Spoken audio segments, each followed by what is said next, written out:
Hello, my lovelies. Is anybody up? It's Friday, July 11th. I'm going to turn this off for a sec.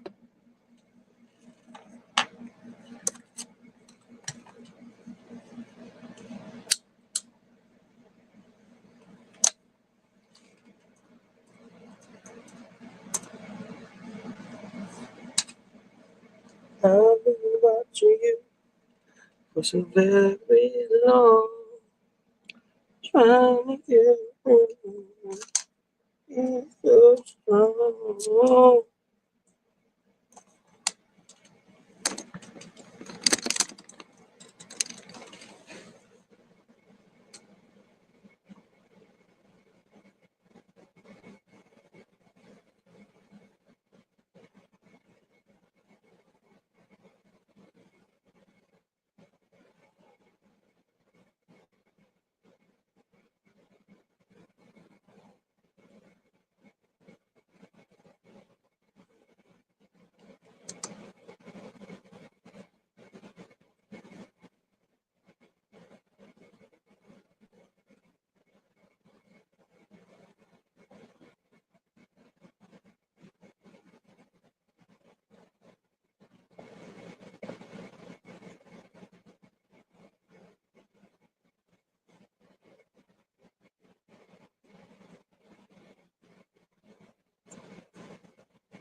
Is anybody in the room?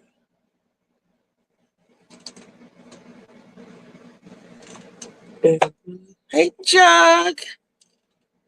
What just happened? Hold on.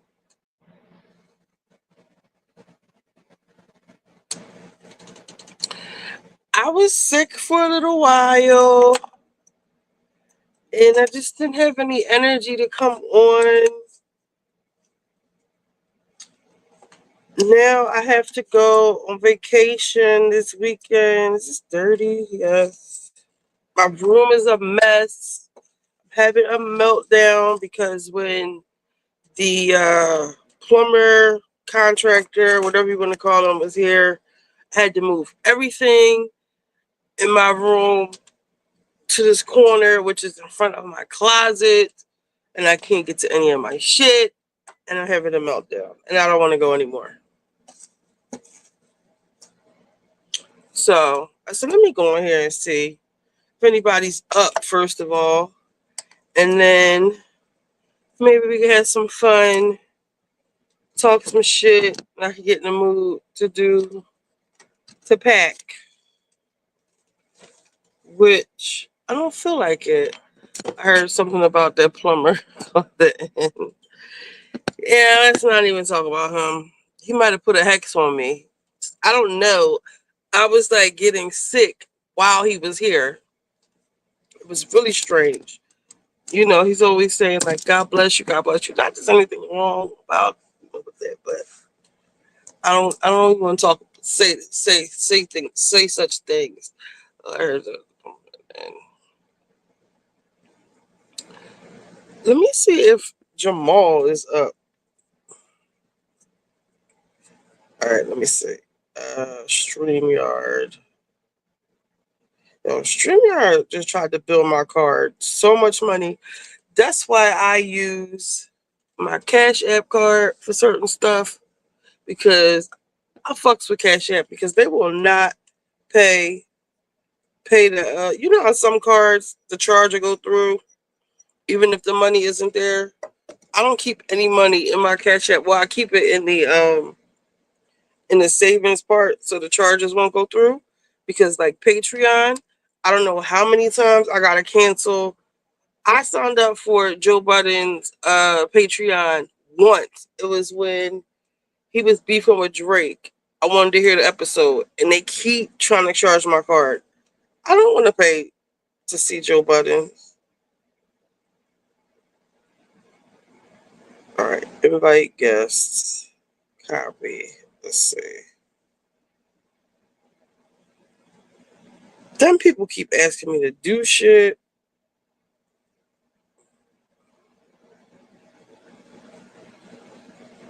Oh, he might be in Vegas. So my wife feel like it's a good idea to put her child father on child support when we don't need the money. You already see what they do to me. Why do you want to put him through that? Somebody sent me this. Candy? What you Because the stuff that I'm trying to do. Like, Jamal sent me to, like, this. go on a vacation and stuff like that. Like, it's stuff that I need. So, like, he needs to pay me something. Give me something. This has to be a skit. Know that child support is not for you, right? Technically, it is. It is. Please explain to me how child support is for you. I need the money to make sure I'm good and make sure my baby is. Okay, but we don't need the money. Your baby's good. I take care of you and your kids. This is a skit. I don't want to see this bullshit. Candy, what's up? Or charges built up in your iPhone. You can't even download. Yo, I keep seeing all these charges from Apple. One was like $35. Then it was $2.99. Yeah, Apple.com, $2.99. Then Apple.com, $37.75. I have to go in and look at that. This is another thing I gotta do. I don't want to do it. Take this off my banner. I need somebody to come in here and help me. Ticker.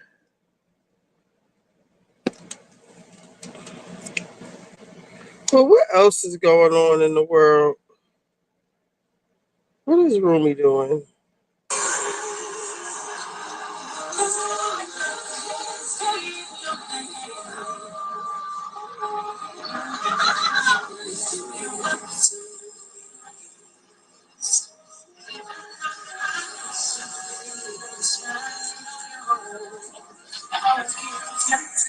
What about Nicki Minaj? All the stuff she's saying about the Carters.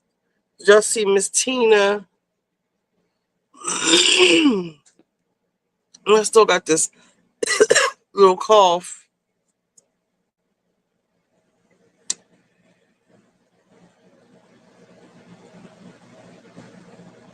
Then they talking all this about the Essence Fest. What is going on?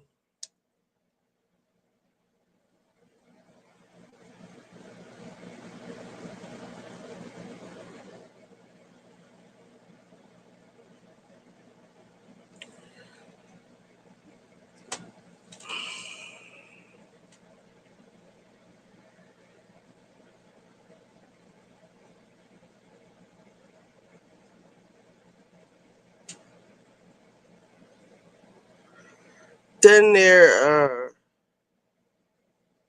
this Epstein thing.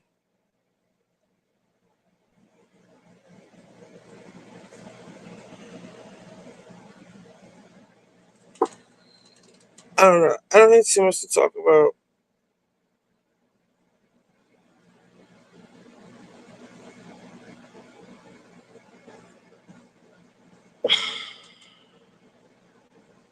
So if you take Adderall, you'll test positive for meth. Really? Amphetamines, not meth. Please do not spread misinformation. I'm on Threads. Are y'all on Threads? Threads is all that.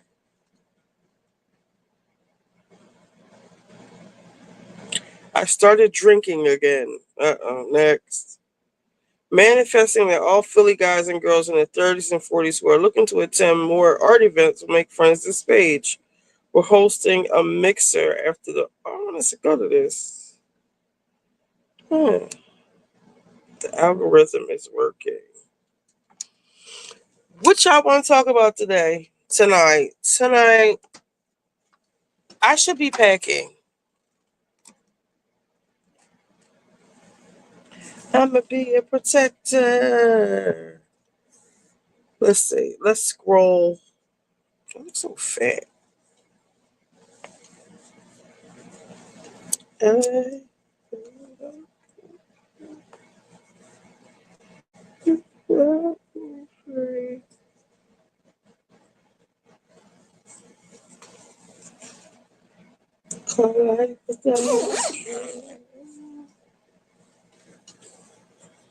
I need one of those shiesty masks. Y'all see all the people that got killed here? Wait, is my thing on right? Okay.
Trump is still doing his tariffs.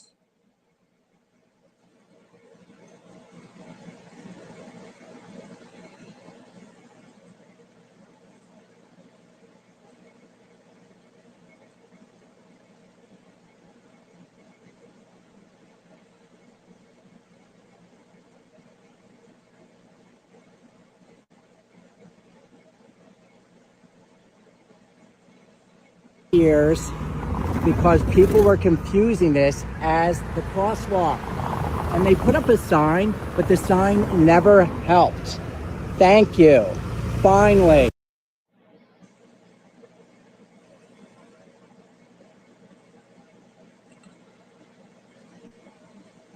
Uh-oh.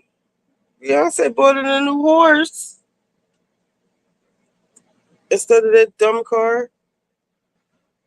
She brought back 16 carriages. Not only but she brought back Rainy, the Renaissance horse, but in gold in Atlanta night one. Asking me for money with your panties on is crazy. Baby, I just choked on this Zaxby's. Is it crazy?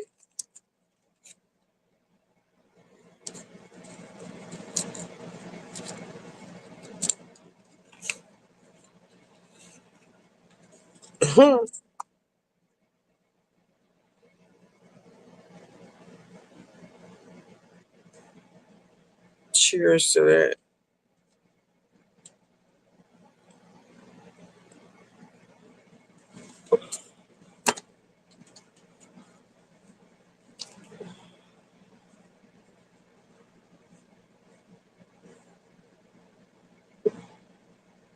She's kind of tacky.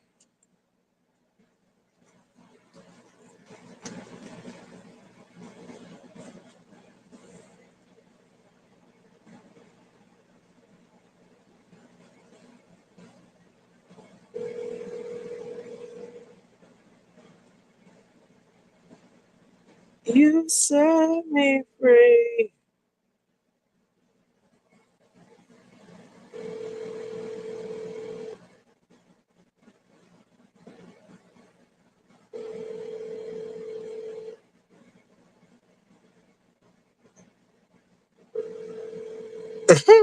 Your call has been forwarded to voicemail. The person you're trying to reach.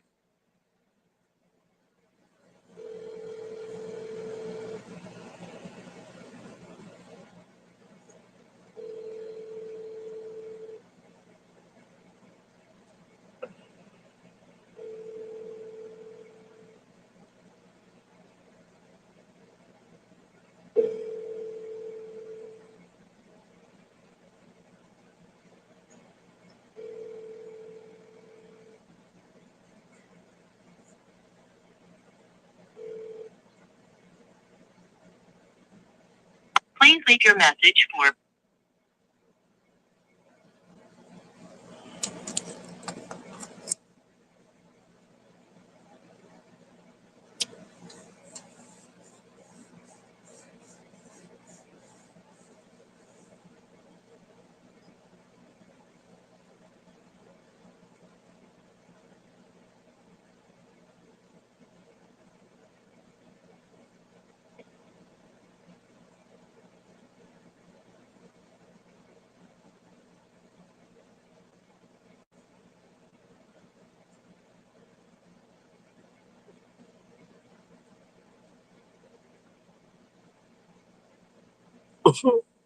Does anybody watch Next Gen?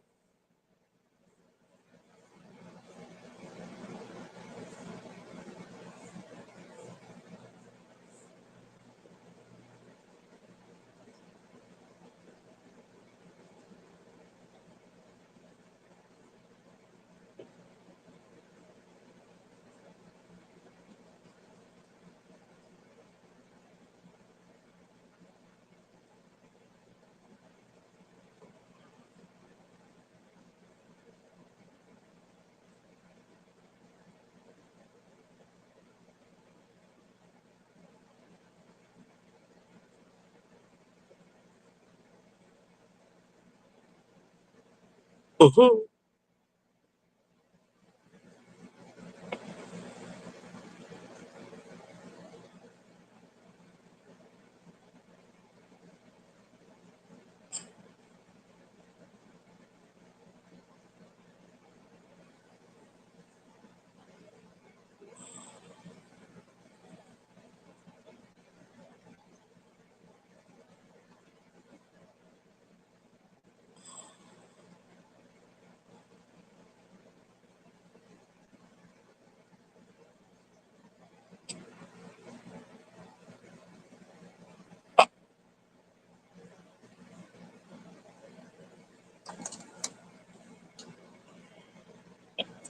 Yeah. what happened to you? I thought you said you was gonna call me in a half. I said, give me a half. Oh yeah, but I still felt like that meant you was gonna call me in a half. I didn't know if you was home or not. Yeah, I'm home. Yeah, I didn't know. What, you in the I'll house? get it tomorrow. All right. I'll get it tomorrow. Ain't no big deal. All right. Where you at, home or the spot? I'm at home. Mhm. All right, well, I have it ready for tomorrow. Okay, thank you. All right. And I'm in love with you. You set me free.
This is look crazy.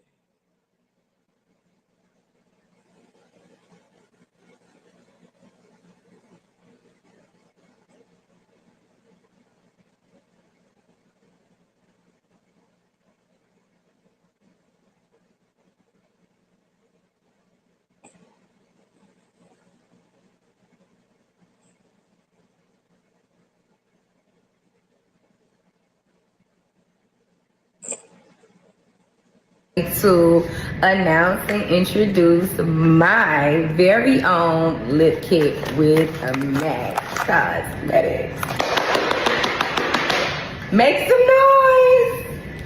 I could not hold it in any longer. I'm so glad it's in stores. It was a secret that I had to keep, and a lot of people was trying to like get, but it's here. It's now available in stores, and I'm going to show you how I use it. First, we're going to get into the packaging.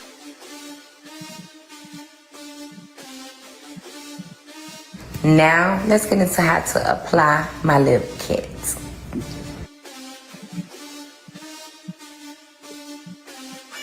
And this is a trick, right?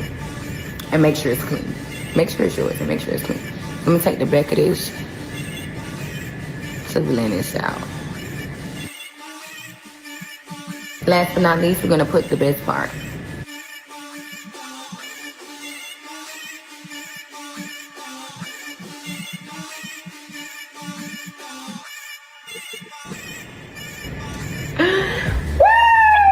So fucking happy. I'm so fucking happy. Thank you guys. Go shop now.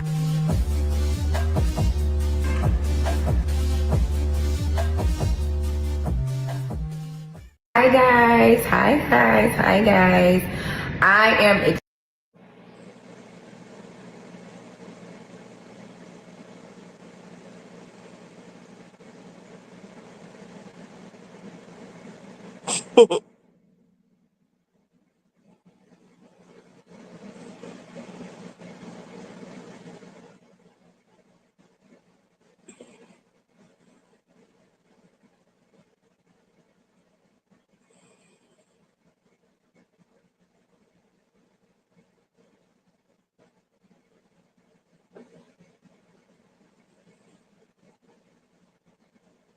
Wizard, hey.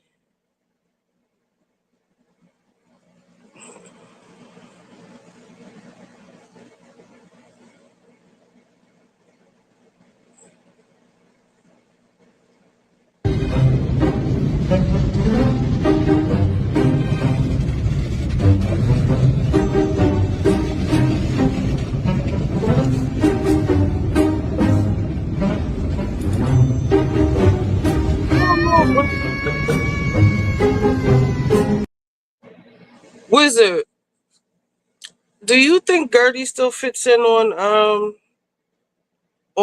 Miami?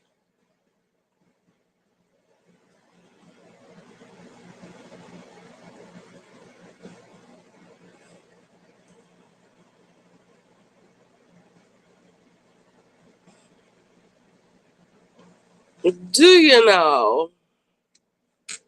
Let's see. I never looked on Threads for housewife stuff. How can I? How do I? Oh, how do I? Oh, here we go. Real Housewives of Miami. Oh,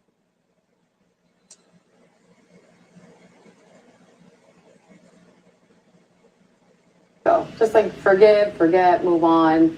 And Just, that's what I feel like. what did you? I just want to know why Guerdy just wants to hold grudges. Like, just let it go. Just like forgive, forget, move on. And Just, that's what I feel like. what did you? I just want to know why oh, Guerdy just. bitch. Shut up. You first of all, you just got here, okay? That's first of all. Second of all, Julia threw a whole drink on her and embarrassed her at the party. She was wilding,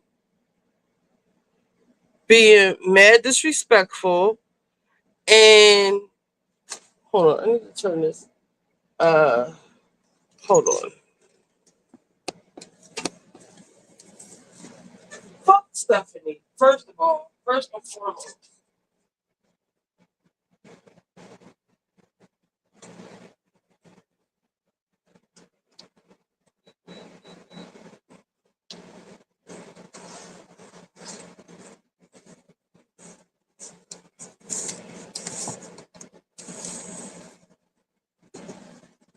Miss Stephanie, Mama, be quiet, okay?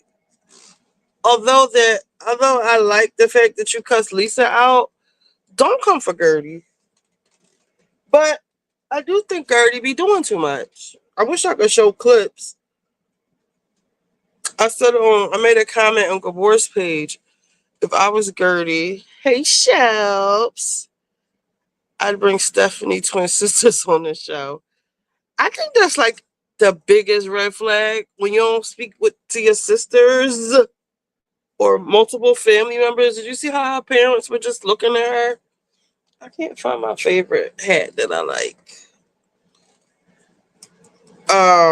Britt Edie had the same problem. And Stephanie is giving me a little bit of Bronwyn. Mm-hmm. Julia, you started all of this, coming for Guerdy for no reason, so you don't get to feel away about her very gracious retaliation, because Guerdy could have really went there and she practiced a lot of restraint.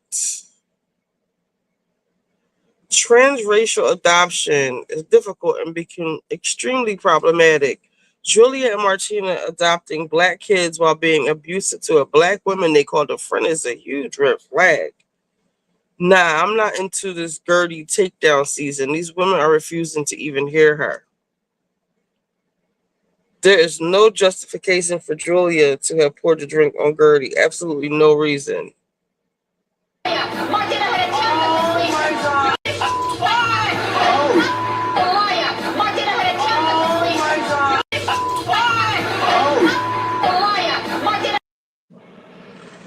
Ooh, child. She'll never be Dr. Nicole, no. The thing is, Guerdy got into it with Larsa last year, and I think Lisa, wasn't she arguing with Lisa? Let me see if I can find some Guerdy versus some Guerdy fights. Guerdy fights.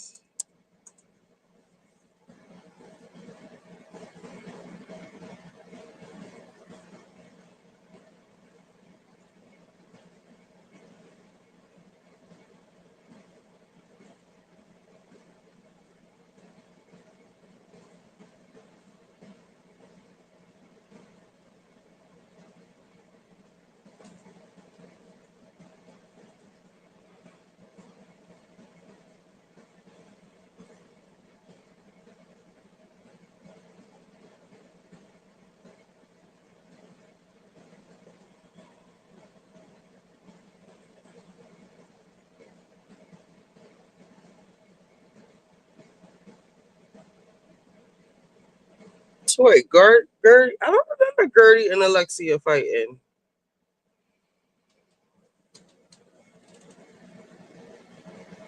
Pennywise, Capitan. That's right. Okay, thank you. Yes. Okay. Guerdy, I know you're ignoring me, Guerdy. I know you're ignoring me. I am. I'm still mad at you. Yes, of course. I don't know why you're so mad at me. On the Sprinter van, when you were like, "Oh, why are you looking at me? Don't look at me like that." You're fine. You don't have to give that face. But you're not gonna My face. No, you're like. With the wedding, I felt really dismissed, unappreciated. When you said to me, everyone's party was okay, but the was the wedding. best of all of them, and your charity event was okay, but I need you to make sure that my party is like top 10. I'm like, I do top notches. I'm at the Plaza, I'm at the Pier, like I'm You were everywhere. super insensitive Okay. because you knew my situation. So you knew that I didn't get married because my mother died Yes. at my wedding. Yes. And you treated me like just like any Okay. friend. Okay. So. So you know. Okay. And I cried with Russell that same day when you talked about my charity event and comparing it to Marisol's. I didn't even compare anything. No. You're lying. I didn't. Okay. When you give Alexia too much sympathy and empathy, and then she says, "Oh, I'm not a victim." Oh, but when he serves her right, oh my God, no, I can't take it. Oh. I mean, listen, I won drama queen too in college and high school, by the way, so that we could go toe to toe all day long with this whole charade. The fact that you abandoned Wow. me after a year that it took me to get married, and you're like, oh, I have a wedding. I that abandoned day. you. I asked you what is the sorry. date, and I was don't already give a booked, shit. unfortunately. But then you showed up to party. You did that. I thought you had a wedding. I told you right off the bat I had a wedding, and then you said please make it in college and high school, by the way, so that we could go toe to toe all day long with this whole charade. The fact that you abandoned Wow. me after a year that it took me to get married, and you're like, oh, I have a wedding. I that abandoned day. you. I asked you what is the sorry. date, and I was don't already give a booked, shit. unfortunately. But then you showed up to party.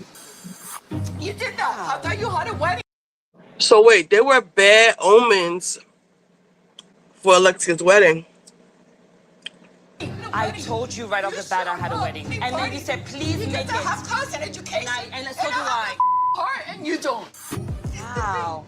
In the sprinter, your behavior was disgusting and unacceptable. Oh, really? And you're treating me like a servant. You know, because you're like exorcist. You're like, oh my God. You know, doing all this stuff, and like, oh my God. And I was like, wait, did I say something? Who the are you? What are you talking about? In the sprinter, now your reactions and now you're like the that you do in your face. Wow, ma'am, no. When you're sitting across from her, it's scary. It's scary. Oh, you can't read my face, really? Okay, let me explain what's happening here. This is happy. This is mad. I didn't know The fish what was this. emotion This that is was. like this. I didn't know what that emotion was. What did you find? Yeah. What? No, I didn't know. Did you see me move, bitch? Alexia, I've seen like this, but girl. Happening here. This is happy. This was. is mad. I didn't know The fish what was emotion this. that Like this, was. like this. I didn't know what that emotion was. What did you find? Yeah. What? No, I didn't know. Did you see me move, bitch? Alexia, I've seen She got her, like bitch. this, but Guerdy, where did this Guerdy come from? Right. Period. No, you gotta Who respect does me. that? I'm actually very Look at sorry. his ass. Look at Alexis' ass, y'all. Guerdy looks a lot different now. It's happy. This is mad. I didn't know The fish what was emotion this. that Like this, was. like this. I didn't know what that emotion. Look, Larsa's whole ass is out.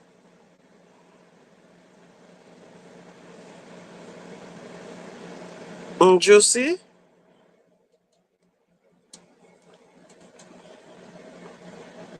Guerdy got some weird. I ain't feeling Guerdy.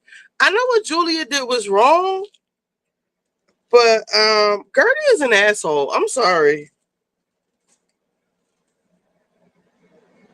Emotion was. What did you find? Yeah.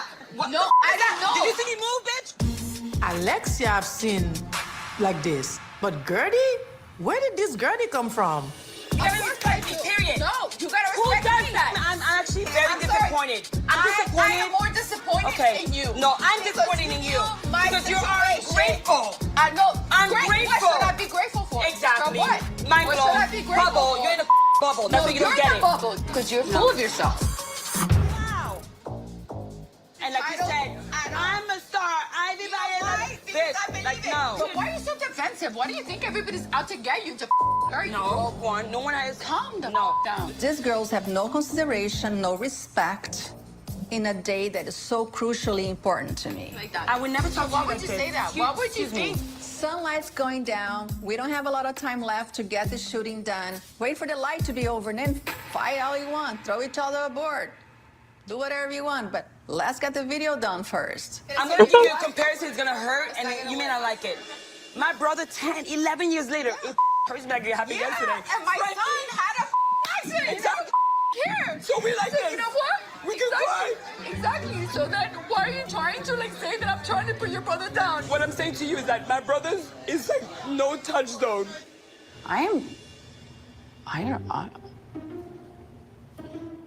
The charity equals my brother to me. Right. So when you mention the charity to me, it's like protective mode. Don't with my family. I don't know what is going on besides that there's a lot of emotions. They were fighting like pit bulls and now they're crying. Listen, my drinks are so fantastic. They take people to all kinds of emotional levels from I'm sick of her and her happy cock, to, too, by the oh my way. God, I'm having an emotional breakdown. I was not trying to hurt you. But I want you to also give me love back. I feel like I'm not getting. I'm just saying, you know, you. I like you. I know. And I admire you. I respect you. Thank you. You're She really does. I really Thank do you. from my heart. So like the fact that you like say all this stuff like really hurts me. That's why I'm I crying. understand. If it didn't hurt me, I would not be crying. I could give a Right. I would have walked up from the conversation and left. Mm. At the end of the day, I really like Guerdy. I've always liked Guerdy. I've always wanted to be good friends with her, wedding aside. I really want to get past this and have a great friendship with her.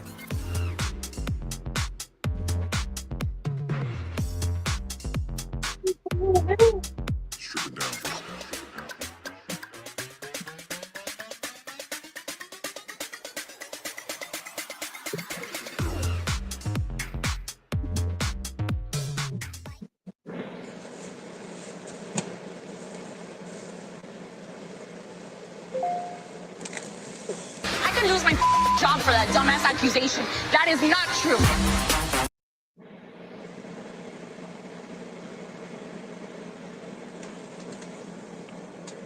Guys, I think Guerdy's an asshole.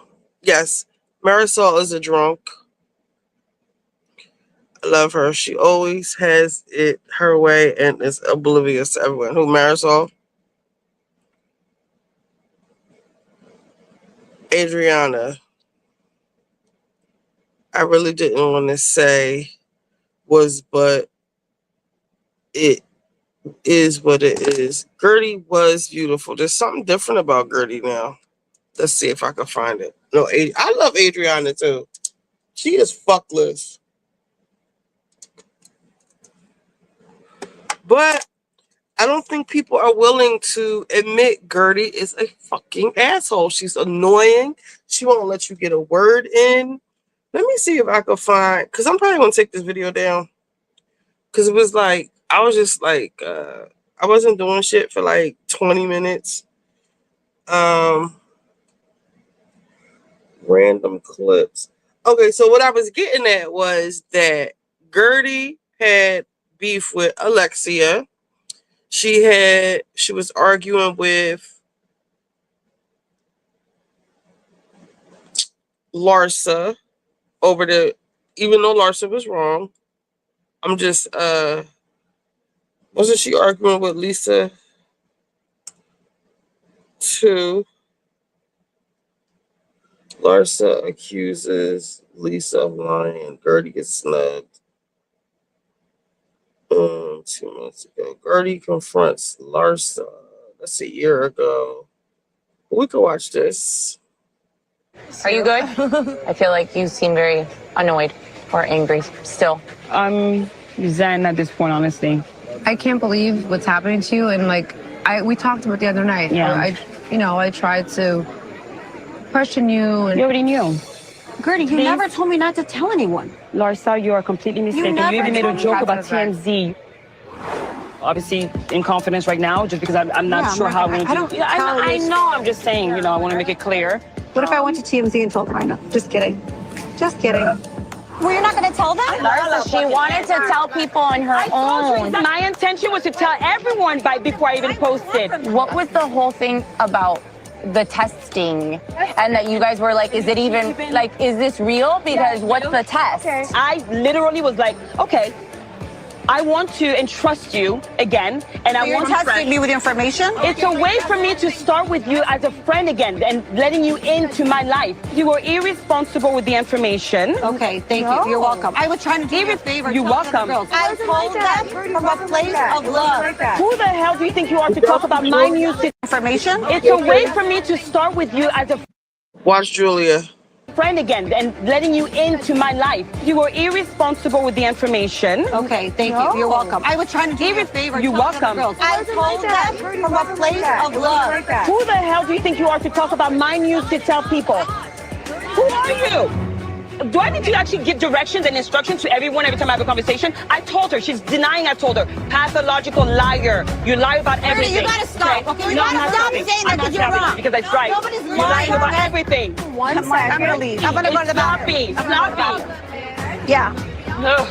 Will you go to the bathroom with me? Yeah, I got you. I can't be to dinner, so I'm tired. I don't feel good. I'm just not going to deal with someone calling me a liar. I was literally trying to get the girls to rally around you and show you love.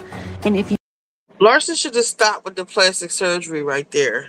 you don't know that about me, well, then you're the liar. I do feel that she was coming from a good place. If it happened to you, you would not like it. Yes. If something was about Lenny and we're talking shit, you would not like it. I meant it from a good place, so you should just accept it.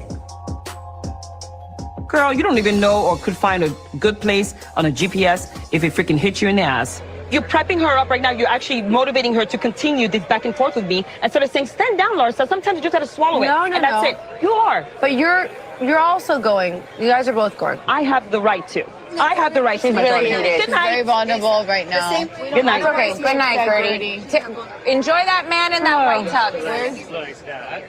I'm leaving. Yes. Bye, guys. Bye.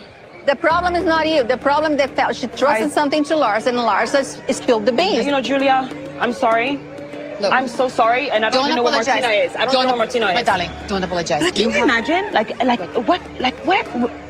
What I don't. Scoot over. I'm leaving in 5 minutes. You know, She wants a W. She wants a W. The win. It's unbelievable. All the rights in the world to feel how you feel. Go tell them that. That's it. We were concerned, you know? right, it was something that came from a good place, but was done poorly. It wasn't even done poorly, Nicole. We'll talk tomorrow. We'll talk tomorrow.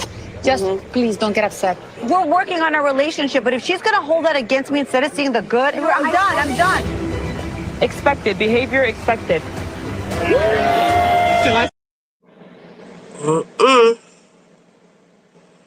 So, Larsa, right? I to tell you that you hurt me. Okay, you hurt me too. And she called me fake. I was hurt by it. If you're my friend, you're not going to call me fake. Physically, you are. You want to see a before and after picture? Oh boy. I have a before and after photo of you too. My friend, do you What are you think? talking Okay, about? great. Bitch, it's only my boobs and my tummy tuck. What else? Like the first episode Okay. mid baby, and it's Okay. also the BBL that you had. Don't, Like, hey, but don't you're sit doing here. this. Don't You sit are here. single-handedly still doubling down. Okay. Let's go back to telling the other women about Guerdy's diagnosis. Lisa, what did you think of it? I told her how I felt. I said, you shouldn't have done that. And we had many conversations. Larsa was very upset that this happened. Like, she was in tears. Oh, poor She was. That's what it was. Well, That was your we focus. asked. You're very stop. Mascot, stop. Why is she getting like that with Lisa though? Lisa is like, that's what I'm saying. Like, I understand Guerdy, what Larsa did was fucked up. Like, fuck Larsa, for real. But why you snapping on Lisa and everybody else? I think the cast is tired of Guerdy because she's like too extra, and she is kind of mean. And she talks down to them. I think as the cast, they're over her. I think Dr. Nicole was her only friend, really, a real friend, and she's gone. So she already had beef with Larsa, not Adriana, Alexia, which means she got beef with Marisol. Lisa, she keep coming at. So that's 4 people right there. Now you got Julia and Martina. Only person left is Adriana, right? Adriana? Yeah. Let me see. Let's see. Yeah.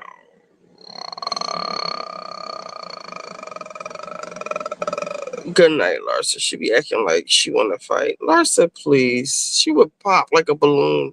I miss Nicole. She was such a breath. And remember how Larsa was hating on Dr. Nicole when she first came on? And now magically this new tramp is Larsa's best friend.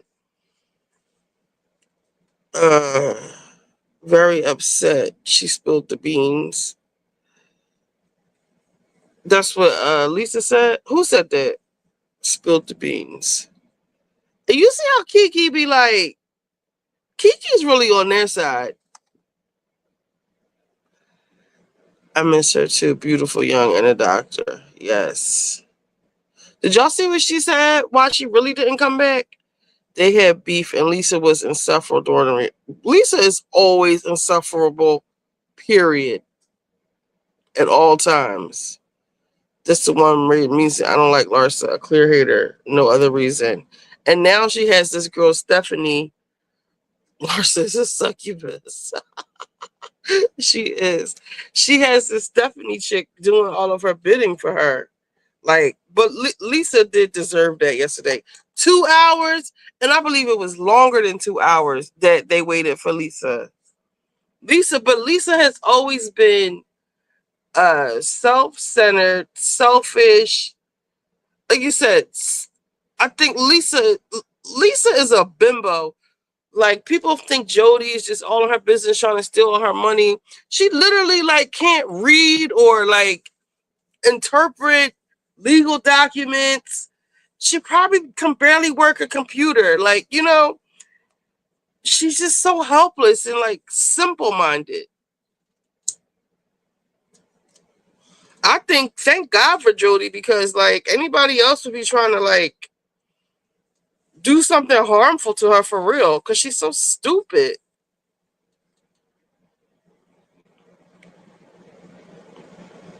Kiki is used to being in small white spaces. Yeah, because didn't she say that's how, was she from Haiti? That's how the Haitians were. That's how Haitians were. I don't know, somebody in the comments on Thread said Haitians were taught to like not act up in front of white people and all this weird anti-black stuff. Perfect word for Lisa. Yeah, she's a bimbo. Agreed. Lisa is very narcissistic and wants to be the damsel in distress. Yes. Hey, Callie. Right. He is trying to help her increase her finances. I'm sure he makes more than her, or at least has. Yeah, because he's paying like her bills and stuff. When before Lenny, she got her settlement with Lenny. Remember, she wanted this big estate. He was trying to get her to like reel it in and go half for her on the bills like immediately. Like, I don't think Jody needs Lisa. He said he has a daughter of his own. He doesn't want to be in the drama. He doesn't want to film. Like, he just loves his girlfriend. Is it me, or is the show more enjoyable without Julia? Like, Julia brings absolutely zero value to the show. He's established she needs a Jody. Yes. I think the reason why the ratings on this show is so low is because they're all foreigners. Like, think about the current climate of the country right now with all the deportations and stuff. Like, white women do not want to watch these girls pretend to be white women, rich white women. You know? I think Lisa might be the only white person on here, because Marisol and Adriana and who was it? Marisol, Alexia, they are Cuban, right? I don't know. They're not American. I think Lisa is, but she doesn't look like it. Larsa is, I don't know what Larsa is, but she's not what the Kardashians are, but she's something. Who else is it? Guerdy. They're not even like African American. Isn't Guerdy? Where's Guerdy from?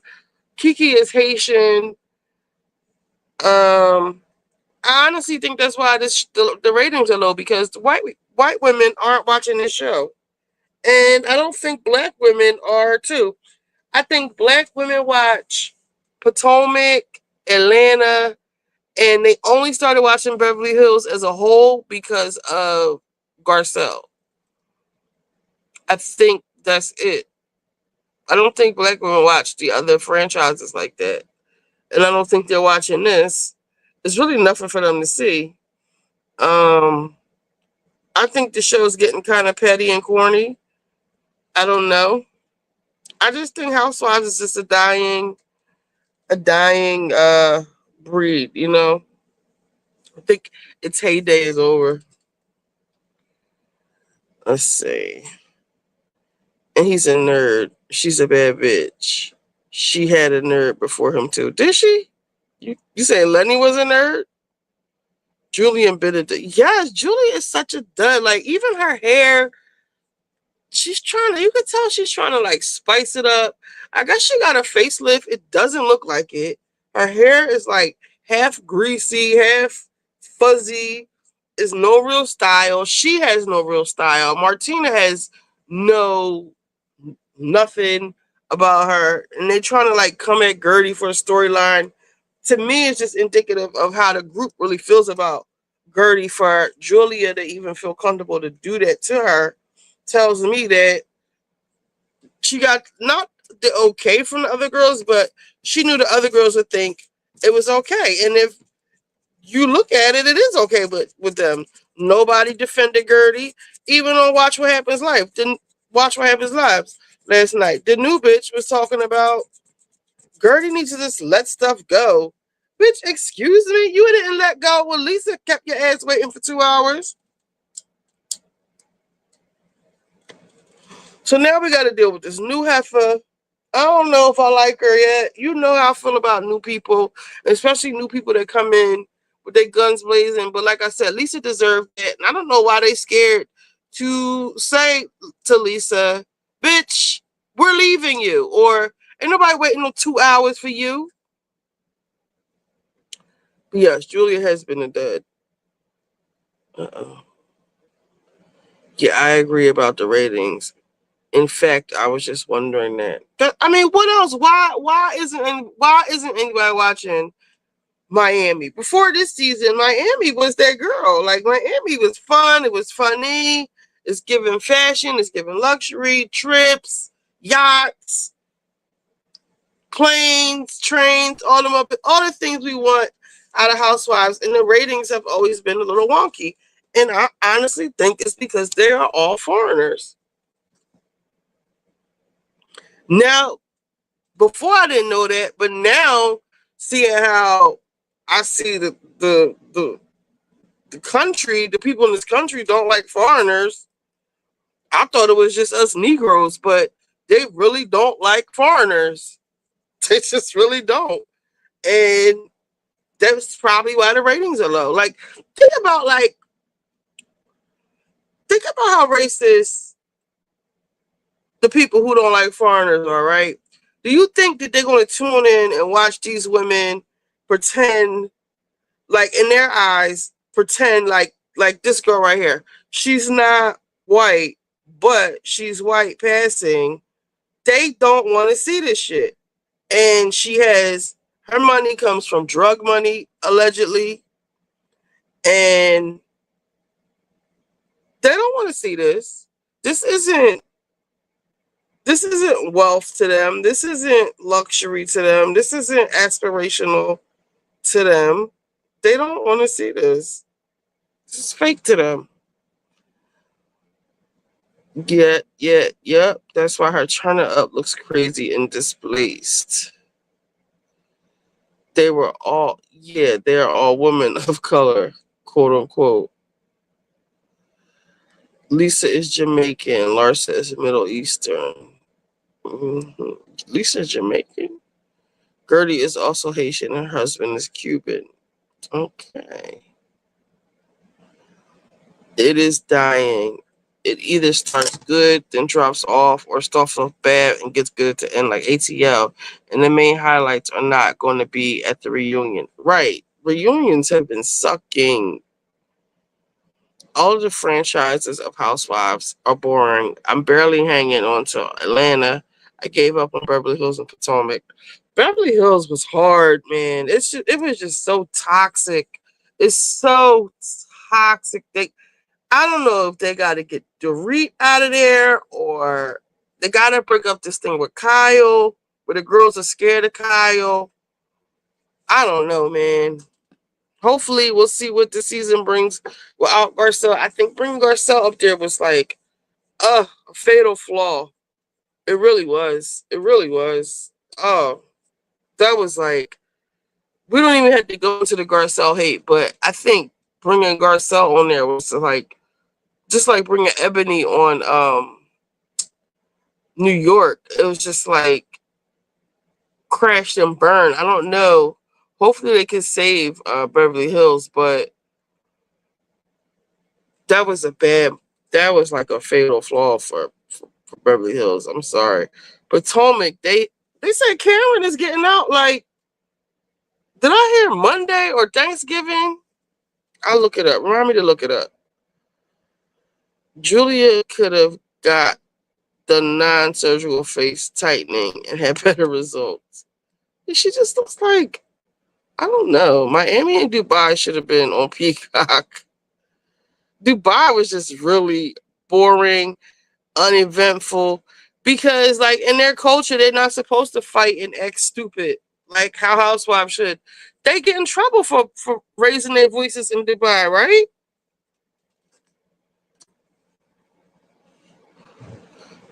The reality on Housewives is to produce. Yes, shelves. People come up with stuff just to go viral. Yes, everybody is acting or pretending or so conscious of their brand and just putting on for the camera. Gone are the days where we just get natural reaction, natural storyline. Even now, Angela, I feel like Angela is like is putting on now. I'll show you what I mean. Hey, Lisa Mack. I'm back, but I'm losing my mind. Just like Beverly Hills, it was fun, but there's nothing really to see. Hopefully Salt Lake City doesn't take a turn. They were having ratings issues last year, though it wasn't this bad. I love Alexia, though. Yeah, I used to love Alexia. I liked her attitude. Like, I like a bitch, Let's see. You talked about basketball. No, not yet. I don't watch, but I watch your reviews of it. Been waiting to hear your take on the clip I seen of Jackie and her daughter. I didn't talk about it yet. I'm gonna get on her. Both of the Chantel. A lot of people from Florida feel like their city was taken over by black people and white people. A lot of people from Florida feel like their city was taken over black people and white people. Taken over by black people and white people. I thought Florida was taken over by the Cubans, by the Hispanics.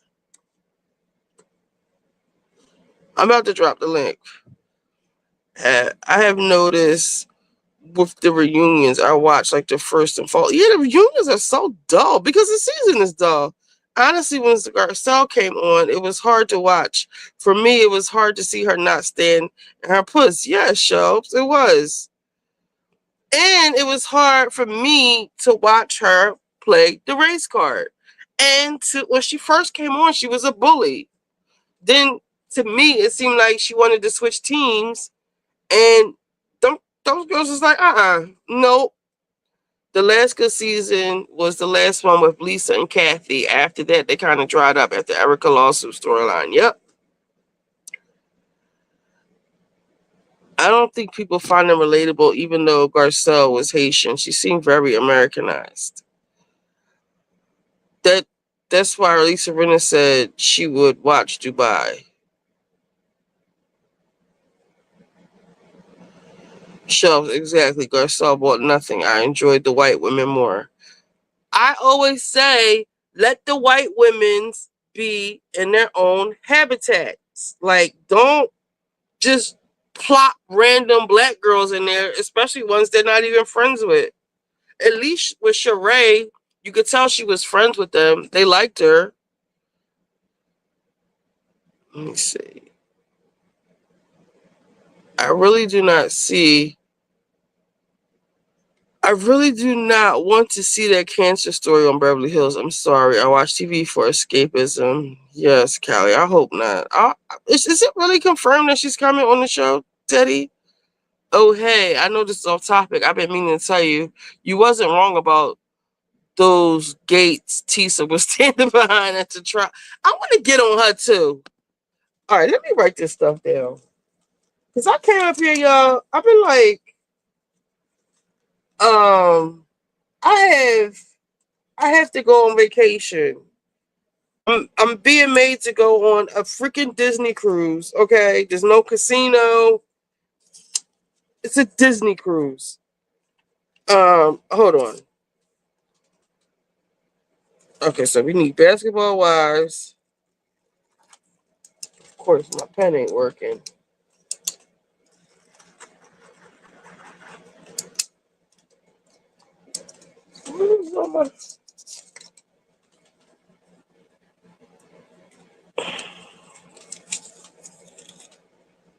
Basketball wives. What clip?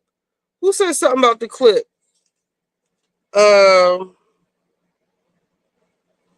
What clip you said that you saw with Jackie and her daughter?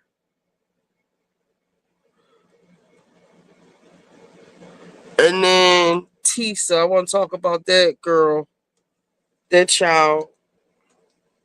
There was something else I wanted to talk about. I forgot. Atlanta had more of a social media presence, but they always do they just. Atlanta had more of, Angela.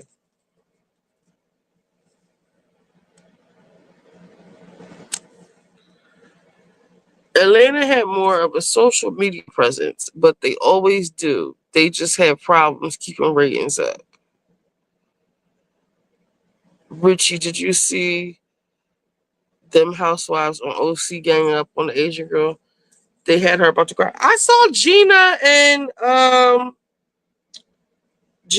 Emily, and Emily's face looked terrible. I saw them sitting at a dinner. I saw a clip of it. I've been tapped out of OC.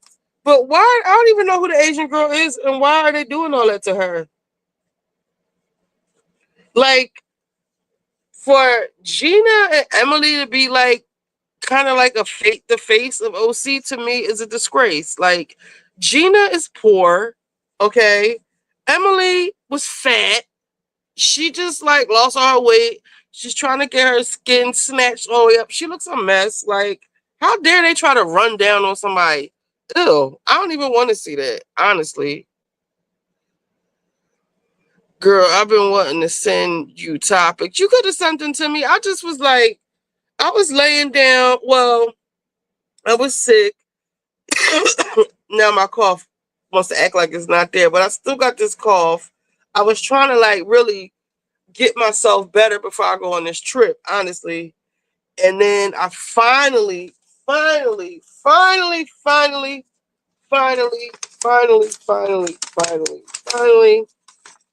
my freaking passport. Okay. Don't let them tell you you can't. I got your passport in one day. Okay. I got my passport, but I had to go down to the actual U.S. State Department. I don't say it on here, but I had to go down to the State Department and get it. And they did that shit in one day. But I had to wait 2 days to pick it up, and I could only get an appointment within 2 weeks of my trip. Family was getting on my nerves about that. Like, I'm just some slacker. They don't understand. They won't give you the appointment until 2 weeks for your trip.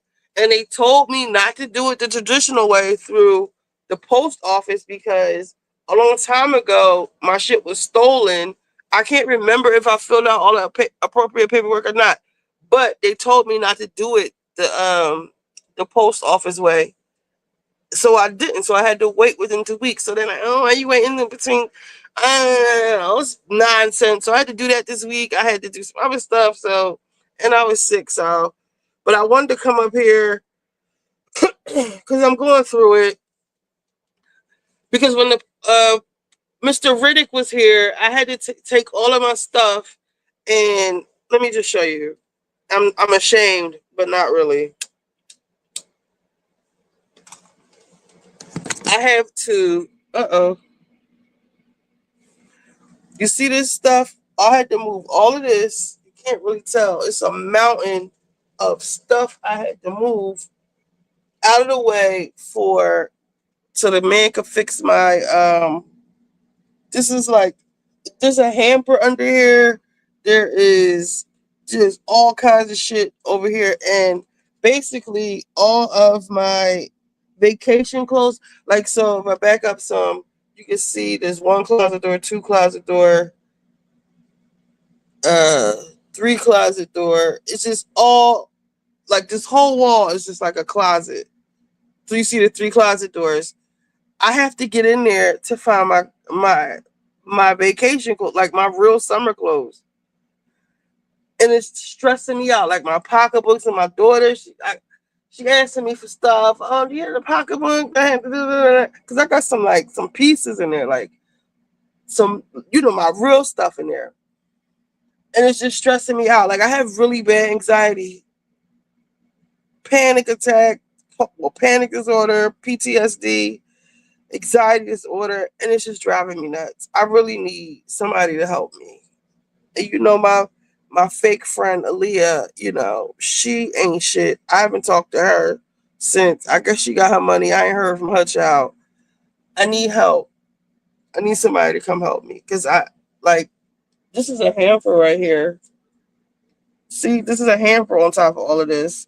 You see the stupid ass panel he put back there like that? I have to get underneath here, behind here, in the closet. This is like literally a mountain. And I'm just stressed the F out. I need to pay somebody to come and help me. I don't know where my bathing suits are. I got some really nice shit that I never even wore. You hear me? Like, oops. I don't know if you can see up there. Like, it's like brand new shoes and stuff, sandals I never wore. Stuff, you find pieces and you save them for when you go on vacation and stuff, and I can't get my stuff. So I leave Sunday. I wanted to get ahead of it. Well, I actually wanted to go through get my dirty clothes. It's like 3 or 4 bags of laundry, like big bags of laundry. Like this, like trash bags, but like not trash bags. I need to do that. I should have did that today. I just had a meltdown. I really need somebody to help me. I'm going to put my Cash App up here. If anybody wants to help donate for me to get somebody to come and help me go through this stuff tomorrow, that would be nice. Because I don't, yeah, I'm going through it. So let me see. Did you see the housewife? Yeah, I don't. Let's see. Girl, we're waiting to see. Yeah, send me some topics. No, by the Cubans. Tissa's so fake. Oh my God. Tissa is such a liar. Wait, OC has an Asian woman. That's what I said. I don't know where she came from. Right? How did Gina even get on the show? Right? With her broke ass.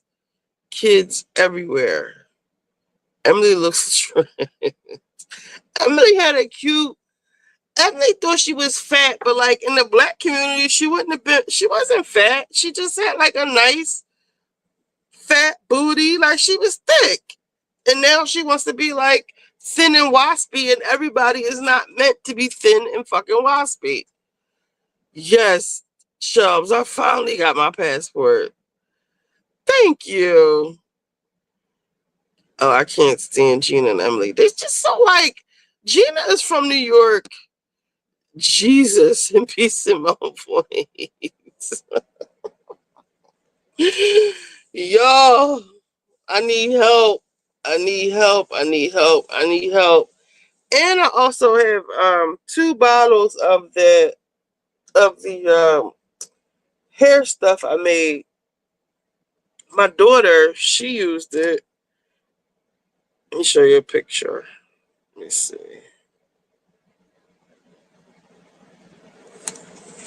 She put her own weave in. That's her leave out. She did her own hair. And her leave out is she's in DC right now.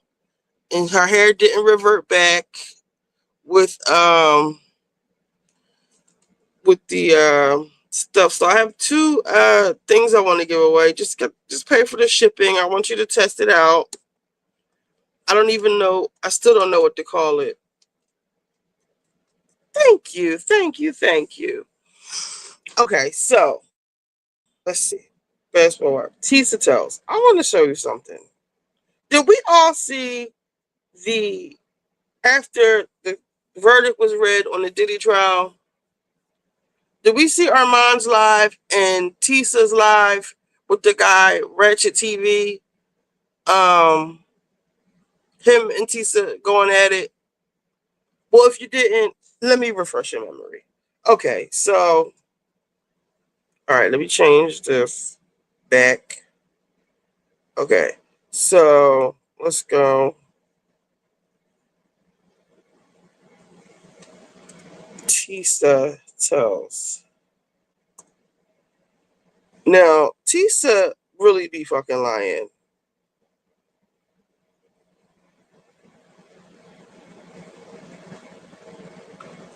She put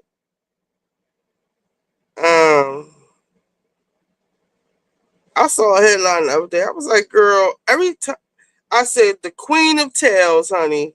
What happened? Live. Okay.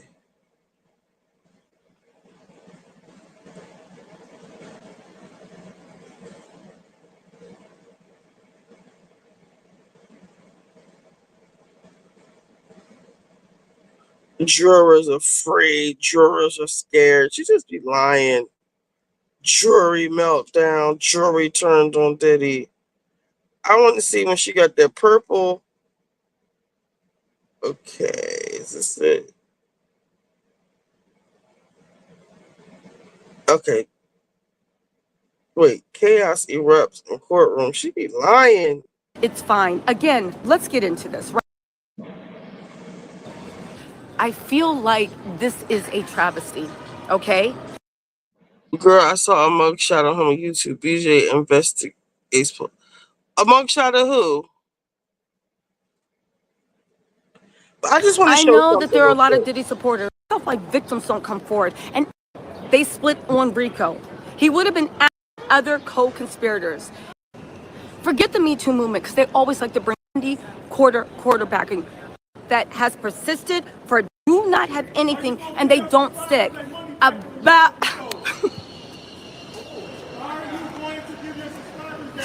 oh, these broke niggas is mad. So anyway. You heard her, right? Let's see. Tisa did say her man hired armed security. They were familiar with the police and they let her set up. So she did have security the whole time she was there. That was true.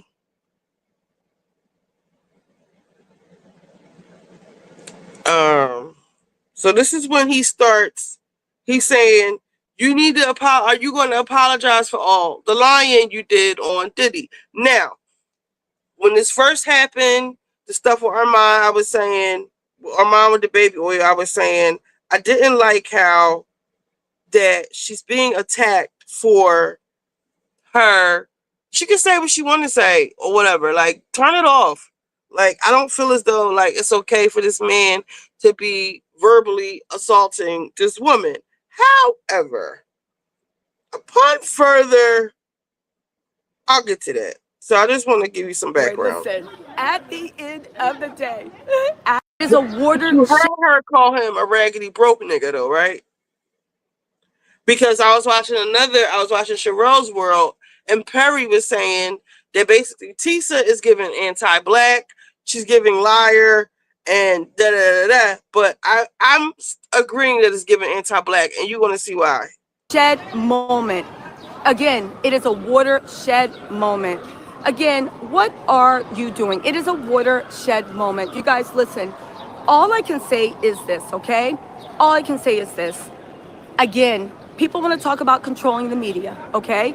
When I say watershed moment, I don't mean that good.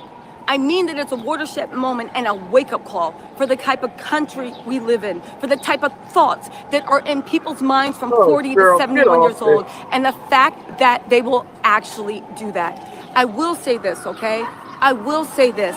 This is not over, and we need to move forward. I get all the flunkies of Diddy are happy their idol, who wouldn't even spit on them, is out. Because this is the type of lifestyle they idolize. A world where women can be drugged, they can be transported, they can be beaten, and nothing, as long as you have enough money and power, the respect that brings will guarantee that you will never get anything again.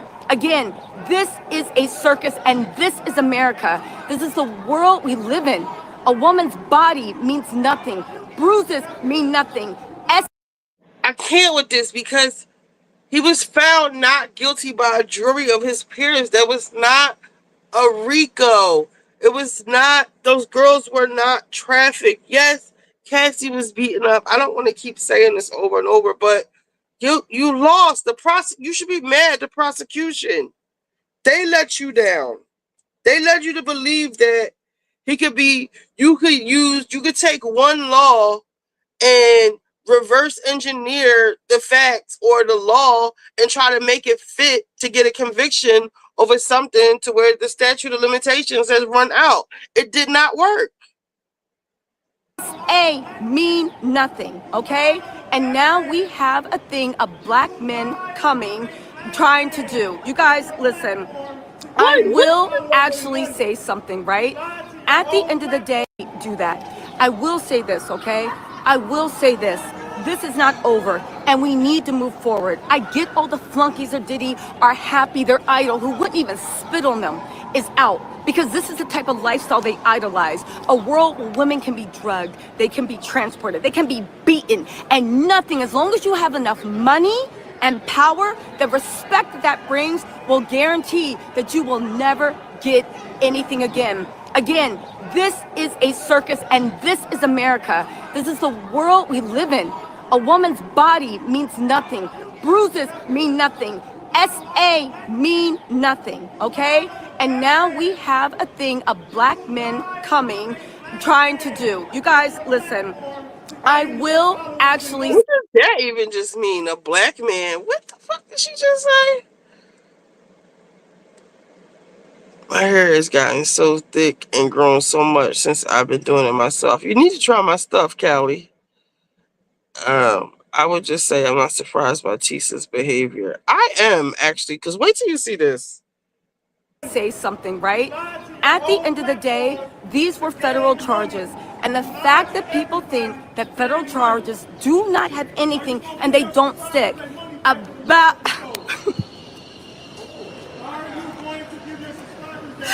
Oh, these broke niggas is mad. So anyway, listen, at the end of the day,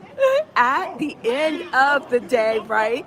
At the end of the day, excuse me, can you please move him away, please? So at the end of the day, right? At the end of the day, right? At the end of the day, right? We will, listen, at the end of the day, we have done what we can. This shows that these people care more about, right? We have shown...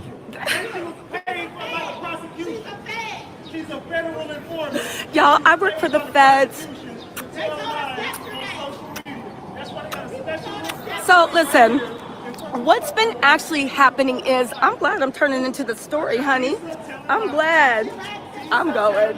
Okay, so listen, at the end of the day, these people are sitting here in their struggle, mad that Diddy doesn't even know they exist.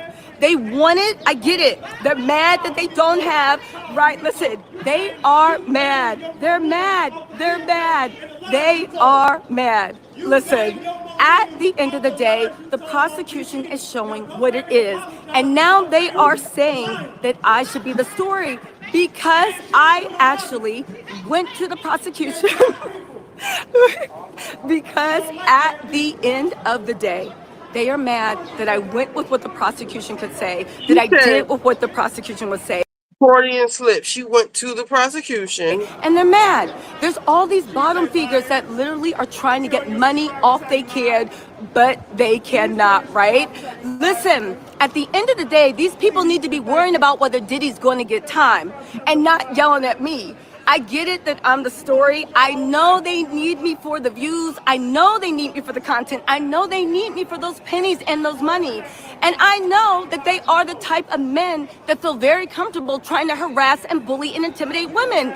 At the end of the day, this is the type of people they are. They want to bully women. They want the quiet women. And there's a bunch of dusty, ugly, male-identified women also riding on them. At the end of the day, this is the world we live in. And I'm glad, thank you for my... Why she gotta be ugly? It's giving anti-black. Baby for paying for security. Thank you for my baby for keeping me protected. baby, I love you and I will see you soon, okay? But at the end of the day, these are Diddy supporters. Grown men rolling up on women, trying to intimidate them, trying to make me feel scared, trying to make me feel, because they're mad that the federal government looked at behavior and said it's no. They are hoping that maybe they can get like a few things. There's a bunch of dusty, ugly, men-identified women mad that patriarchy didn't work for them, that are riding along with them. I get it. This is the world that we live in. They're mad. A federal government bought up things, and this he is crashing out. He's crashing out, and I love to see it. Whoever it is, he is crashing out. Meanwhile, the man that he rolled out for don't know him, won't shake his hand, but he wants, at the end of the day, and any gay, listen, at the end of the day, right? At the end of the day, it is what it talks about, and I get it, and it's sad that these band of married men are doing this. You guys, let's get back into this, okay? So anyway, Mark Agnifilio, listen, I will say this one time, the jury got it wrong, and the jury enabled this behavior. This is what the jury enabled. These are the people that support Diddy. This is the type of thing that they want actually done. Grown men crashing out, emotional over someone that doesn't even know they exist. Grown men fighting for the fact that they should be able to abuse, bully, yell. This is the world they want to live in. This is the world they want to live in. And now they're crashing out, screaming, voices cracking because they're mad that I don't even believe English is her first language, and her behavior has nothing to do with ADD. She doesn't speak English well. She gives me the Courtney Cox and Scream. Somebody need to come and remember Sydney went pow straight to the face. So that was one. I want to show our moms because I want to show what was actually said, and then I want to show her on Nancy Grace lying about what happened.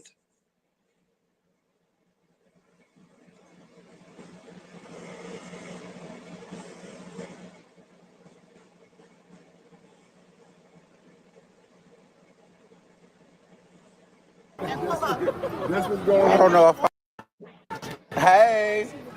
Come on, more oil. Uh-oh. Come on, Francis. Let's do it. Hey. Thank you. You're welcome. But I thought they was going to give us a wig, Patrick. You lie like a month. Some days, my people will call me a... Period.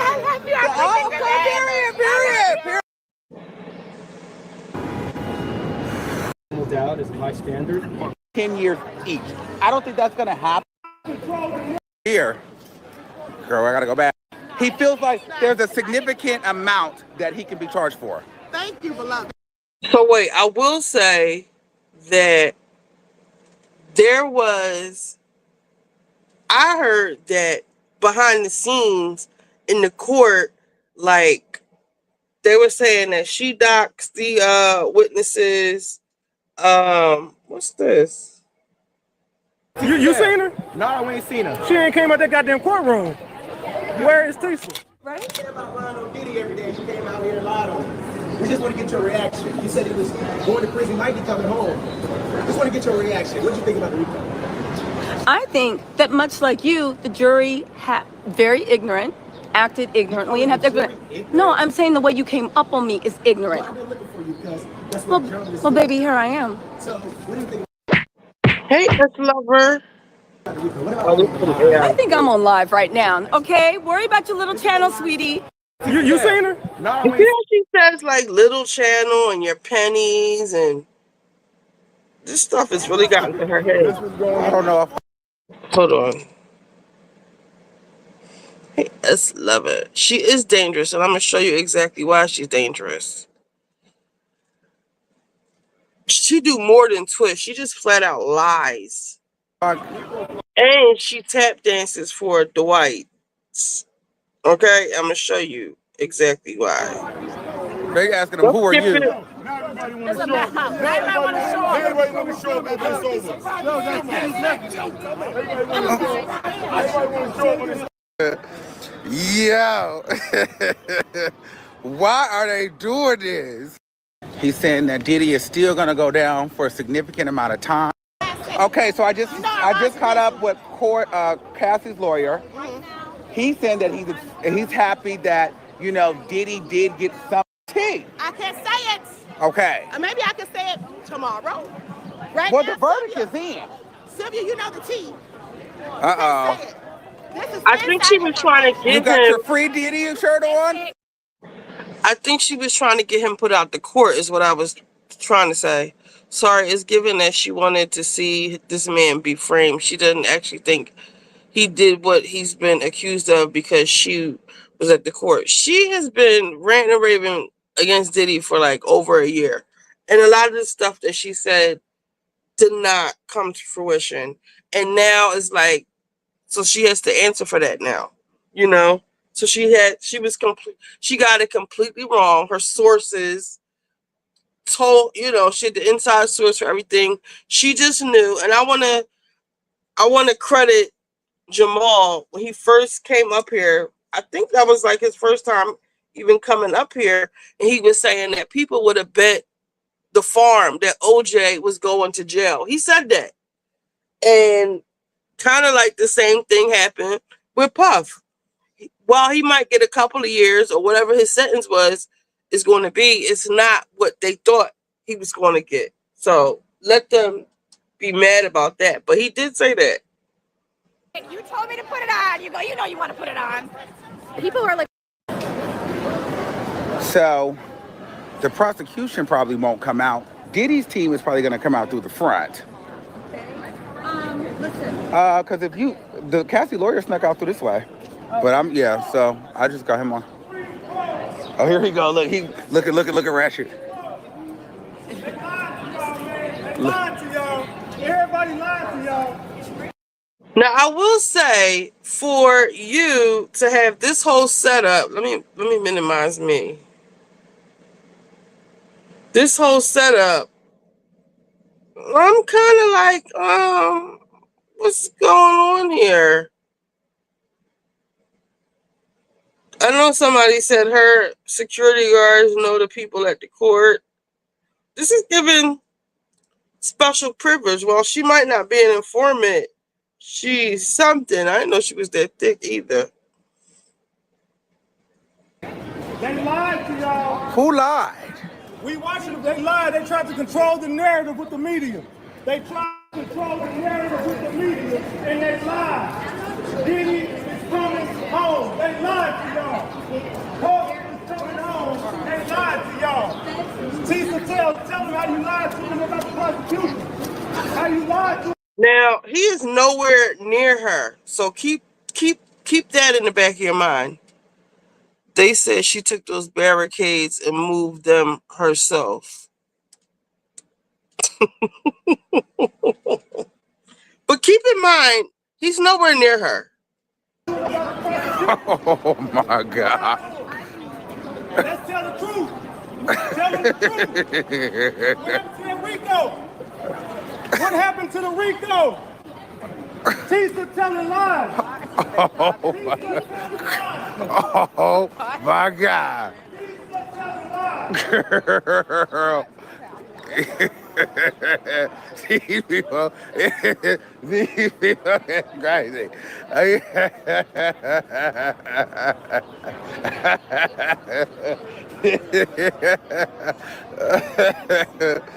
Yo. Why are they doing this? Why is he doing this?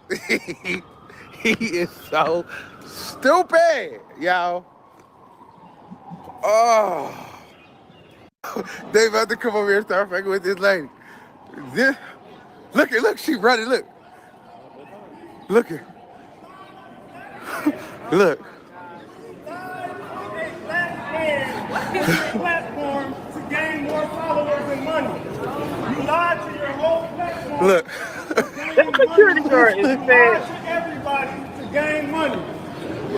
Are you gonna give your subscribers their money back for the lies you told? Oh my God.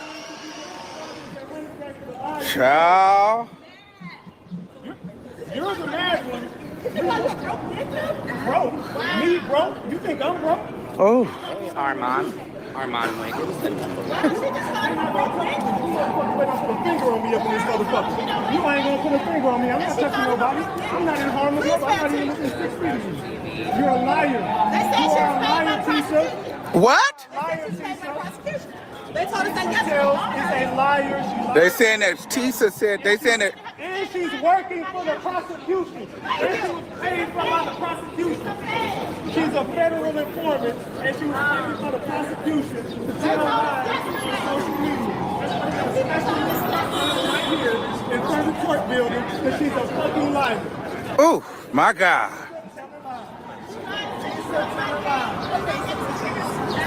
You don't want the same week, but 8 weeks, we don't give a damn about that. Oh, my God. Oh, my God. Oh, my God. Dry ass wig for 8 weeks. Oh, my God. Oh, my God. You gained your momentum off the Diddy case and the lies you told. You gained your momentum off the lies you told on P. Diddy. Now go back and apologize to her family for lying. She also lied on Jonathan Majors and she's Kula Robinson. She hates black men. She hates black people. And look at all the cameras. This is very uncomfortable for her. It's a lot going on. He should talk. Child. And I'm just here. You know what I'm saying? I'm bringing you the news.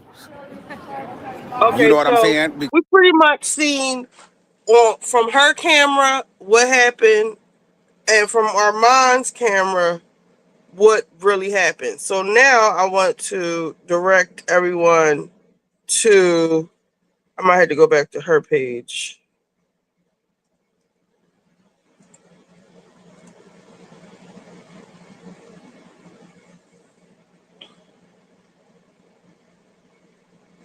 Yeah. So I really hope that people take from this case, not just the salaciousness, not just the sexual exploits, not just the baby oil, but understand that everything that glitters is not gold. Yes. Everybody thought Daphne, you know what I'm saying, like the whatever. From Scooby-Doo? From, Yeah. You know what I'm saying, was doing her thing. And Velma too, and Scrubby, and Exactly. And now when you look at it, it's like, damn, that's where all that came from? Exactly. That's how you got your riches? You see Barbie, Scooby.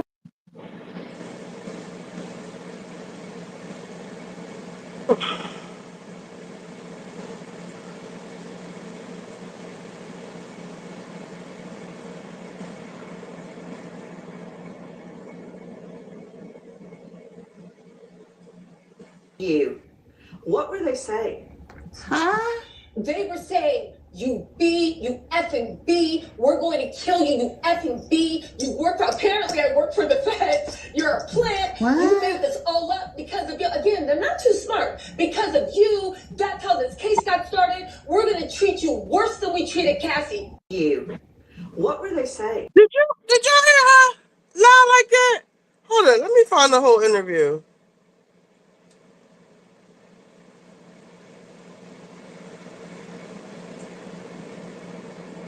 She can't wait if this is her old picture. Let me Her see. channel is riveting exposes on popular celebrities, hot topics, and scammer culture.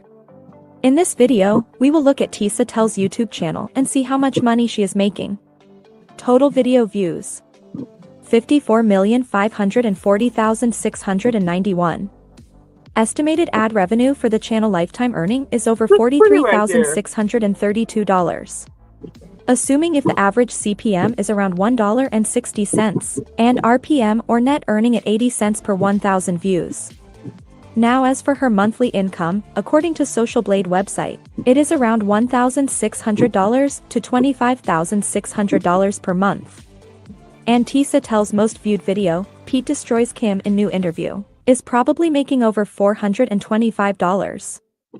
Her channel is riveting Well, I can see why she lying if she making $25,000 a month. All right, so where's the one?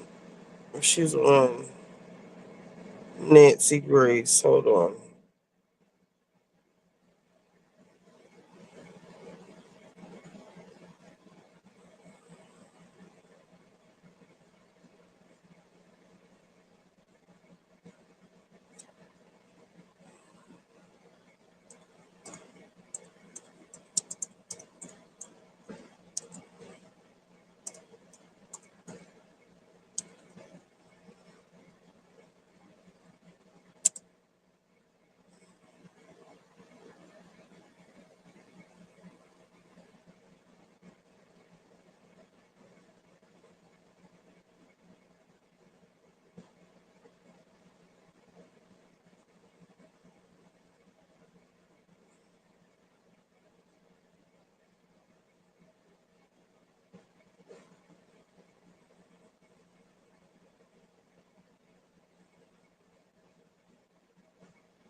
Oh my God, where is it?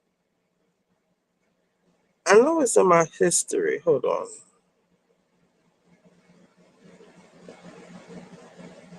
Is this it? Oh, these broke niggas is mad. So anyway, listen. Tell you, I'm shattered. I'm devastated. I feel like I got kicked in the stomach and in the teeth, and I'm sure that makes all of Sean Combs, aka Diddy's followers, happy. But I'd like to point out that there are other people much more devastated than I am.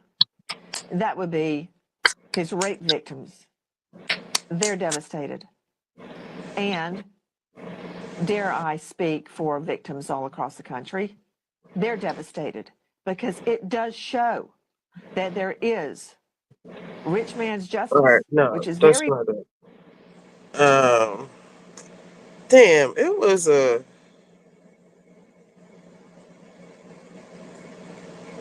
good video of her just lying. Is this it?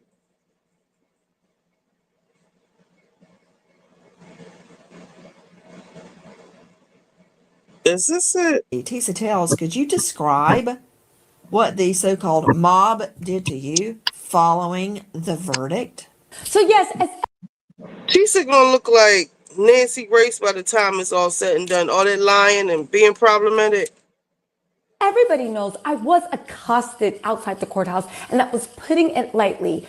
Scum, Diddy supporting scum, literally roving around like the mob from Beauty and the Beast looking for me so they could, according to what they were telling their followers, lay their hands and feet on me. What happened to Cassie was going to be nothing compared to what they planned to do to me, which is what they told me, okay? That was incredibly, it was eye-opening, okay? Now, at the time, thank goodness I did have security, but it was incredibly eye-opening, okay? But more importantly, I saw the base of the fear. The fact that he has a very loyal following of idiots.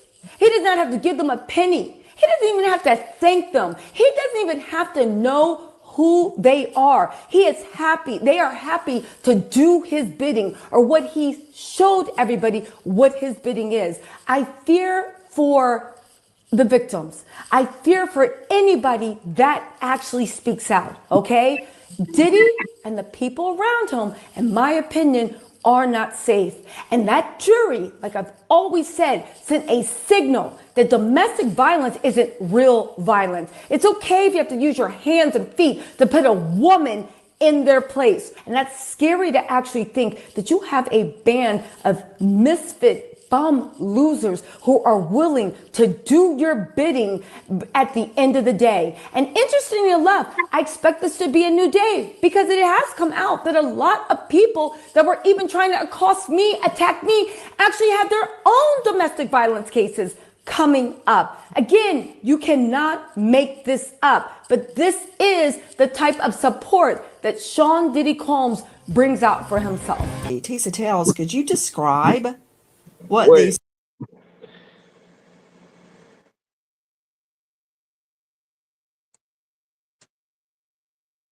Hold on, because I just found it.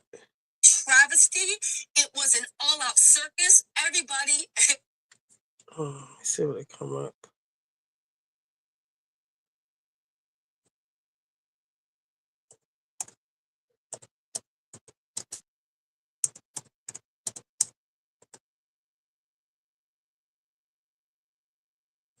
Here it is. Including myself, are running to safety. I've got a question for you, Tisa Tells, and everyone's going to want to know this. You're in a car right now. You had to leave the courthouse. Why?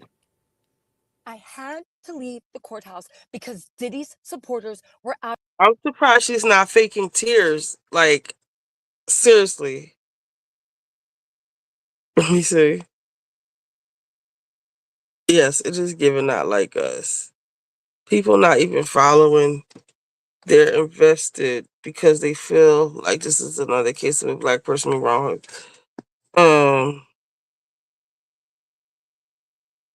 How does she come up with this stuff? She just be talking, saying, yes.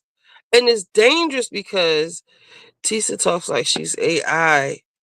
It's dangerous because it sounds like she's about to cry now. And it would be fake if she did.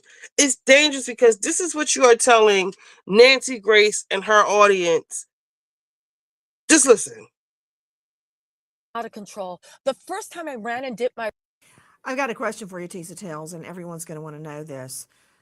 You're in a car right now. You had to leave the courthouse. Why?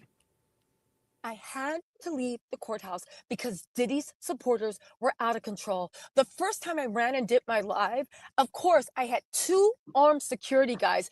Everyone told me, the people in the courthouse was like, make sure you have security. There's a lot of weird stuff going on. It wasn't just me, but I'll tell you what I experienced. Diddy's supporters surrounding me, threatening me, saying that they were going to hurt me. It was a serious situation. It got so bad, and there was so much chaos and violence that they actually had to lock the courtroom down and force the Diddy supporters across the street. It was, do y'all hear this?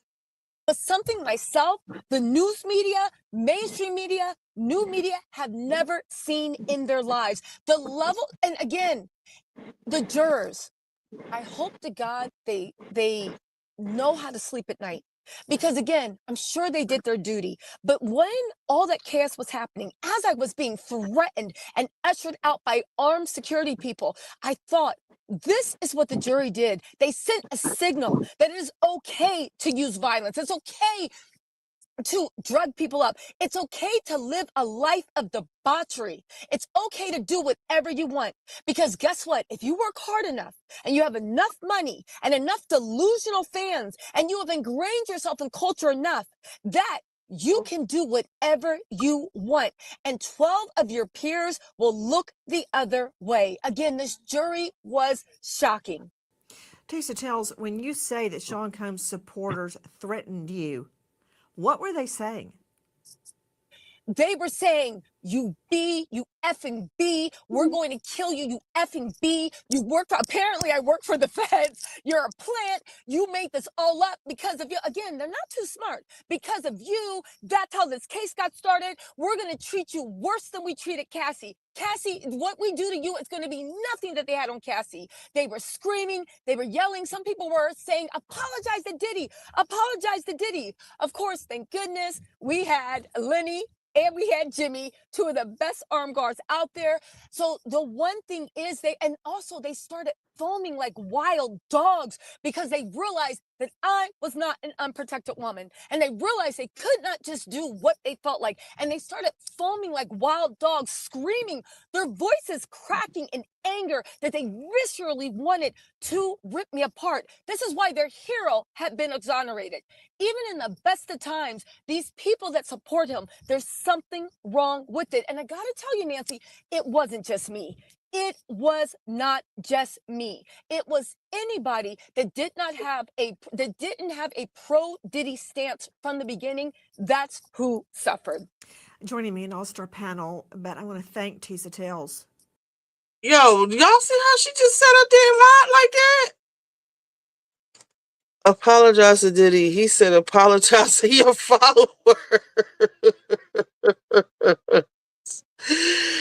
God, this is so funny. It's funny, but it's dangerous because, like, people will really think that. Like, she is a liar. And everybody was, what? Everyone was on the same. Yeah, anybody make nobody move because of her? I heard Armand say once they started pouring the baby oil and stuff out, I think they made them people move. When the crackhead girl came over, he had left, but I think he said that after that, the fire department had made them leave. I don't know, but like what she said did not happen. And apparently some shit happened inside the courtroom. She had been trying to get him put out the courtroom from what I understand. They have been going through it. They've been beefing for some time now. So I don't know. But they say, like, even like when I was watching during the trial, she would be reporting stuff completely different than what everybody else was saying. I'm about to make me some popcorn real quick. What else do I need? Hold on. Yo, she is really out of pocket. when I come back, I wanted to show y'all what else did we say we was gonna talk about. I wrote Angela I gotta talk about Basketball Wives. Did y'all see Angela and I guess I can take my laptop with me. Hold on. Charles and Angela. Let me find it before I go down here.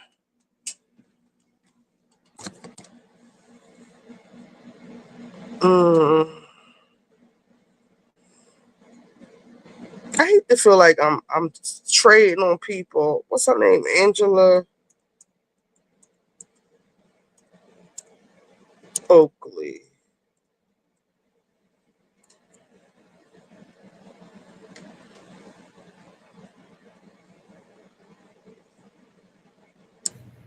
The real story? I moved to Vegas. Oh. Took Delta. Oh, I'm hot. Oh. And, had a But great wait, time. did y'all see the interview that he did first? Okay, let me come back to this.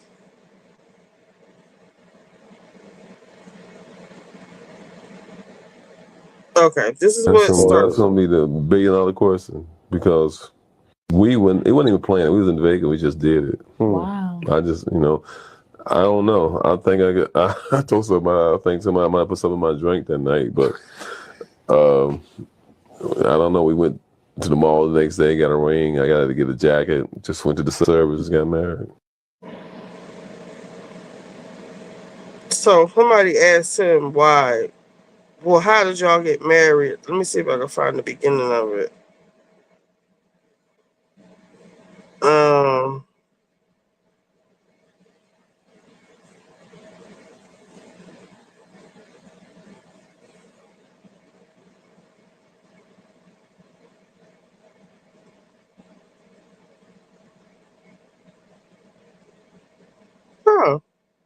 Let's remember Portia was the first one to imply Charles Oakley's infidelity in the same time where Angela called Portia a stupid bitch. Wonder if Portia had a hand in Phaedra hiring that man to lie on Angela. Talk about it. No. What did you hear about my husband? That's all right. Who's got the next question? Portia doesn't even want to speak about her own marriage and her own relationship. Why would you mention my husband? Like, don't even say Charles' name. Don't even get it out. Sorry.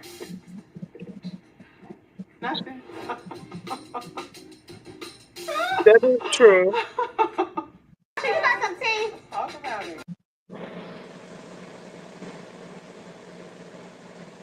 I wanted to ask you, what was your reaction when Phaedra said you're the oldest looking young person she's ever met? I did. All right, so basically Charles was okay. So this is another one. Oh. Took Delta. Oh, I'm hot. Oh. And, had a great time. I made a comment about the $1 billion question, and I thought I was drugged and just trying to be funny. It wasn't, some people took it, some people didn't. So no, you're not funny. It's not funny. No, but we had, we got married. We had a good time in Vegas. Oh yeah, we planned to go to Vegas. Yeah, we planned to get married actually. Yeah, you remember that? We went to Vegas, got married. Yeah. Oh yeah, you remember that? What song did I walk down the aisle on? Luther. Oh, you remember that? Yeah. Oh, I didn't know if you remembered all this. Yeah, I remember. Oh, do you remember asking me to get married? Huh? Last. Do you remember? Yes. You do. I don't know if someone who was drugged will remember that. Drugged? Yeah. You said we going to get there. I said I was trying to be funny with the It joke. wasn't funny. Yeah, well, it wasn't funny. I'm not a comedian, so. You're not Red Fox, no. Red Fox. Okay. Eddie Murphy, no. Okay. None of that. Yeah. It's hard out here in these streets. Yeah, we married, so that's what, Yeah, 8 years. Yeah. You lock the door every night, right? Make sure everybody in the house, right? Yeah, try to always look at the door. Make sure it's locked. But you're banned from podcasts. I'm banned from Madison Square Garden, so You're banned from answering any questions about Vegas. Vegas. Okay. Yeah. I'm But banned. you're banned, but you can What tell happened? the whole truth and nothing but the truth. July 29th, banned. Our YouTube channel will be released. You're excited? You can tell the whole truth and nothing. But You're banned from podcasts. I'm banned from Madison Square Garden, so You're banned from answering any questions about Vegas. Vegas. Okay. Yeah. I'm But banned. you're banned, but okay. you can tell the whole truth and nothing but the truth. July 29th, banned. Our YouTube channel will be released. You're excited? Yeah. You're gonna tell the whole truth about how we got Yeah, you married? can see everything. You're gonna tell the whole truth? Yeah, nothing but the truth. You're gonna let them know real men do cry? I'm gonna let them know the truth. And it wasn't no drugs. All right, y'all. We'll see you July 29th, banned. Subscribe. So I guess they're starting a new channel. Hold on. Why exactly? This is why I said she's starting to like, I don't know. I don't want to say she getting on my nerves yet, but she's starting to, I guess, embrace her I don't know, her stardom. Just make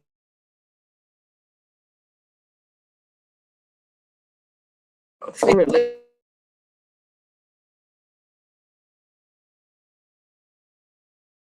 night snack.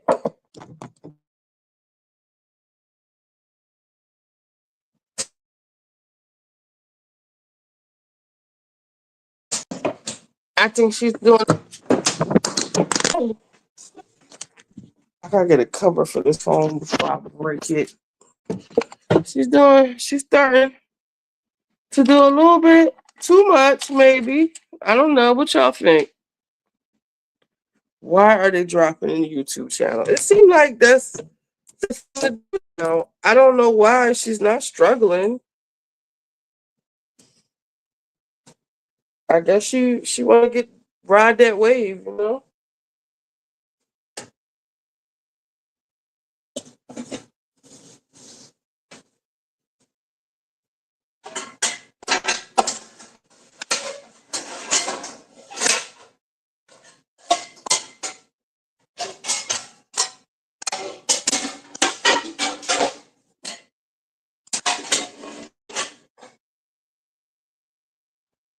Now, Nicki Minaj. Or do we want to talk about basketball? Let's talk about basketball wives. Basketball wives. Is anybody watching basketball wives besides me?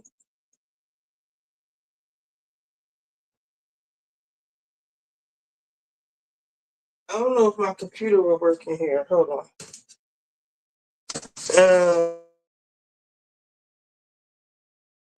Let me find some basketball wives clips. It's working.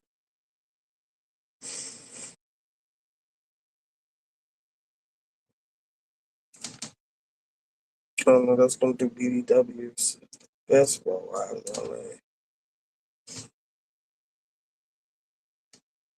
I don't watch it. I just watch a review. Well, so that was Monday, child. Let me see what happened. Uh-oh. I got no signal in here. I had to wait till we go upstairs. Brittany Renner is doing too much. Let's see. It comes on. They want to. I think they're going to Hawaii. Are they already at Hawaii? Why her neck look like that?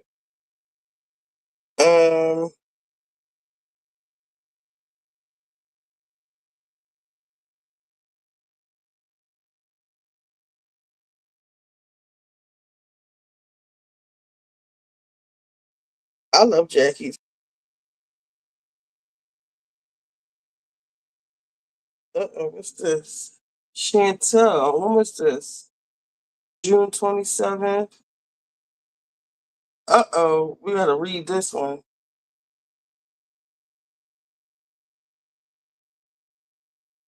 Oh, y'all can't see it yet.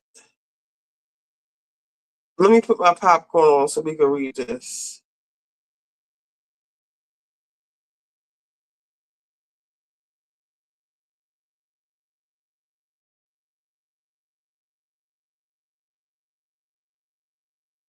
Give me 1 second.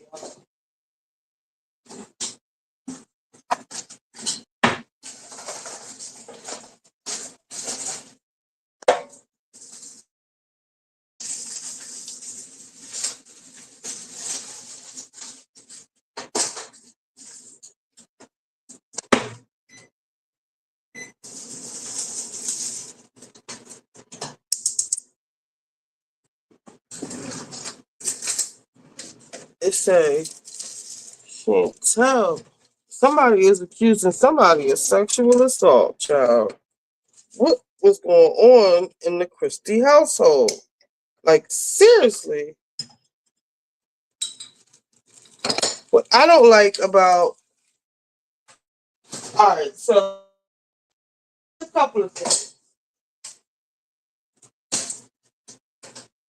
So they're going on this, Ming wants to go on this Hawaii trip, and the girls, so there's a faction. So when it first came on, everybody thought it was going to be like Evelyn versus Jen.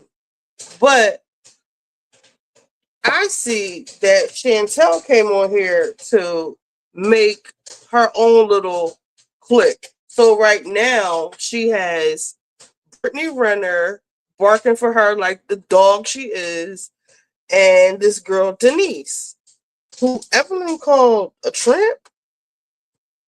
So Denise, I would compare her to like Royce or like that kind of a character. Like, I wouldn't even give her Drea, but somebody said she's the Leangelo, one of the Ball brothers' baby mom. So I don't want my popcorn to burn. So they're going to Hawaii. Chantel's not going, but now all of a sudden Denise has beef with Evelyn. Now, the last time I talked about this, hold on.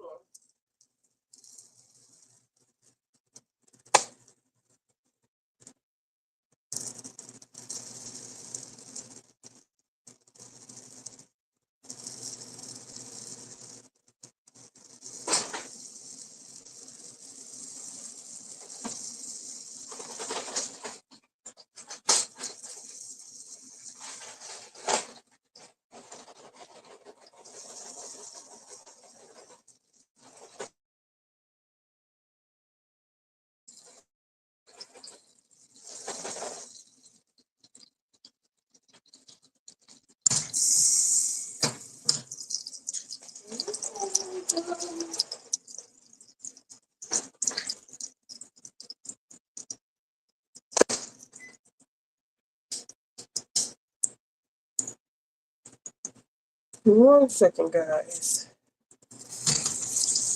Where is my... I can take this party right back upstairs. I don't know how I'm gonna take this stuff.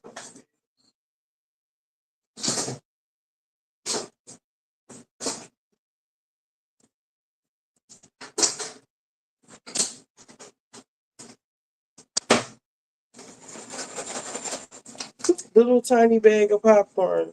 It's like a mini bag. I do not know that I bought this. I like my popcorn just a little bit burnt. A little bit of butter on here.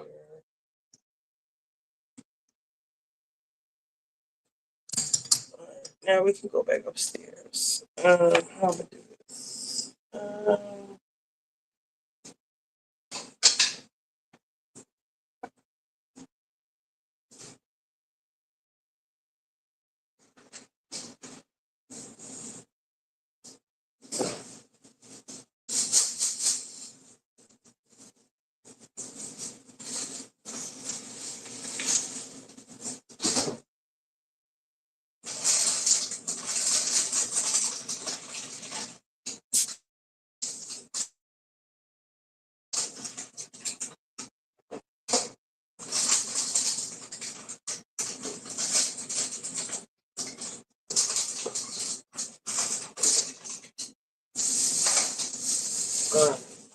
Bear with me.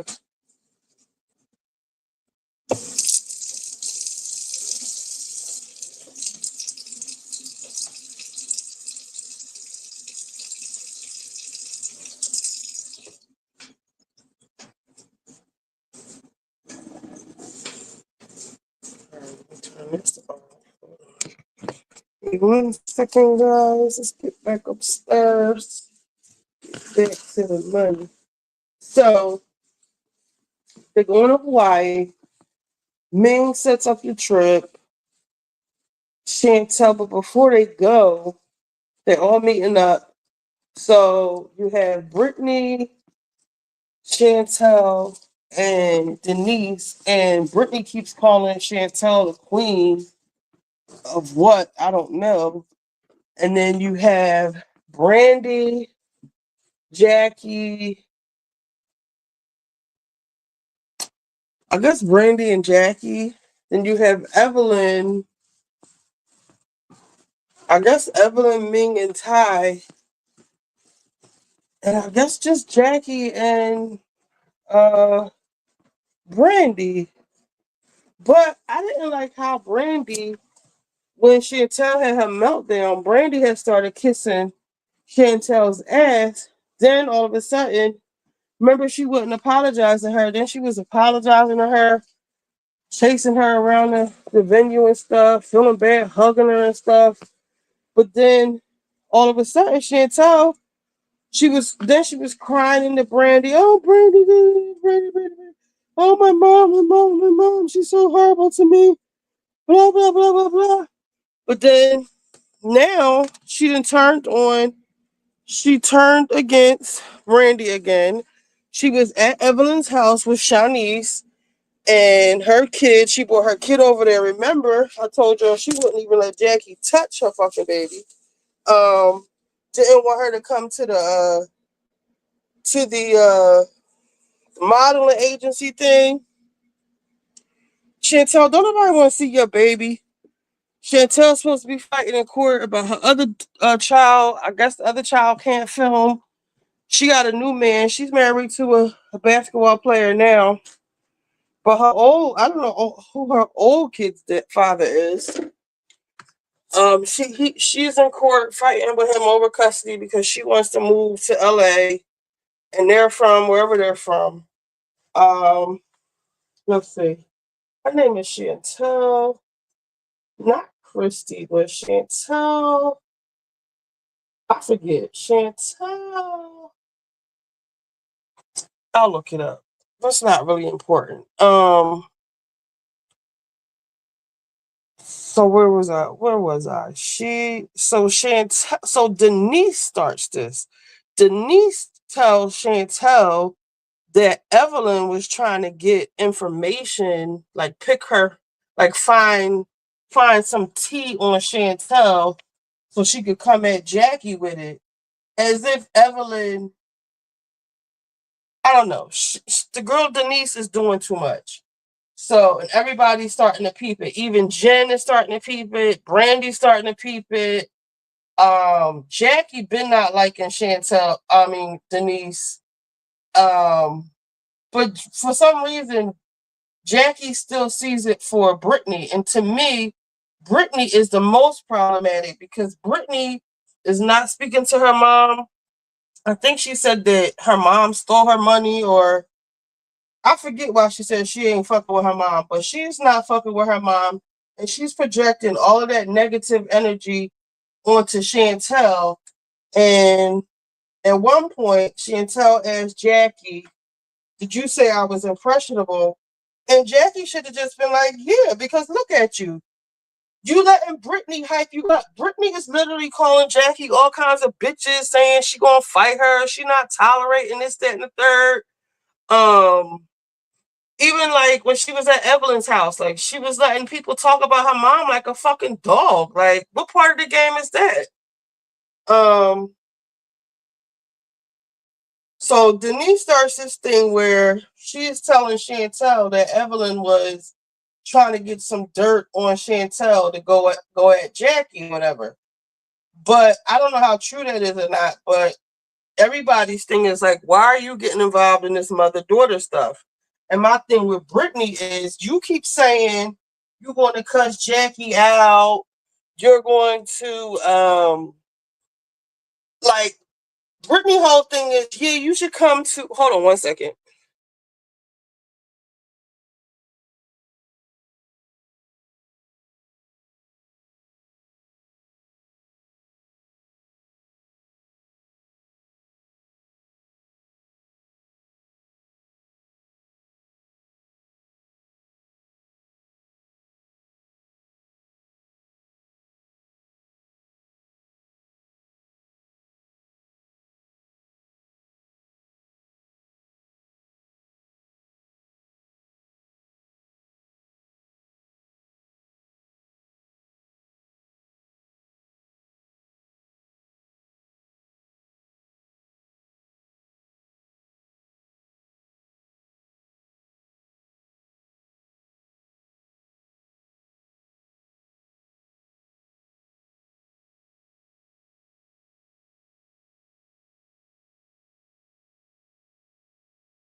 All right, I'm back.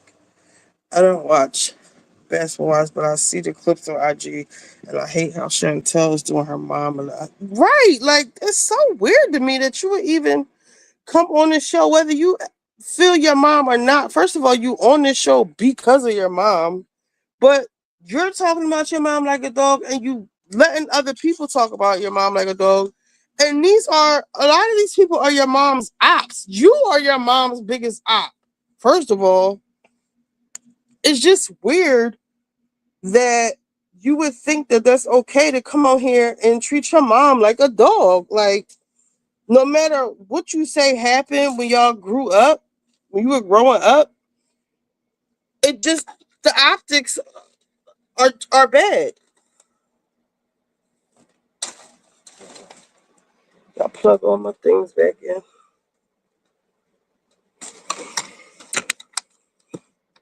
So Brittany is all like, yeah, bitch, you need to come to Hawaii and tell your mother off because she's toxic. Brittany, the only one toxic is you. I wish I could pull it up. Y'all can see my TV, right? I'm about to pull it up on the TV.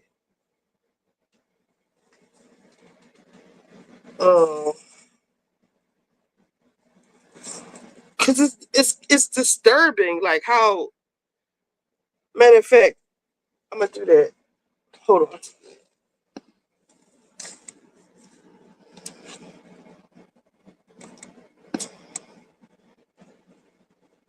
Uh-oh. What happened?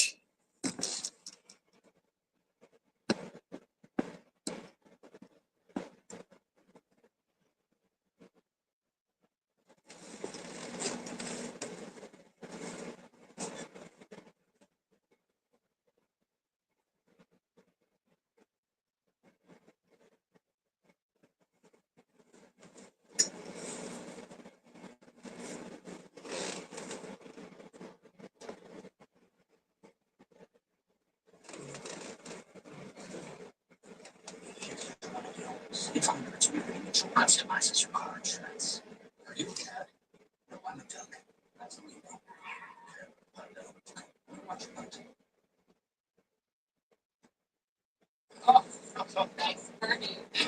Oh, I got OC on my DVR. Oh, Next Gen NYC was good. Y'all, I feel a little bit bad for Charlie.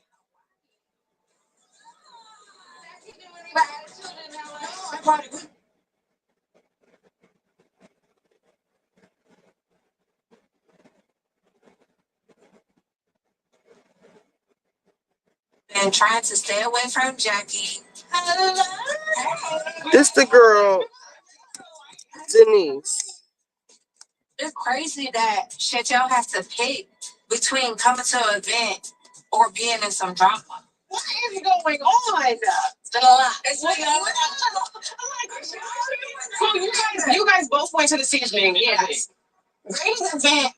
It was really nice. The food was really, really good. Me and Mom, we did get into it a little bit. What happened? She did jump over no couches. Oh, because I mean, she know the place. We want everybody to stay out of your business, but every time I turn around, you in my business. Everybody's business. She was like, "Well, I'll have the conversation, but my daughter has to be here." I dealt with a lot of deflection from my mom. You want to pick and poke with everybody else's personal lives, families, husbands, enemies, everything. But when it comes to you, not too much on Jackie Christie now. That's your mother. When Jackie was trying to like recruit everybody on her side against Evelyn, how you feel about Evelyn? I don't feel a thing. How you feel about it? Come on. You're really in Evelyn's corner, right? Yeah. Okay. Well, guess what? I found out that same night what kind of person Evelyn was. What? Girl. Regular. Violated us for no reason. Yeah. She did us so like beyond dirty. Evelyn, how? What happened?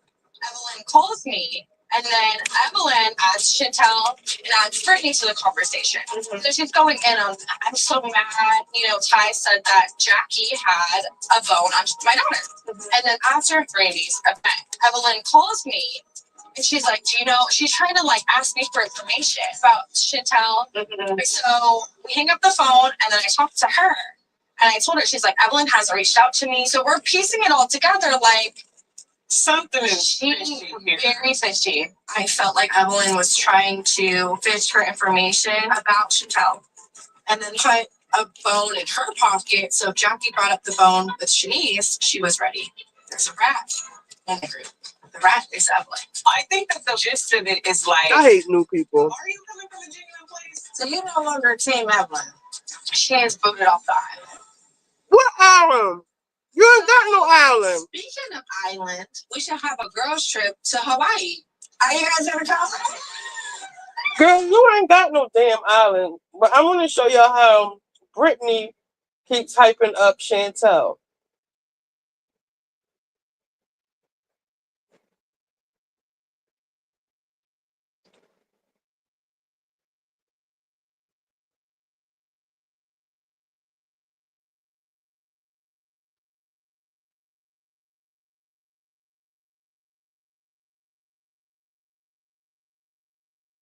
Those custody keys. So there's a little board here. There's like tons. So you guys go come on the couch. Get comfy. I have experienced.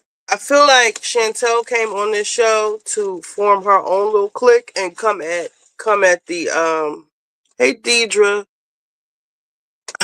It's my popcorn. I always eat popcorn.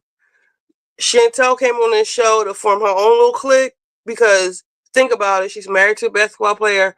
Her father's a basketball player, so she would be royalty on this show. Like, well, not royalty, up on a hierarchy. That's why Brittany kissing her ass like that, and she got this other girl, Denise, running behind her, and they trying to take down Evelyn. You see how she just said Evelyn got booted off the island. Bitch, what island? You don't have an island. You just got here. You don't even go here. And this heifer right here. Oh my God. Just listen to her.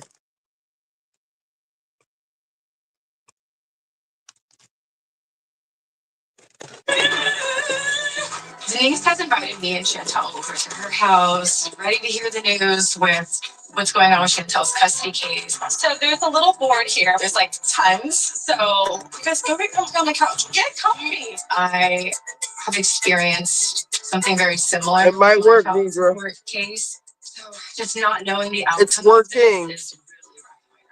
But cheers to us reuniting. Cheers to the big three. Cheers to the big three. The big three. Point two.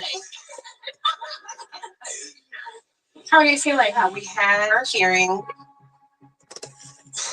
Oh gosh. So I got the results today. Okay. and she granted relocation. So basically, yeah, as lover, Jackie brought her on here probably not to do this, but to, bring her daughter on the show. But Chantel clearly had another agenda.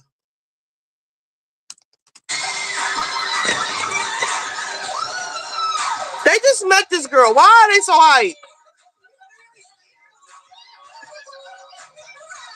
After viewing all the facts of the case and the testimony that we shared at the trial, I feel like the judge seen that I'm trying to make choices that really are in our daughter's best interest. I'm so excited to be starting a new chapter. She's crying. My new friends. None of the women have really spoke to my spirit the way that Brittany and Denise have. I feel very seen in this space, and it's just like a breath of fresh air. I feel like I should be happier, and I'm not. Like, I called and I talked to my husband about it, and like, obviously, we're glad that it worked out and that I can relocate and that I'll have support. But this isn't a win or lose. I wonder if she's gonna treat her other baby different, like Jackie treated her different growing up. Those type situation. Nobody wins when the family is feuding like this. Okay, Jay-Z. I can relate to this too, obviously. I still want that unity. That's just not there. Also, probably you're feeling a little bit of the mourning of like what could have been, and it's like my life is really like it's done. Yeah. Now, like I can pat myself on the back for a fight. Brittany, your life is nothing like Chantel's. Chantel lives a charmed life, even though she wants to act like, her life is so horrible because of her mother, but her father is the Doug Christie and your mother is the Jackie Christie. Like, no hardship. This girl, Brittany, had to literally get on her knees and suck dick to make a name for herself, show her ass on Instagram and trap a basketball player, a young one at that. And I don't think she's getting the money that she thought she was going to be getting. So she is struggling because during the wildfires out there, the girl Denise had to come and pick her up. Why did she have to pick you up? You, your kid, and somebody else, like her uncle or somebody. So you out there living with somebody, which means you don't have your own place. And do you not have a car? Is that why you on the show doing too much? Like, it's something going on with Brittany because she's really angry. And bitch, you on here in this Muslim garb, you messing with Kevin Gates, the cousin fucker, and he broke up with you. And then just be like, now I lay the rest. You get to move on. I feel like there's no better group of women for me to be with than you guys. Yes, it is. These are some downtrodden assholes who aspire to be who you are. You are somebody. You just evil. You just a bad egg. Like, you just a little evil or something. But these two, she had about like 6, 8 kids in her yard. And Brittany, like I said, swallowing as many kids as she could just so she can get. I ain't never seen her in nothing other than Fashion Nova. But you don't even have anything, Brittany, and you're very angry. Chantel, these are the wrong girls for you to be around. They're only kissing your ass because you are their lifeline. Without you, they would be getting treated like dogs from the other girls. But because you are Chantel Christie, because your last name holds some weight, because you have a legacy and you have an actual you are a basketball wife. That's why they kissing your ass and they're giving you what you think is love that you never got from your parents. Your parents put you in fucking position. And you come up here and do that to your fucking mom, you ungrateful witch. Because you've forged ahead and you've experienced it, whether it's like the child's father situation, whether it's the mom situation, like you guys have been there. And so that's really all that you can ask for in like friendship and sisterhood. Chantel is one of the realest women I've ever met. And alongside Denise, she is not. Within the big three is based on just mutual respect. We do have a lot of similarities in just our life experiences. No, you do, girl. No, you do not. You wrote a book about sucking dick, bitch. Chantel, that is not Chantel Christie's story. And Chantel, this is what your mother means by impressionable, because you were raised in the house. You had to stay in the house. She kept you away from whores like this. Okay? Y'all don't have similar anything. And your mother, whatever Brittany's mother did to her, Jackie did not do that to you. She put you in position. From what she said, I think her mother stole from her. I don't know what else she did. She might have fucked her man the way. You just don't become a whore like how she is. Like, you had to go through some things to get like that. Like, this, y'all don't have nothing similar. I think it just triggers me because I have a daughter. I don't know if I don't know how old Chantel is, but I have a daughter around this. We'll talk about that later. So, like, how are you guys feeling about Hawaii? So, I'm going to Hawaii. Ooh, Deidre, I'm going to get on that. I'm going. I thought about it and I was like, no, I need to. I don't want to get what. I think for me, like, I'm looking forward to it because my sights are set on the bigger picture in my life. You know, like, I've been able to put the situation with my child's father to bed. Now I need to put the situation with my mother to bed. It's the lies, it's the deflection, it is the no accountability. All of, like, you checking off every box on the list. That's like, should I take it there? And it's like, okay, did she do this? Did she do this? Did she do? Oh, okay, now I'm at the bottom. Every box is checked, and I'm coming to Hawaii to put belt to ass because I need clarity. So, did y'all hear her just say she gonna put belt to ass to her mother?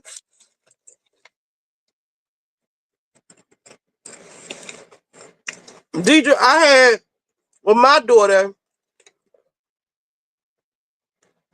people trying to get in her ear and tell her, like, literally like the same shit with my family around the corner, get in her ear and try to turn her against me and act like her life was so this, that, and the third. And the whole time, the way you were raised, they are underachievers, okay? You are not. You were born ahead of them, okay? Number one, you sitting around there listening to them. They're trying to knock you down a couple pegs down to their level. Like, even when she would have, like, the new iPhone, the new, you know, I'm the type of mom, I get my hair done, she getting hers done too. If I got a 30-inch weave, she got a 20-inch one. Age appropriate, of course.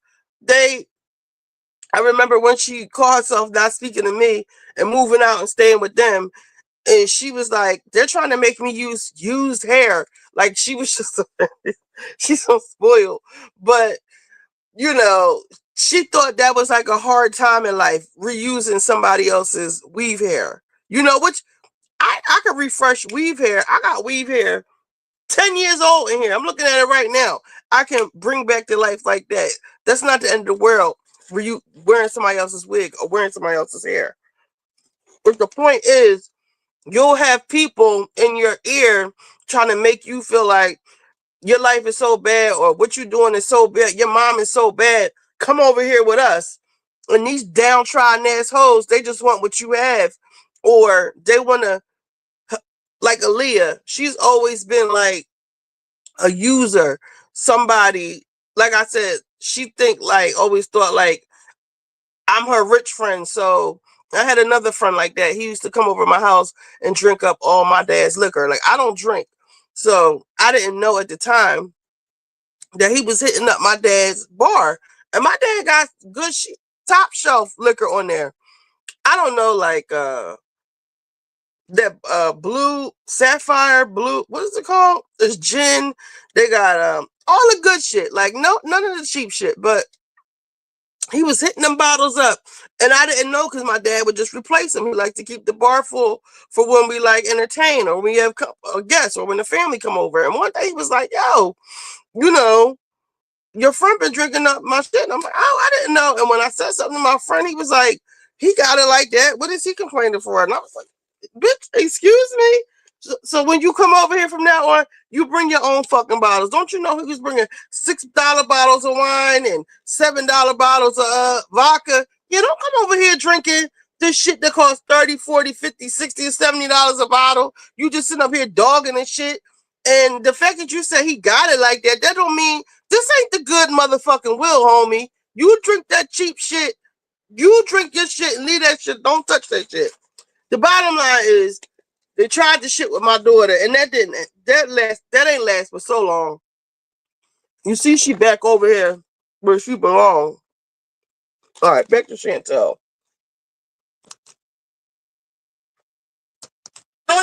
Brandy, Jackie. Those are three people I'm not looking forward to. And then there were three. Brittany, don't nobody care about you. But you see how she's hyping her up to go against her mother. That's the white side of her, because black people don't do that. It is me, no accountability. All of, like, you checking off every box on the list. That's like, should I take it there? Allie, you funny. Did she do this? Did she do this? Did she do? Oh, okay, now I'm at the bottom. Every box is checked, and I'm coming to Hawaii to put Delta F because I need clarity. So Evelyn, Brandy, Jackie. Those are three people I'm not looking forward to. And then there were three. I like sex. I like sex. I like money. Brittany, ain't nobody thinking about you. Seriously, sis. Okay, this is me. Let me see. A good girls trip. Is everyone coming? I think everyone is coming except Chantel. Chantel's not coming. She was kind of like on the fence. I'm excited to go to Hawaii, but the trips are normally a coin flip. You don't know if you're going to get heads or tails, and somebody's going to be on their tail. But maybe if Chantel is not there, we can avoid some drama with her mother, Brittany. May definitely has her hands full. I think that she feels like she has to just exclude herself from everything, though. Yeah. Yeah. I had lunch with Denise and Chantel. Denise was like, Evelyn is voted off the island. Flag on the play, hold on. Okay. Okay, let's start over because now this is getting interesting. She said, like, basically, she felt like Evelyn was calling her to try to get information about Chantel, and she felt like, Wait, what? Oh, wow. I don't know, to maybe use against Jackie. What did Chantel say? Chantel basically said that she does not trust her. Because of what Denise said? Correct. There's something about Denise that I just don't get. I don't know what her story is. Her story is Chantel's my friend, and I'm gonna write for her. Y'all can be friends, But you just met these people. So why don't you get to know everyone else instead of inserting yourself into their business and their problems? Maybe she is right about the Evelyn situation, but this is still the second time that Denise has inserted herself into somebody else's business. Like, are you mad or is your clique mad? child. They giving Destiny's Child in all of them is fair. So like no more self-affirmation chasing other people. I don't think nothing really happened. They all packing. Nobody knows Chantel is coming, but her little clique.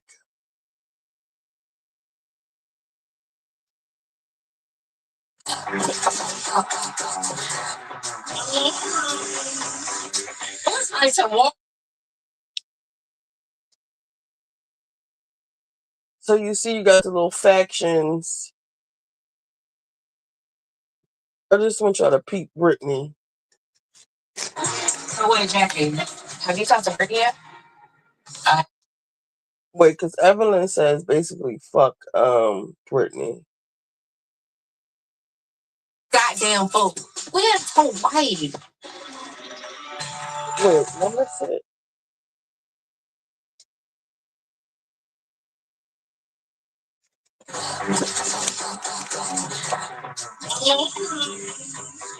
Oh, it's nice and warm. It is. Is this us? Yes, Dad. So since I'm the third wheel, do you want me to sit in the middle? Yeah. I am finally in Hawaii. I am so. Can y'all imagine her on Real Housewives? Excited. A vacation. I am just like ready to relax and have a good time. A good time, girl. Who could be mad at Hawaii? You want to sit next to your boo, not boo, friend? Oh.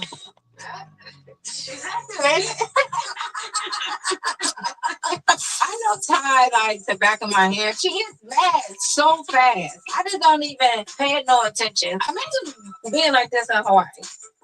Looking like a goddamn fool. We're in Hawaii. Has anybody talked to Chantel? No. I'm not surprised. They said you were voted off the island. Oh, God.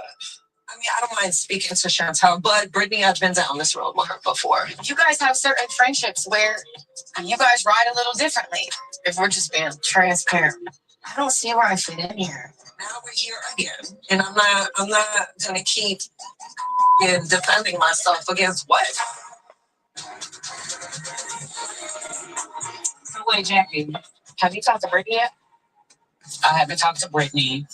Brittany is mad. She holding a grudge. Do I like her today? Yes. Will she do something to it up tomorrow? Yes. Well, that's just what she does. I cannot believe we're in Hawaii right now. I know. I feel like we got here so fast. Do you feel like the groups have been divided up? Yeah, very clicky. And it's me and you. And Chantel. Yes. Jackie, Jen, and Brittany. Mm-hmm. And then Evelyn, Ty, and me. Yeah. I've never been to Hawaii, but I can't say I'm excited to be around these ladies. Despite the ugly energy that's ever so present in this group. It's you! The silver lining is Chantel making her arrival later. I'm looking forward to breaking down the mountain of lies that this group is built upon. Oh, the big three. What is she talking about? Oh, we will. Oh, yeah. We will. The big three is on location. Y'all not big nothing. Literally, all the drama is coming from her hyping Chantel up. I'm gonna just fast forward to the dinner with Jackie. Ming makes Evelyn and Brandy sit down and talk. I can be the mediator and get this group back on track, one bitch at a time. So, what can I do to facilitate the apology? Locked up. I'm gonna get on. She's gonna owe me a thank you. Oh, apology and a thank you. I gave you a thank you. I need it again. I need an apology. Okay, because I was telling this lady. Look how stank Brandy gets towards Evelyn, though. About how I feel. And she said what? I was trying to find. I don't feel like you showed me any appreciation. And I didn't like that. I'm really trying to find to go. You was nasty. You know what? I'm not. She was, because everybody was a little nasty as Vegas. Okay. So I received what you're saying. And I do apologize. I do care about you. I do miss kikiing with you. I do appreciate you putting the effort into trying to juggle my birthday, Jennifer's wedding, and all of that. I apologize. Don't get weird. I apologize. I received it. I received the apology. It's just I don't like the constant back and forth, back and forth, back and forth, and the rudeness. Like I can be rude, but I don't want to be rude. My main goal was to get you two ladies on the same island. We'll see how long that lasts. See? That's the stank shit we talk about. On basketball wise, you can call me impressionable. No. You like to stir up all of this drama.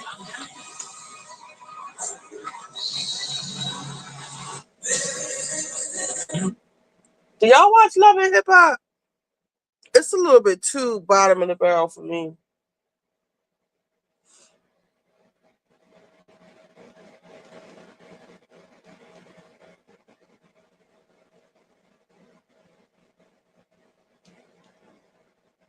So I want to get in here and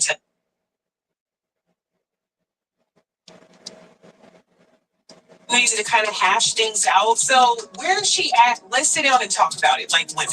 I just commend you because it's so like Hawaii is beautiful. It's a brick. I'm ready for Jackie. Jackie, I'm sorry. She sees you. I haven't been around the group in a very long time, so I want to get in here and test the temperature and see what's what. Till we talk about what you think. I'm still mad. Like, I haven't changed because nothing's changed. And to be honest, there's nothing that she could say to me that would change her mind. I cannot wait to see the look on everyone's face when the queen walks in. The queen? Drama tonight. I welcome it with open arms. What would Jackie's ideal response be? And handle this perfectly in her mind. I think that I would walk away with an ounce of respect for her if she would just take accountability and acknowledge all of the things that she's done and said.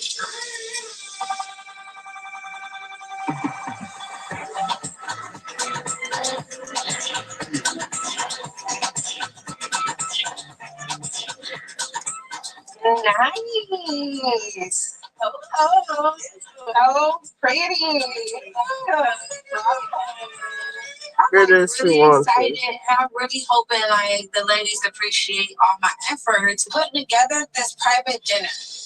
I hope that everybody can have some fun. We're gonna drink, we're gonna eat. It's our first night in Hawaii, so we're gonna have a good time. Just chill. I mean, it's gonna be Amazing time. Thank you for inviting me. You don't sleep over. I'm not having a Guys, do y'all feel like that for the straight girls in here? Do y'all feel like one day, like you can meet somebody like Ty, and then would you give lesbianism a try? Because guess what? I feel like I would marry a gay man, not for sex and stuff, but like security. We're going to talk about that. Yeah, I think Ty is crazy. Like, I'm not having no sleepover with Ty.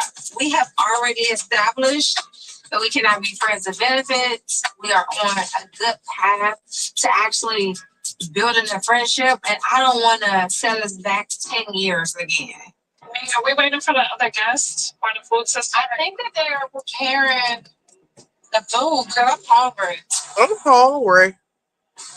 Yes, I would not mind having a lavender relationship.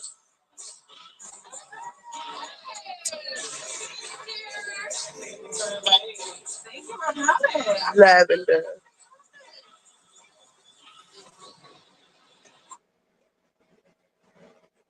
So Chantel's trying to have these like bombshell moments, like nobody knew she was coming. It's a vibe. Get started at tovala.com. And I don't know if you can see how she's staring at everybody. Look how she's talking to people though.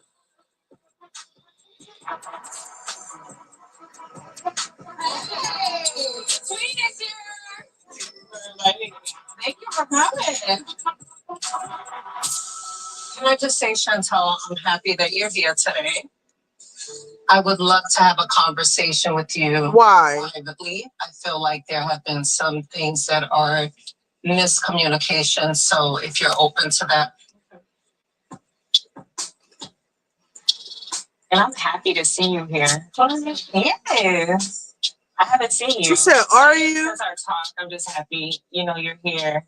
I truly am sorry for this. You know what I mean? For like me putting myself in a situation to have like a part in this. With everything that I know that you have going on or heard, whatever. What's so funny? She's talking to her mother like that. I know this is your event, but can I speak? She said to her mother, what's so funny? Because Brandy was basically apologizing. Brandy feel like she started all the shit between Jackie and Chantel when she said stay in the child's place and Jackie didn't take up for her. But my love, that is not the beef. You came on this show with an agenda. Like anything that was said, you was going to have this. This was going to happen regardless. Hi, Dan. I'm so happy you're here. Look, I know this is your...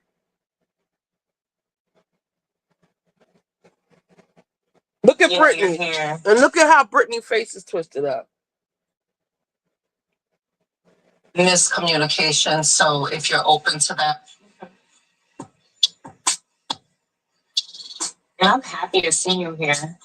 Yes. I haven't seen you. Like, and since our talk, I'm just happy, you're here.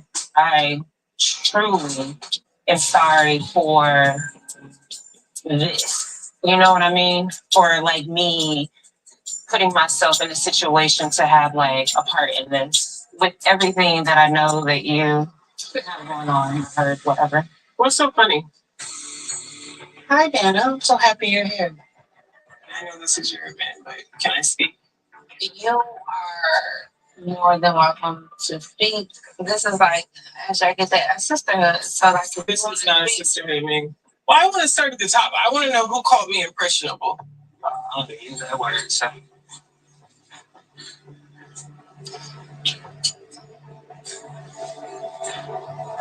Nobody? So I'm impressionable, Mom? Yes. I'm impressionable.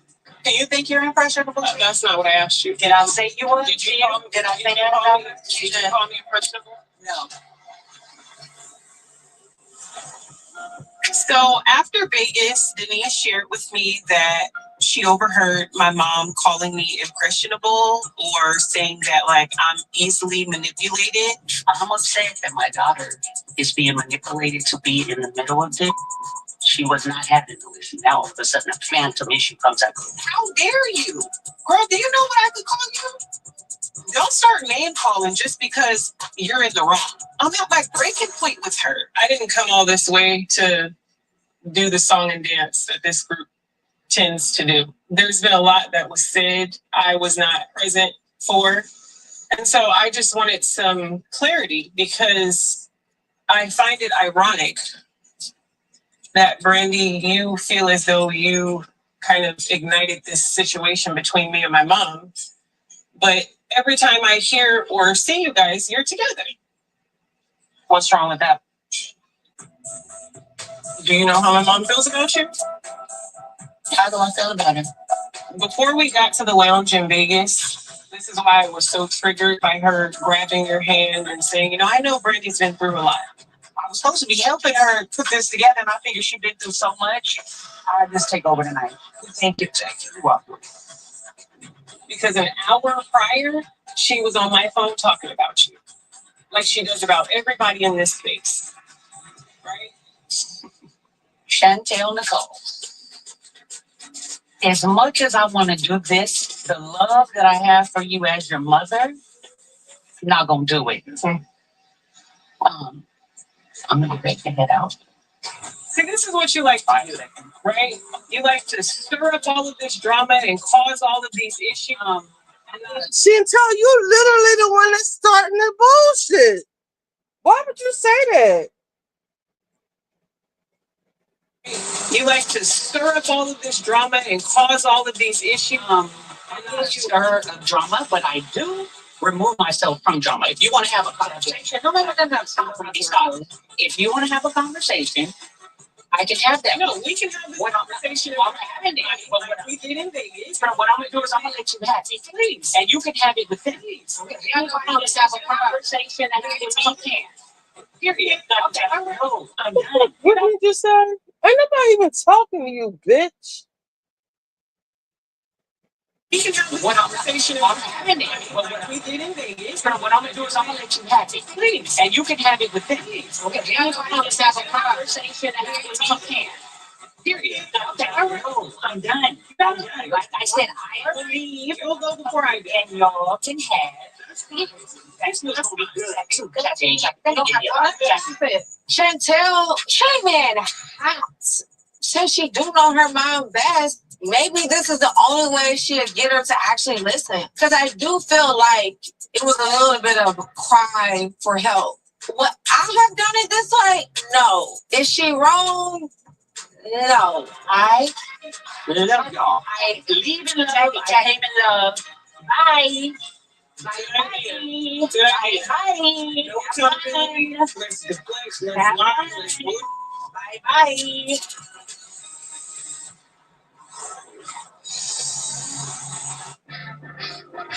Chantel is on some bullshit. It is. It's really sad and it's weird.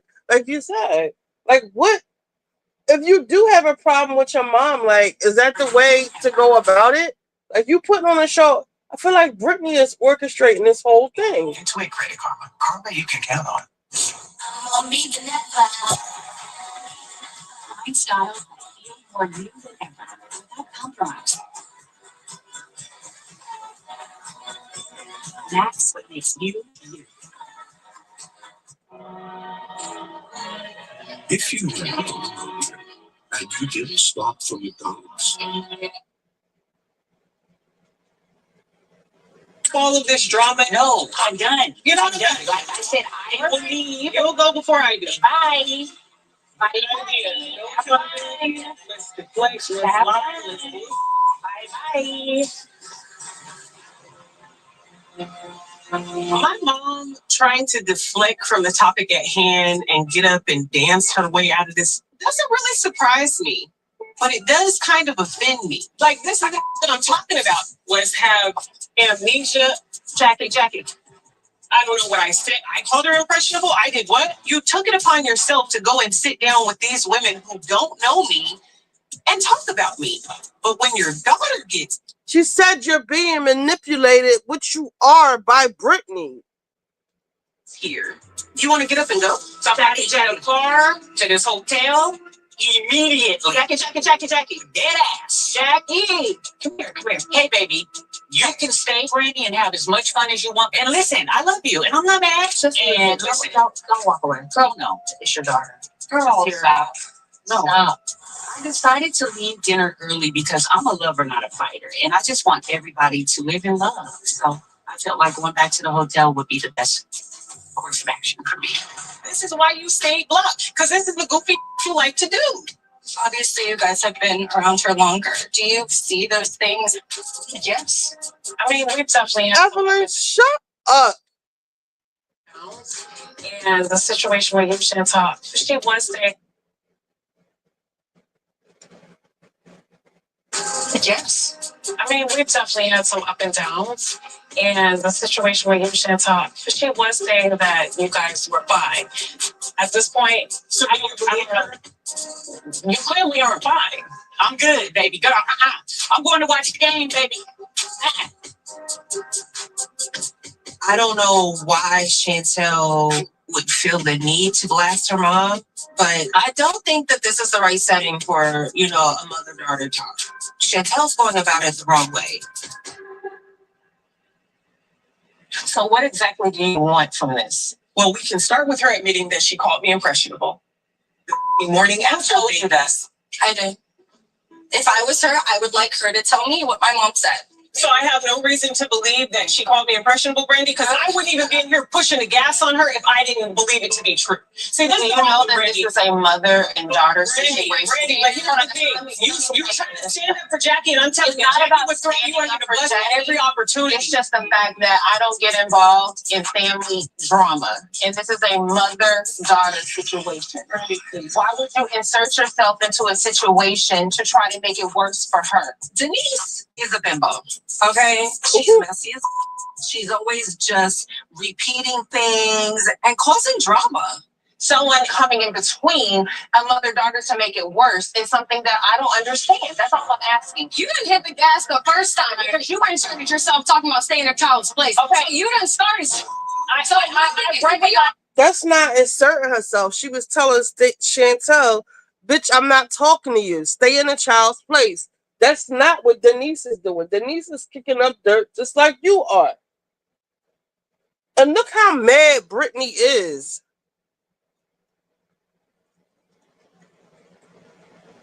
That's all I'm asking. You didn't hit the gas the first time because you inserted yourself talking about staying in a child's place. Okay, so you done started. So Brandy got to see in real time that she didn't defend her daughter. So that's when everybody got in their business. I didn't know. So now we're on the table. Ain't sure that's the thing. Ain't no matter. Because that point, real fire. So why if you never had a toxic mother, you will never understand. That's why I'm so passionate about it. But why are you coming at me? Because you started with her. As every body, you started with her. She's been the most well-spoken person. You pick and choose who you hit the gas with. That's what I don't respect about you. You do. Well, that's You do. We all say not true. I've already apologized and talked that out with her. Oh, it's a little too late, girl. I told you, genuine thing. How are you standing here defending Jackie, who would throw you under the bus and run you over with an 18-wheeler at the first opportunity? I don't really give a damn if Jackie like me or not. Jackie don't even like you, Chantel. So I know she don't like me. I wouldn't want a stranger or anybody getting in between me and my daughter. Denise and Brittany and everybody else is poking and not resolving. Y'all don't understand what it's like to sit there and watch your mom be so fake. She has nothing nice to say about you, Brady. She doesn't like you. This isn't a sisterhood. This isn't a friendship. And I'm sure that you know that, but you continue to play this game with her, and that's part of your problem. Chantel, I can give a what she said about me. I still don't like this. Period. On basketball. Your mom said that she will only have this conversation with you on YouTube or on her talk show. I'm sorry? You look like a fool. You look like a goofball. I'm being honest. You haven't. You told them that you wasn't in a relationship anymore. Are you in a relationship? You gotta keep up. I have a question. I'm talking to her. I'm talking to you. You want to be in every conversation. We're tired of you. Uh-oh. Previously, Whew. It is the strangest thing. It is sad. Because, like, she is weird. Wait, which one is weird? Chantel? All of them weird.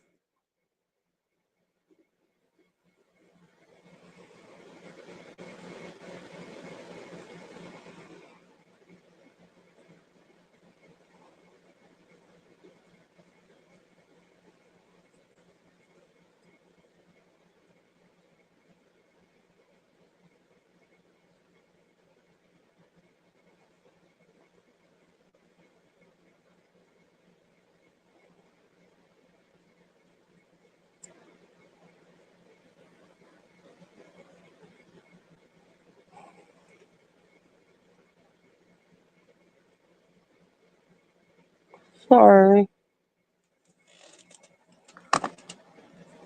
I want to read this thing from the daughter.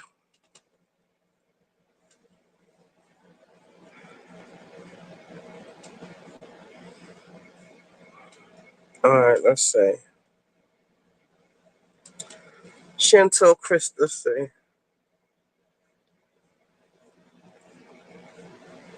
Basketball Wives star Chantel Christie accused her sister Takari of sexually assaulting her when she was a child.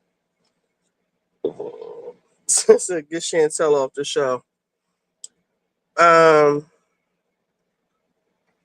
Most of you know I've healed and moved from the family drama. However, if I'm asked to not speak on or about people, I expect the same respect. It's been almost 10 years. A lot. I think this is Takara.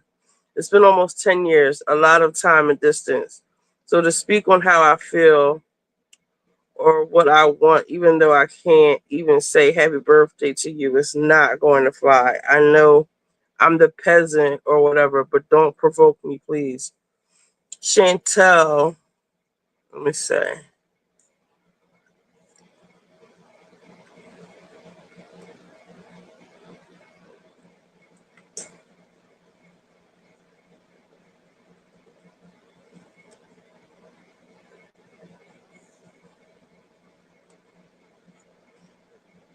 I made a general statement highlighting the fact that all three of us have had our bad feelings about her, whatever those feelings may be. Nobody mentioned you by name, nor do I care to speak on your experience. You wrote a whole book about it. Now, here you are with a screenshot from 2017 with no context. You want to tell these people why I went no contact with you? Was it because you were asking me to send you money when my now 8-year-old was only a few days old? No care or consideration for the horrific birthing experience I just had? Or maybe it's because you used to, I guess, molest me under the guise of playing house. I'm sure you remember all those times because I do. So I dare you to say I'm lying.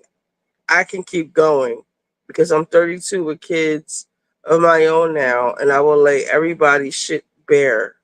Find you something safe to do. Chantel has to go. I'm sorry. She's like way too toxic. At least with Jackie, is like it's a little humorous.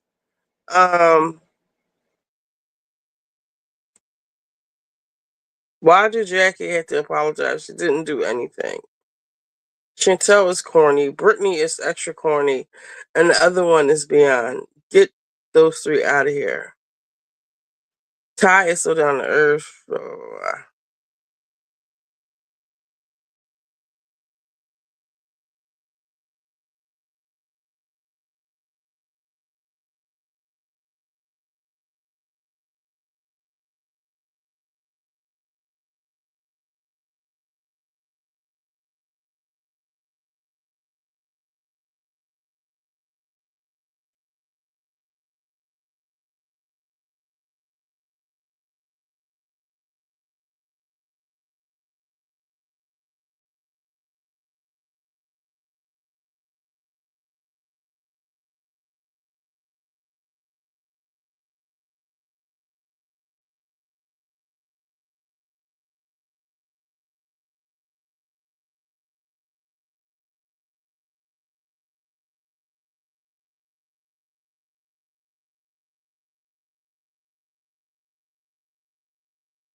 This big three thing is so cringe. Somebody give Brittany a tranquilizer or something. All that damn yelling.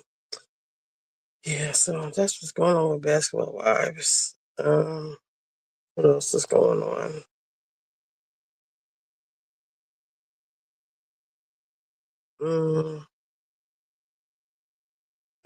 They were shooting at ice. Divorced Sisters. Does anybody watch that?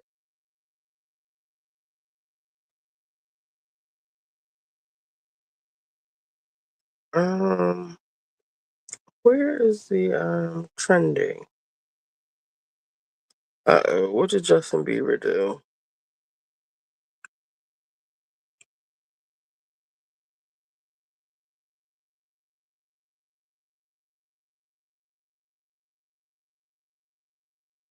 Did some new music just come out or something?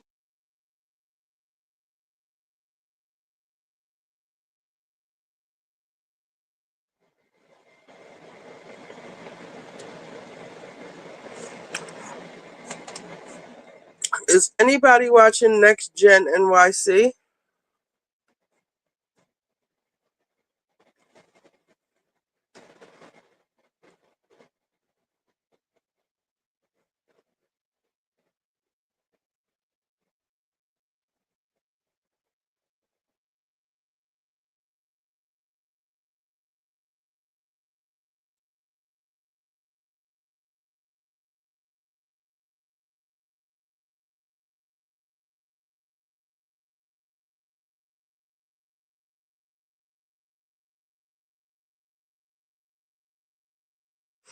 Justin Bieber dropped an album and all the features are black artists. R.N. Bieber is back. I did watch an episode, but I'm trying to remember everything that happens. Me too. Let's see what happened. When it came on, they were on their way to the shore. Everybody's getting ready to go to the Jersey Shore for Brooks's birthday. And everyone's mad at Charlie because everyone's finding out Get on. that Charlie basically stiffed them with the bill. They had a $14,000 bill at the club they went to that Charlie suggested everybody go to. But when they get there, Charlie always invites all these girls in the section, you know, and they have to pay for those bottles.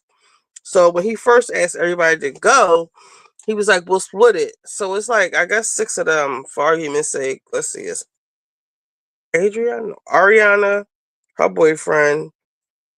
I don't think Gia went. So Georgia says she's not going because she don't pay to go to clubs. So Ariana Hudson, Riley, Amira. Who else? That's 4. I don't know if the other little white boy Dylan came. Let's say he did 5. I can't think who else is on the show. I don't think Ava went or paid. Let's say 5 times. The bill came to like 15, so that'll be like 3,000 each. But for some kind of way, Riley gets stuck with 7,000, and Hudson gets stuck, which is Ariana's boyfriend, gets stuck with $8,000.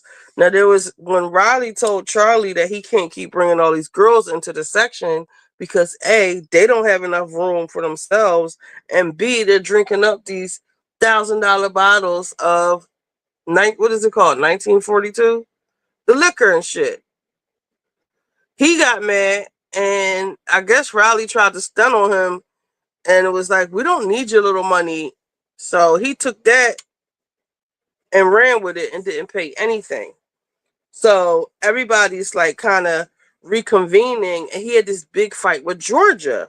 Where everyone's reconvening after that and figuring out, oh, Charlie, oh, you $1,000 he owe me for. And Charlie's roommate is moving out. The OnlyFans Abercrombie and Fitch-esque type of dude. I think that's his name, Dylan. He's moving out. He said Charlie's been a bad influence. All he does is quote unquote party. And whatever. Pop, pop, pop goes my mind. Whatever else Charlie is doing. So he moves the hell up out of there. Let me see. But they never say why. They just said they were like kind of two on top of each other.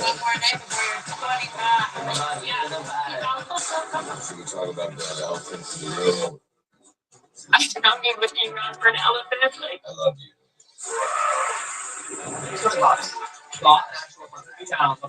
We went out and let's all split a table. Charlie brought like 10 girls. So basically, he's not even better putting them on the table. So it wasn't 14. Oh, child. Better not be on the card I paid for. Now it's really not the time to be asking about the speaker.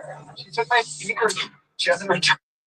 So Georgia had an event and she asked Charlie to borrow his speaker, and she didn't give it back right away. She said she only had it for 5 days. And Charlie had a meltdown. Like he was asking her every 5 minutes. Like right here, he's asking her. She's in the middle of an event from Meredith, from Salt Lake City. She's doing a caviar event because Georgia throws parties. You didn't so much as apologize. You got mad at me for wanting it back. You're a stupid, delusional bitch, Georgia.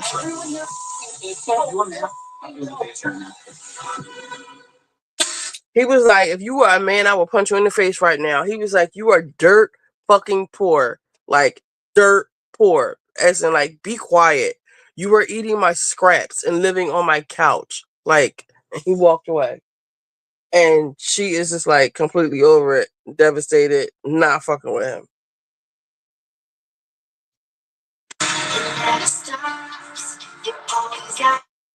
So that was the last episode. Everyone's getting ready. So they're talking about him. They're all figuring out that Charlie's been stiffing everybody, pulling little stunts. His thing is, oh, I don't have a card. When the bill comes, he's like, I don't have a card. I have Apple Pay. Well, bitch, Apple Pay me my money. But he's leaving people. He gets $10,000 a month from his dad. And he's clearly living above those means, going to clubs with $14,000 tabs. So everybody's like kind of catching on to Charlie's shit.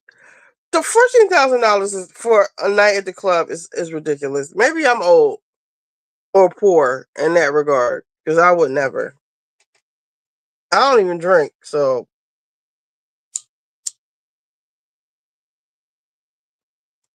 what else happened? So like a lot of them are being snobby about going to the shore. I guess they would rather go to the Hamptons. And this bitch Amira, she's the trans girl. She kind of starting to get on my nerves a little bit. This whole I've never been to the grocery store. Girl, what? I forgot to drop the damn link. Why y'all ain't tell me to drop the link? Let's see, it's 3:08. I got about like another half hour of me. I feel like I'm getting tired. Control V.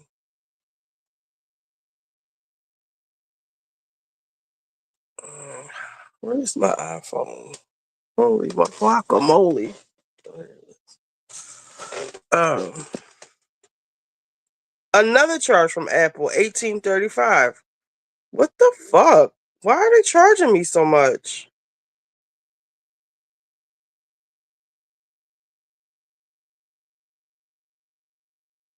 I gotta check this. I need to put this in my calendar to check the Apple charges.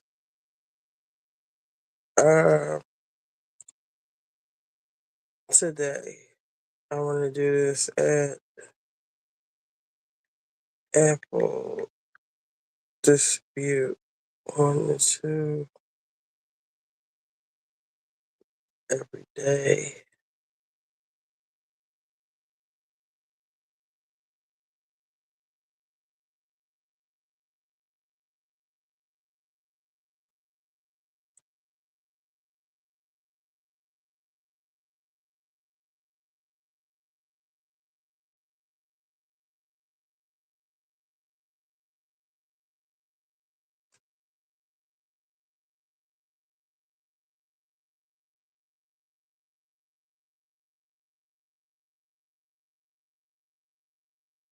Mhm.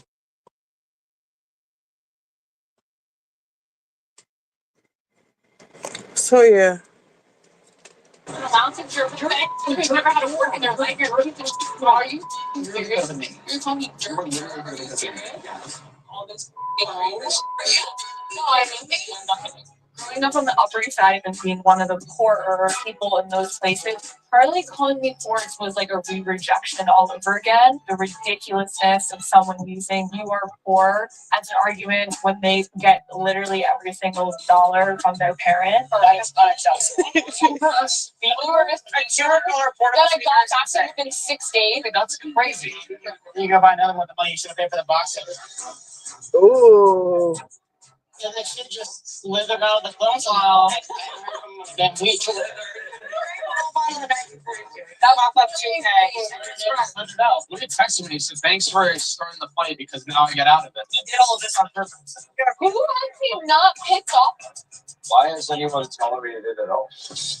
I think that while we're in New Jersey, we should have when he can escape. Yeah, I agree. I think the first time we're there, we still live on Brooks. Like, I don't want to agree. I agree. Brooks is going to be so stressed out because we're like confrontation. So first night's all about Brooks. Yes. Do that for the second night. I think that is the right answer. That's a good idea. I'm gonna, to the best of my noble ability, not let myself get provoked the first night because it's gonna be about Brooks. Cheers to a beautiful, positive trip coming up.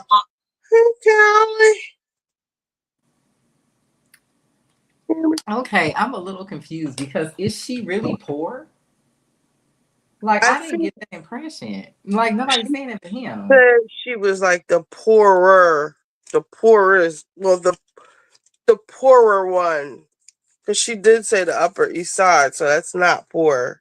Yeah, that's why I'm like, okay, but where did this narrative that she was poor came from? Unless her family like cut her off or something. Like maybe she was fighting with for a minute.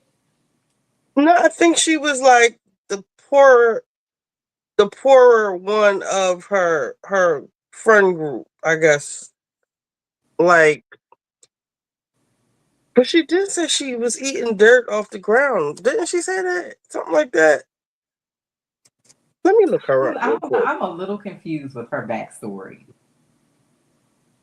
I don't know what's going on with her. Cause that all of that confuses me. I'm like, okay, what? What is this called next? I mean, I will say, and I have forgot about this until now. I did go to college with this guy, and this was in the early 2000s that spent $5,000 out going out, and his dad was mad at him. So I guess it's possible to spend that much in a club.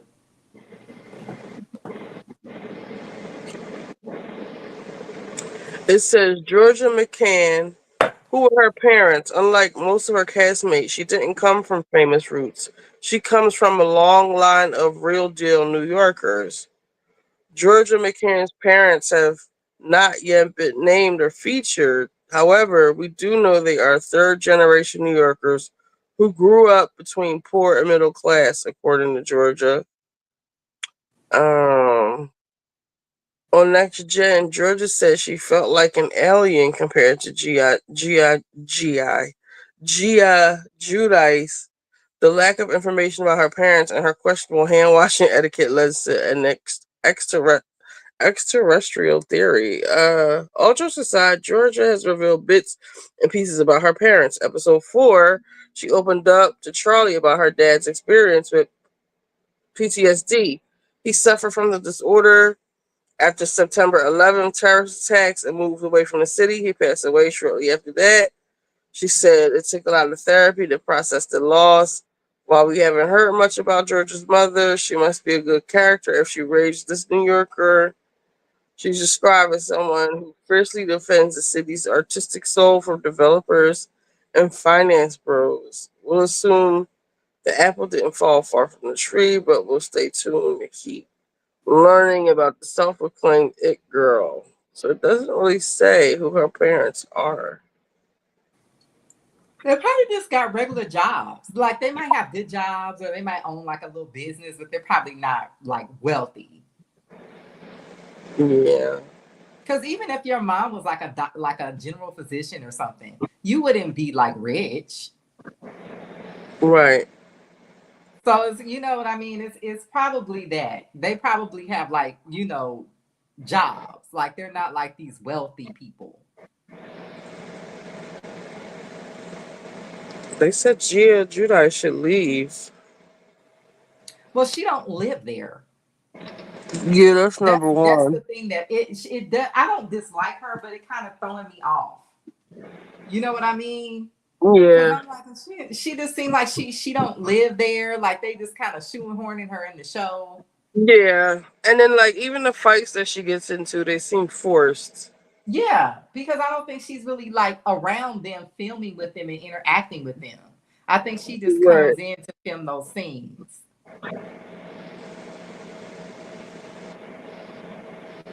I like the show. I mean, I definitely like it better than those Vanderpump shows. Those shows don't do nothing for me. Yeah, I haven't watched The Valley either. I don't know. It's just something about them people I just don't find interesting. Me neither. And they seem so bitter. And Miami, I don't know. I'm trying to hang in there with Miami. It's something that feels off with it. Yeah. Do you think it's this season or all of the seasons? This season especially. Yeah, I thought it was just me. I just think that's what happens with all of the housewives. Well, majority of them is that like they start once the people start leaving, it's never the same. Or just they become aware of their brands and like Julia, for instance. Like what changed with her? Like what the hell? I think the producers told her she had to step it up or they was gonna take her off the show, and so now she's creating fake stories. Yeah. I don't even think she had a facelift. I think that's a fake story. Yeah, her face looks the same. Yeah, I'm like, girl, remember Drew Sidora was over there talking about she had a mommy makeover? I'm like, girl, where? This is the probably same producer that told Julia to come up with this fake story. Because I'm like, okay, Julia do not look like she had nobody's facelift. Like, what are they talking about? I mean, she Nope. could have had one of those non-surgical ones because those take like a few months for your face to tighten up. But why would you need to go to another country? You could just go do that on your lunch. So I understand You get the what cheap they were one. talking about.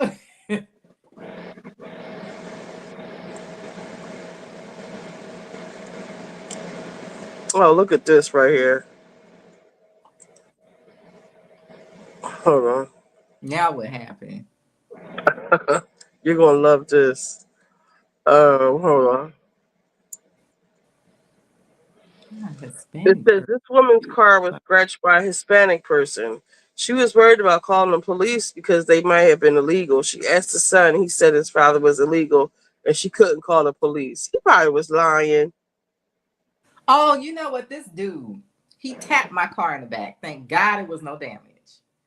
He was like, I don't have a license. I left my license at home. I just Oh, got this, like this bullshit, right?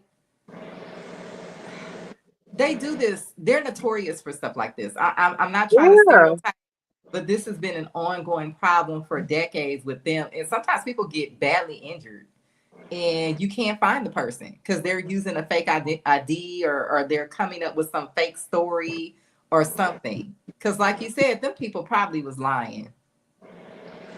They do be fucking lying. Some one DoorDash or whatever driver came on our block and hit like sideswipe like shit more than 5 cars, drunk as a skunk. Um, and tried to leave, but his car was messed up so bad he couldn't leave. And then when the cops came, his son had it was his son's car. He didn't have a license, anything. Why won't this play? Girl, you know I live in LA. This is, I mean, you know, I know that's this story all too well. Stressed. Like I'm That's telling y'all, why I he was said so stressed. It was I horrible. know you would And love this. so, and because I wanted some chicken. And while I was coming up here, somebody hit my car, right? And I'm not even crying because of that. Somebody hit my car. We get out the car. This is my first time ever having an incident like this. And so I'm asking him, do you have insurance? He's a Hispanic guy. And he couldn't speak English, and his son got out the car. His little boy looked so scared. And so I was like, do y'all have insurance? What y'all want to do about this? Because my car's scratched up and we need to fix it. We got to do something. Like, I'm already about to get evicted. I'm going through stuff. I need something. Like, I can't fix this by myself. And so they look so stressed out. And so finally I called my husband. I'm like, babe, what should I do? And then he said, call the police. So I'm looking at them. I'm like, I don't know about that. So I asked the little boy, I said, are your parents legal? And that's terrible that I have to ask that because of how people are being treated nowadays. The little boy looked so scared. And so he said no. So I was just like, I can't believe I'm crying on the fucking internet. So I was just like, give me $50 and we'll be good. And so that shit made that man day. He was stressed. Like I'm telling y'all, he was so stressed. It was horrible. And so he gave me $60 and we went on about our way. I was good until I started pulling off and I saw how relieved they were. Like, that shit is fucking horrible, the way these people had to feel. And I know it's hard for us, like, I'm black, it's hard for us, but imagine, like, that little boy could have not had no daddy no more had I called the police and he would have checked his papers. Like, it's so horrible. My baby girl in the car with me right now, she looking like, what? Why are you crying, mama? I'm just like, it's just so horrible what's going on right now. It's just bad. It's regional. And so, you know what I'm finding is happening? It's regional. And so there are a lot of people that have never really been around them. Like, their population in their area is very small. And so they don't really understand who these people are. These people have bombed apartment buildings to get black people to move. These people are, I would say, just as bad as white people were in the 60s. Talking about the Hispanics, Mexicans? Mm-hmm. Once they are in numbers and they're around their people, their views of how they see us comes out. Look at And I this. feel like what's happening, you have a lot of people that they're in areas where their population is really small. Like it's millions of them here. And so I mean, what has happened to the Black community here is in my personal opinion, I feel like something has to be done because the entire country will be what Los Angeles is. And people are always like, LA is so expensive, LA is so expensive. They don't understand why that is. 90% of that is because we literally had millions of people coming to this city that were not supposed to be here. Mm-hmm. And this type of stuff, that reminds me. Let me try to because I find. know I can't help these people. I can't do nothing. And I just feel helpless. I want to. Damn, where did I see? I did save it, I think. But look at this.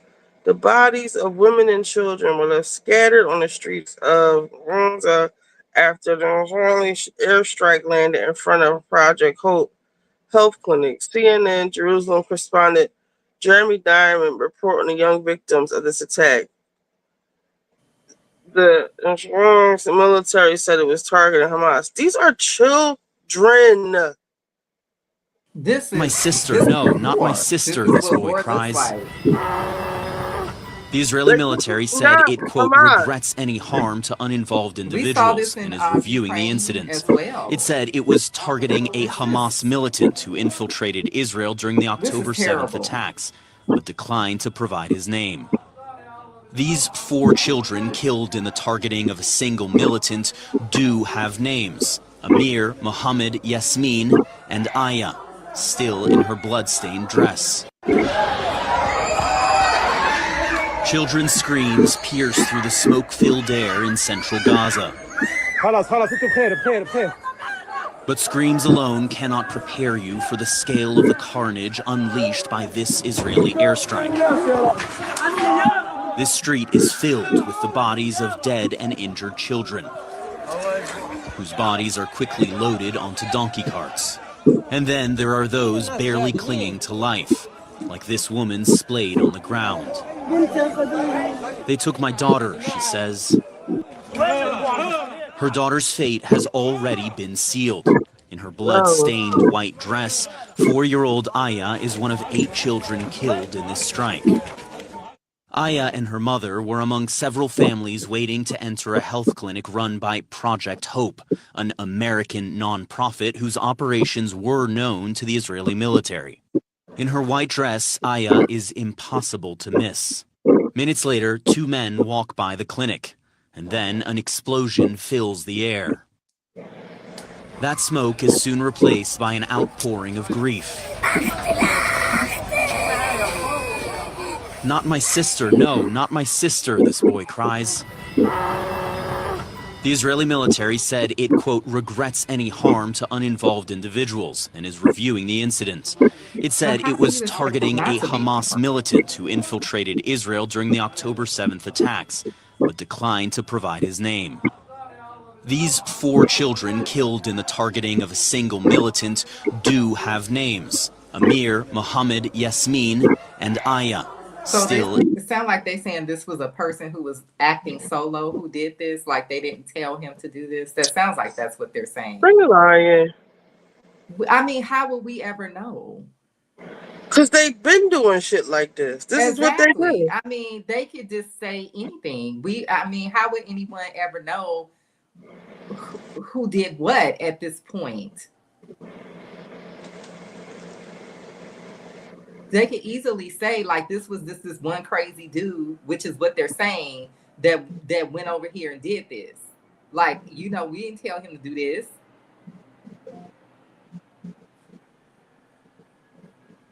I'm trying to find something I saved. I thought about you and I saved it. Hold on.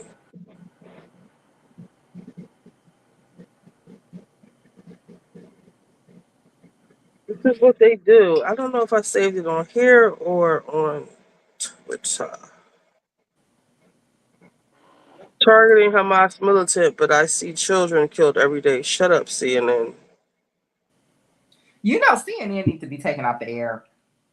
I really feel that I understand that, you know, First Amendment And I guess we just have to learn that we can't trust the news because it's just too much lying and just saying ridiculous things and gaslighting. I mean, these people are dangerous to have that type of platform.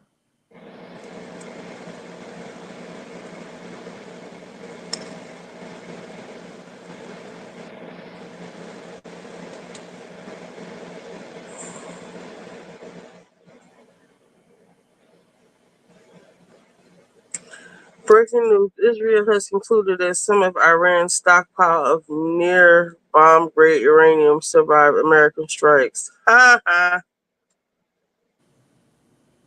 No, we don't want Massachusetts them to just have passed that. universal school breakfast and lunch. No stigma, no cost, no hunger.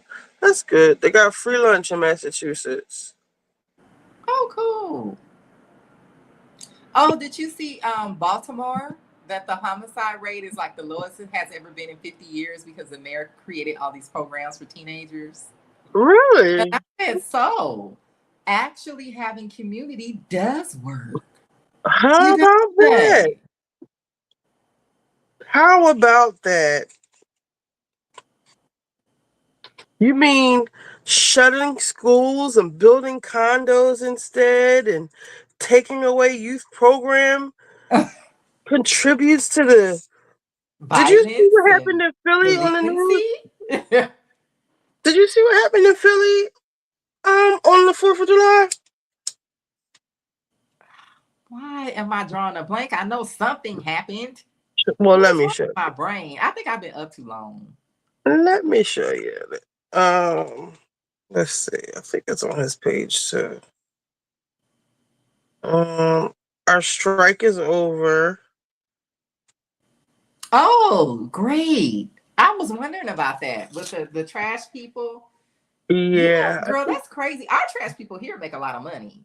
So I think that they went on Really? strike like in the 70s or something. They make as much money as a damn doctor. You know, they're Really? essential. We can't run the city without trash people.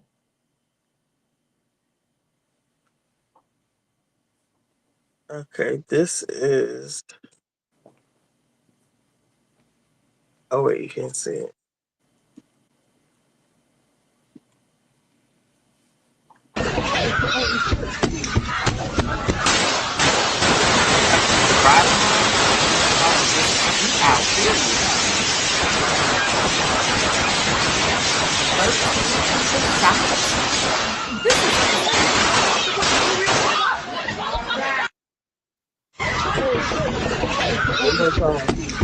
I didn't know Can you imagine? like this.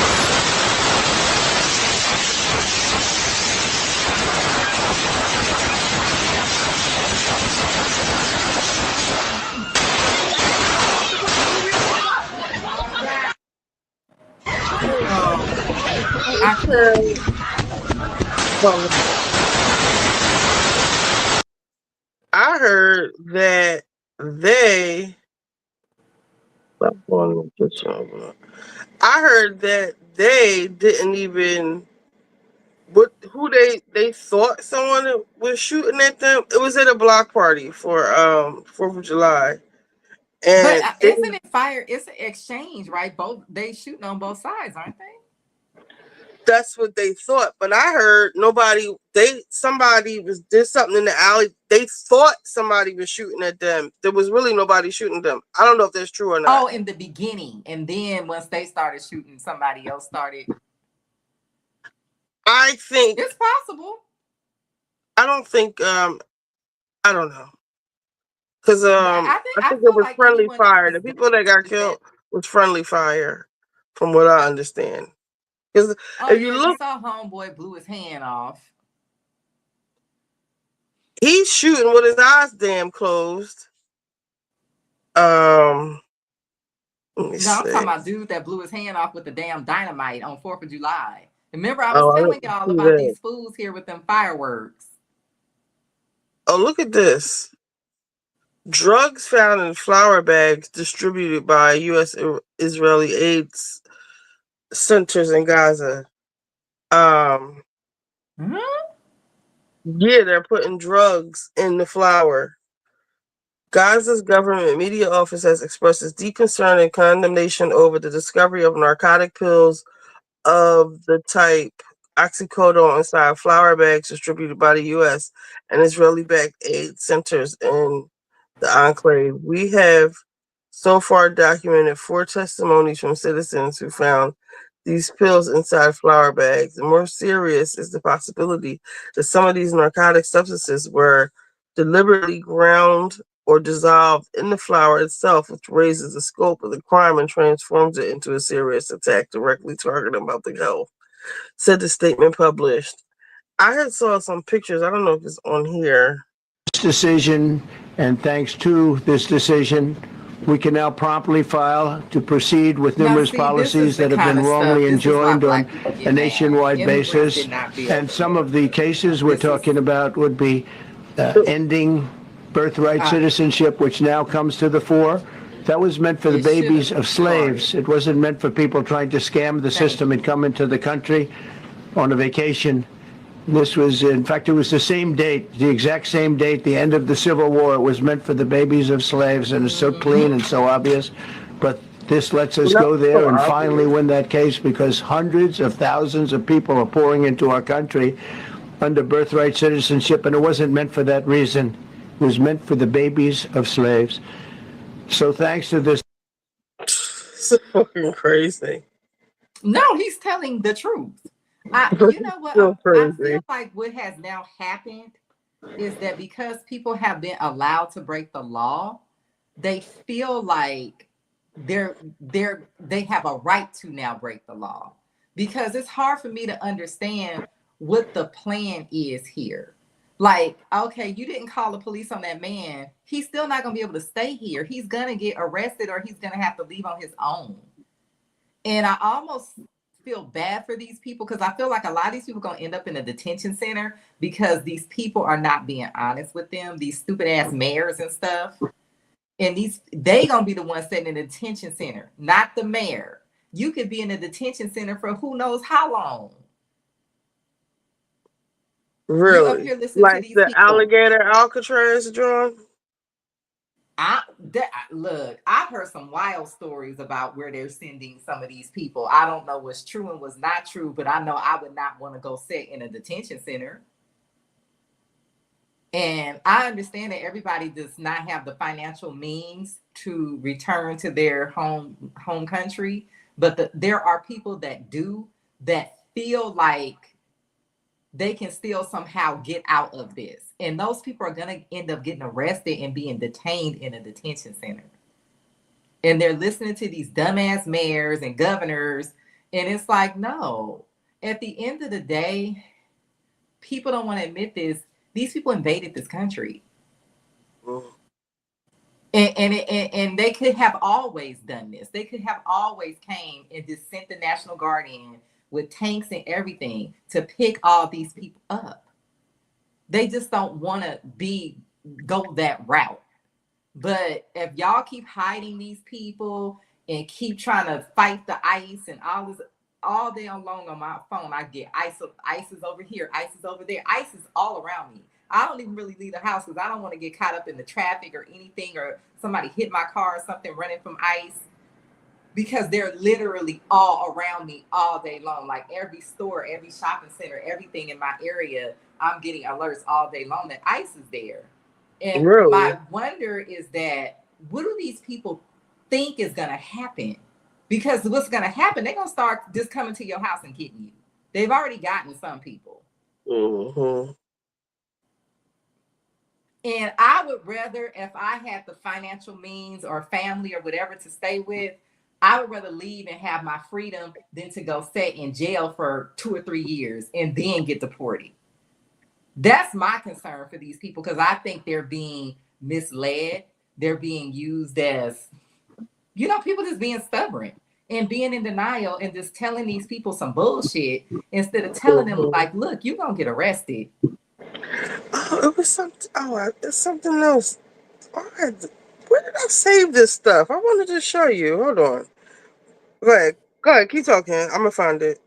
No, that's when I feel sorry for these people. When I see that people are blatantly letting these people think that they can somehow stay here. And the only thing that's going to happen, these people are going to end up in jail. And these are not regular jails. Like I heard they not giving people clothes. Like it's like all kind of stuff. Like these are, I remember when Joe Giudice was in there. He asked to go back to the regular jail. Wow. Yeah, I remember that. Yeah. This is not a regular jail. Like you do not want to go to an immigration detention center. And I'm going to be honest with you. I think a lot of these people do have the means to leave. I think they do have family that they can stay with, but they're being led to believe that somehow this is going to stop and they're going to be able to stay here. And it's not going to happen. Not at this point, because they have no legal reason to stop it. How can I find my... All right, hold on. And if the Supreme Court approved that birthright citizenship, he can't do that. I think they should be making there's no way to enforce that. There's no way to enforce that. We got the biggest military in the world. Yes, it is. How can you enforce if I have a child here? If you have a child here, and if they're found, they'll be deported. So if an immigrant has a child here, if you're born here, you're a citizen. So how can you affect birthright citizenship? That's the thing. But that's what he's saying. That is not actually how the law is intended to work. They're taking the law out of context and using. I understand they have the whole anchor baby thing. Yeah, but and if you're born here, you're a citizen. How can you police who? No, you keep saying that, but that actually is not true. That's just something that they've been let ride, and they've been giving these people citizenship, even though the amendment was not meant to work that way. What I'm saying is, if you're born here, you are a citizen. So how can you say you're not a citizen? You were born here, but you're not a citizen. Because it goes by your parents' citizenship. It goes by your lineage. If your parents are citizens, you're a citizen. But your parent can't be illegally here or here on a temporary visa and you just be a citizen. Most countries are like that. Even African countries are like that. I can't go and be a citizen in Kenya. I have to live there. I have to have a certain amount of money in the bank. I have to, have a job or a business there. I have to have all these things to be a citizen, or otherwise they will come pick my American ass up and deport me, and I will be in a detention center. And you see that Mexico is running people up out of Mexico. Yeah, I'm trying to find. There is no first world country with birthright citizenship, and we technically don't have it. Like Trump said, that was something that was clearly intended for the babies of slaves, and because they're taking the amendment out of context and using a loophole in the system because they wanted to bring all these people here because they didn't want to pay us. And this started right after slavery, that they started bringing people here because they could not stand to pay Black people. They didn't want us to build wealth. They didn't want us to control industries. So what they did, they just kept bringing more and more people here to undercut us. Anytime we get any kind of motion going, they bring a wave of people here. And to now, I think we're at the point where I don't know how we can ever come back from where we are now. Because we don't even have communities anymore. Look at him.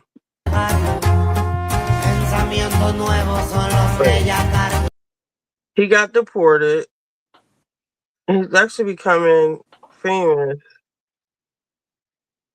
Okay. So, let's see.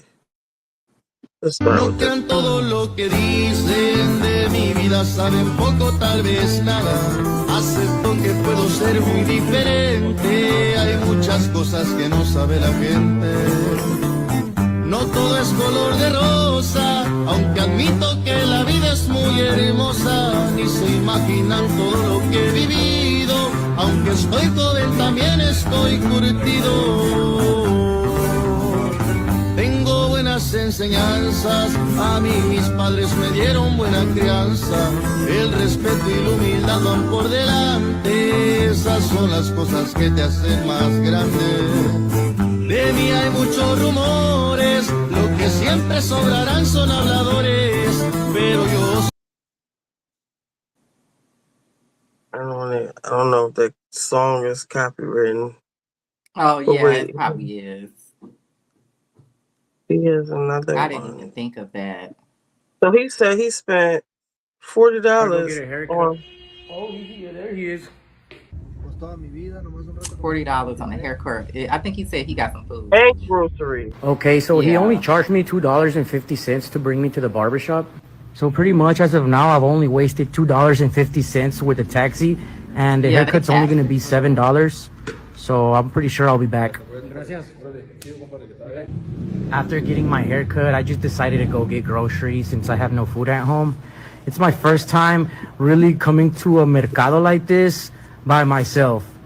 And, you know, just picking and choosing, literally picking and choosing. And to be honest, I had no idea what I was picking and choosing. I was just grabbing stuff. If I liked it, I was putting it in the cart.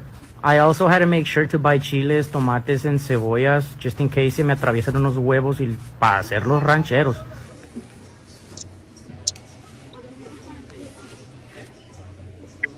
So in total, it was about 450 pesos, which is only $22.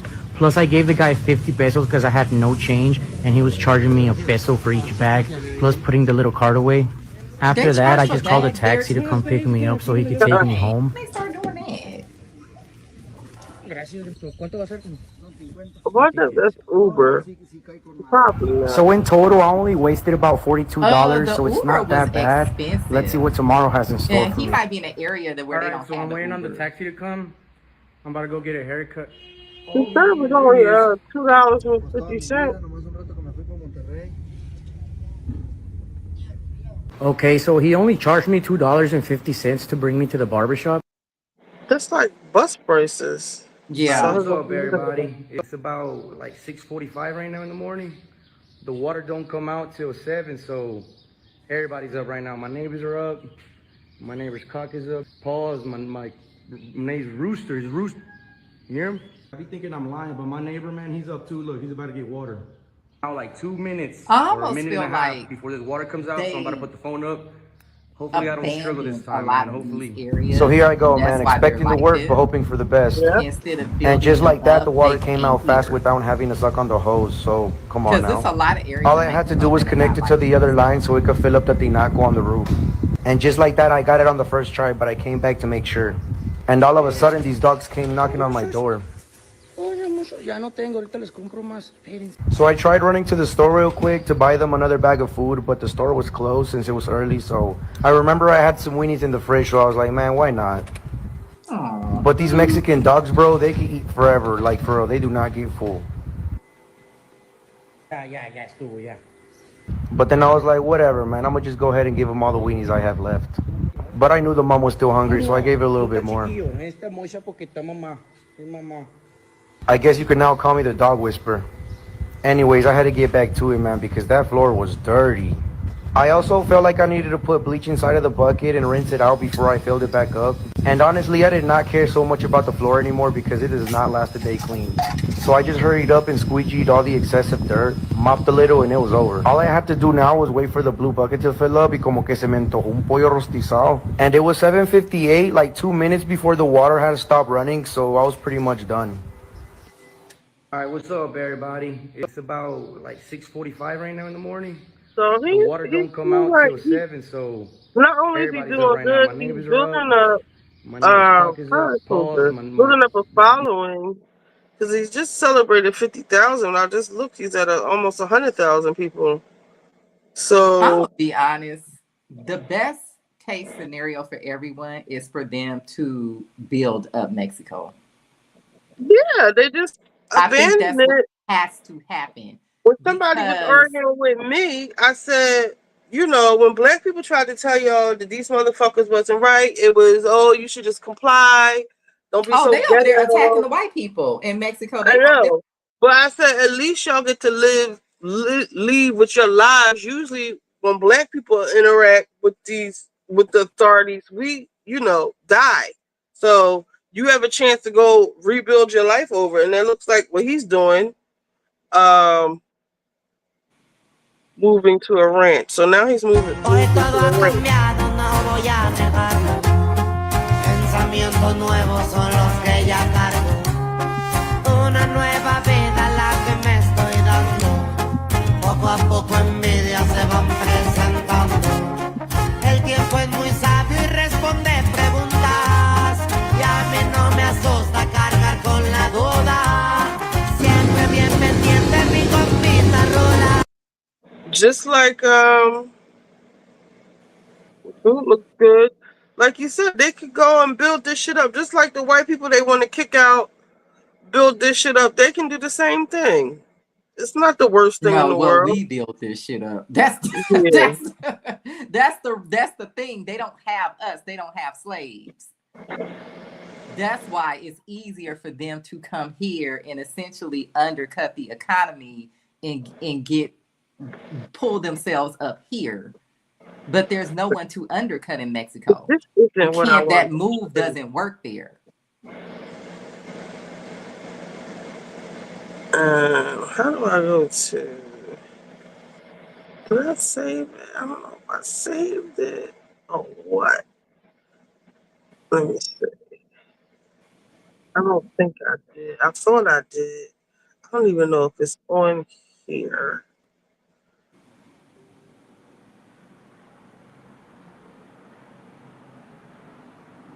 No, I think a lot of these people that's crying and all of this stuff have not seen the negative effects of illegal immigration. Here in Los Angeles, we see it, we live with it, we saw it happen. And all these people that's clowning us saying, oh, it's so expensive, why y'all live there and this and that, your city will be the same exact way in 10 years because there's nowhere else for these people to go. So nobody gonna be able to afford a house. Apartment's gonna be $2,800 a month for a 1-bedroom in the hood. It's gonna be hard to get a job because there's gonna be so many hundreds of people applying for the same job. Because there's no other result of this. There's not millions of extra jobs and houses. It's just, and it never was. They came and they pushed into the Black community and pretty much pushed the Black people out. There was no, all of this, like, we need them and we need them to do all these jobs. Black people was doing them jobs. If I could find it, I'm gonna fuck your head up. I'm surprised I didn't save it. Dr. Heavenly ass. This is Black lady. But I just know that a lot of Black people don't understand because LA was the testing ground. So people have not seen the negative effect. They barely have even seen these people. But if you can't afford to live in LA, you're not going to be able to afford to live where you live in 10 or 20 years. Right. Because that's the result of millions of extra people that are not supposed to be here, being here, and then plus they have children. So it's not just them as a one individual, it's them and what other children that they have, whatever children they have. That's why Trump is trying to do what he's trying to do, because none of this means anything if they cannot enforce the birthright citizenship amendment the way it was meant to be enforced. And another thing, once they become citizens, they can vote. So they will always vote for things that will hurt Black people, because that's how they get in, is by displacing us. So they will sit up there and they will say, we just got here, we ain't paying for no damn reparations. And I'm not saying this theoretically, they have done this. We weren't even in this country when y'all did that. We don't owe these Black people nothing. This is ridiculous. They will literally set up and argue that. And these are politicians. Because again, they've been given birthright citizenship. And we're not even going to get there on the Mexican mafia and the gang situation and how a lot of the crime that you think is just happening, oh, it's just Black people killing each other. No, they're in the mix with that. A lot of this gang stuff here, it either was started by the drugs that came from over there or the people that came from over there, and it's a domino effect. Because first they pumped the drugs in. So we were all dealing with the crack era. And so everybody's dealing with the fallout from the crack era. Then they opened the floodgates and just let these people come over the border. And that was all orchestrated. If the crack era had never happened, we would have never let this happen because we would have been the community that we were in the 60s. And in the 60s, Martin Luther King was already gearing up for us to fight against this type of thing. Except at that time, it was people coming from Europe, but it was the same concept.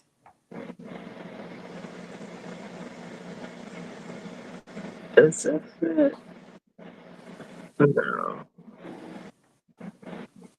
How did I go back? But I don't know why we would want more racist people here. I don't know why we would want more people here to drive up our housing costs and drive our wages down and make it so difficult to get a job where it takes a month for them to call you back for an interview because there's hundreds of people applying. The shit I'm trying to show you is about, it's like, I don't understand. Do you not understand that this is another group of people that are against you? Like, I sometimes I feel like Black people are under a spell. And I know I have a friend, she says she honestly believes that it's witchcraft. She says this makes no sense. No human being behaves like this. I gotta stop. And she was like, our problem is not them being racist. Our problem is that we don't have enough sense to treat them the way they treat us. That's our problem. Or just even stick together and rise up. Like, stop with this openness, welcoming everybody, giving everybody our identity. You know who you are. You know what I mean? You know who is you. Somebody else that's coming here from somewhere else can't be you. That doesn't mean you can't be their friend. That doesn't mean you can't treat them with respect, but you guys aren't the same people.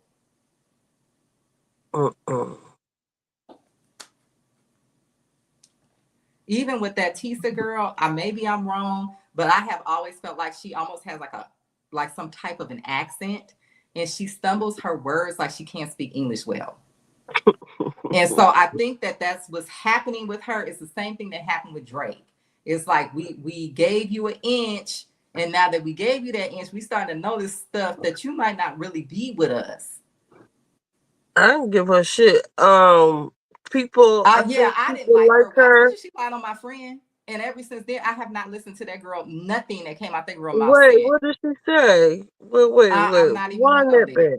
Because she was sitting up here talking about she had court papers and all this shit. And I'm like, the fuck you do? I think she gets away with a lot of the shit she does because of pretty privilege and colorism. Yeah, you know what it is? It's that looking racially ambiguous so everybody identifies with her. Every other comment is, if you're white, if you're Italian, if you're Black, you identify with her. And so she gets away with stuff. Every other comment is how beautiful she is. Yeah. But she can't report worth shit. And everything, most of the shit she's saying is just... She makes up stuff. And I'm not trying to shade her at all. I do not believe English is her first language. All of this stuff. I have ADD, and that's why I forget my words. And no, I don't think she speaks English well. Or she might be on something. Because she be turned all the way the fuck up. And I was with Perry when he said that sounded, it didn't sound like somebody from within the community saying, N-word.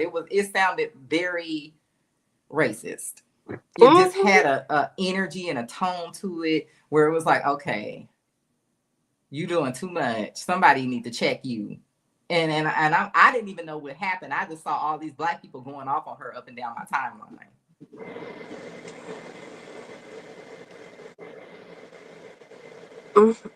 I can't find this. Because with the Diddy stuff, I don't think that she has an understanding that this was also about the system and making sure that people are being treated fairly and charged with the right things and not being framed by the federal government.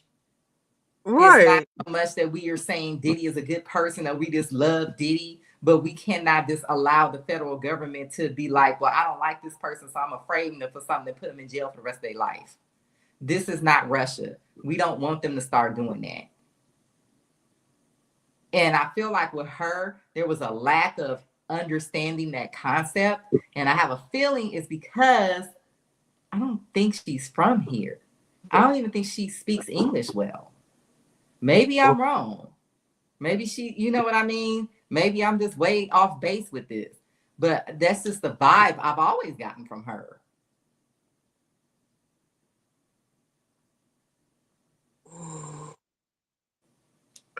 I done probably skipped this thing so many times. It's this black lady. She walking down the street in LA, and the streets are pretty much empty. And she's saying, "This is normally full. Oh, This the is." traffic has been amazing. It's been down near COVID traffic. And she's Oh, like, and traffic, "That sorry. means the jobs are back open for our children and our teenagers and us." I don't know if I thought I saved it. Maybe it's on Threads. Yeah, see, I don't have Threads. I'm trying to, I'm trying to get more into stuff. I need to get a better mic though. My mic was echoing really bad. I don't have no mic. I I mean, thought I about got trying to do one. it I never without the used it. mic, but it's so noisy over here. I don't know. It's not the people, it's like the vehicles and stuff over here. The people are quiet. Let me see if I can search for it a different kind of way. Let me look for it in Threads real quick. Let's see. Can I find my... I don't even know how to look for nothing on Threads. That's why I said I think I have a Threads account, but I never used it. I know Well, I if have a you Blue got Sky. I know I have Instagram, a then you can have Twitter. a Threads account.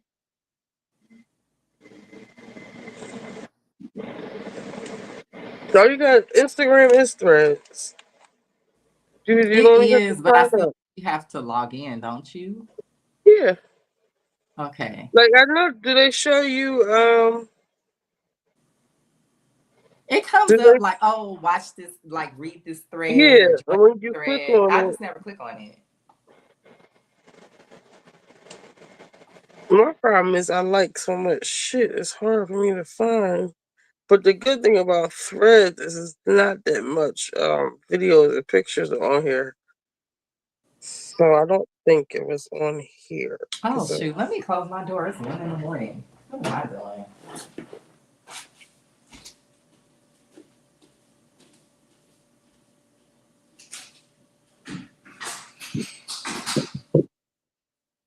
I mean, you can't see my door from the street because I have like a courtyard, but still in all.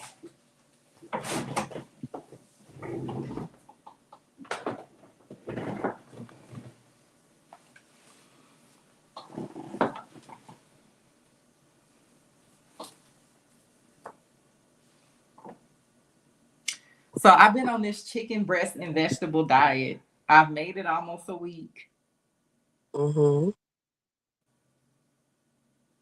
I said, let me bite the bullet. I gotta just go ahead and just lose this 25 pounds.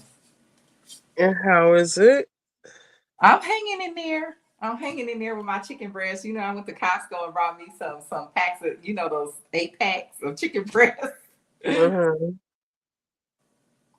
I try to switch my vegetables up. One day I have salad. Next day I have like a stewed vegetable or something. I need to do that. I decided, you know what? I'm going to just go ahead and do it and get it and just get back into my routine. Yeah. Because I don't want to start having health issues. Because once you start having health issues at a certain age, it's hard to reverse it. Like high blood pressure and stuff, it's hard to get off that blood pressure medicine.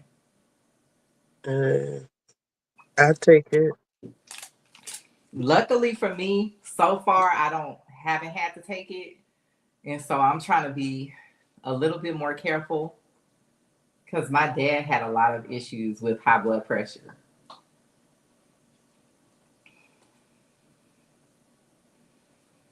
They done found Daphne Joy in her $10,000 a month apartment. Girl, she was at the Shell station the other day putting gas in her Benz. She ain't been missing. Somebody told me that day she did that. She rushed back from the courthouse back to LA to try to trick people into thinking like she wasn't the one that was in court. Oh, girl, it was too late for that. We already knew it was her. Is that what she was thinking? Mm-hmm. Is she slow? Like, Yeah. she really thought we didn't know that it was her? Yeah. She couldn't have thought that. There's no way.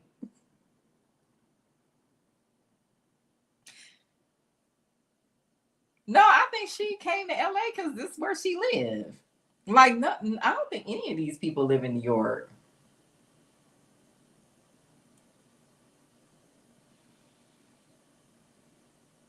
And that escort, he is not letting his foot off of Cassie's neck. He is everywhere.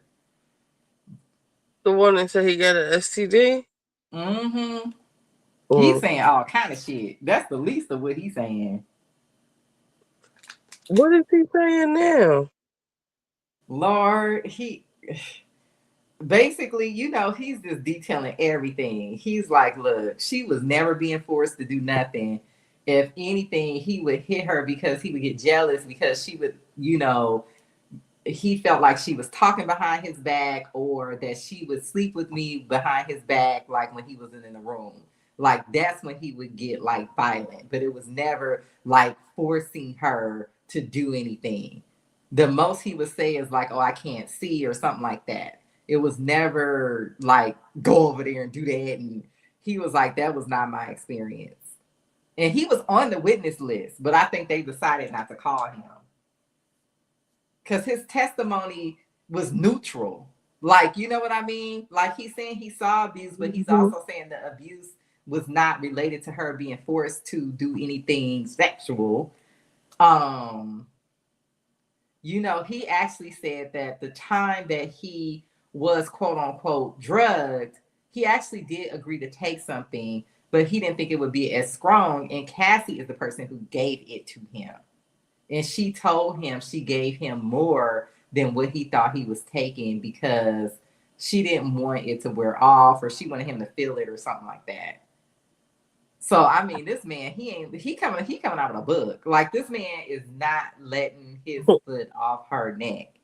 And he said, how you going to have a trafficking trial and the actual ex-workers are not included, which he does have a point. And he's saying she assaulted him when she was on her menstrual cycle. Like, I mean, he just dragging the shit out of her. Now, he was dragging Diddy, too. He called Diddy a crackhead. He said, I only saw him, I think, 1 time or 3 times or something where he wasn't high. And he would get high and just, like, freeze in the middle of a sentence. Like, he was really dragging both of them. And he was like, she would emasculate him. She would get mad, start talking crazy to him. Saying his penis was small. Well, you know it was true because in one of the messages he was saying, you just go too far. You just don't know when to stop. So you already know. What was he? I mean, come on. Let me see if I can find it this way.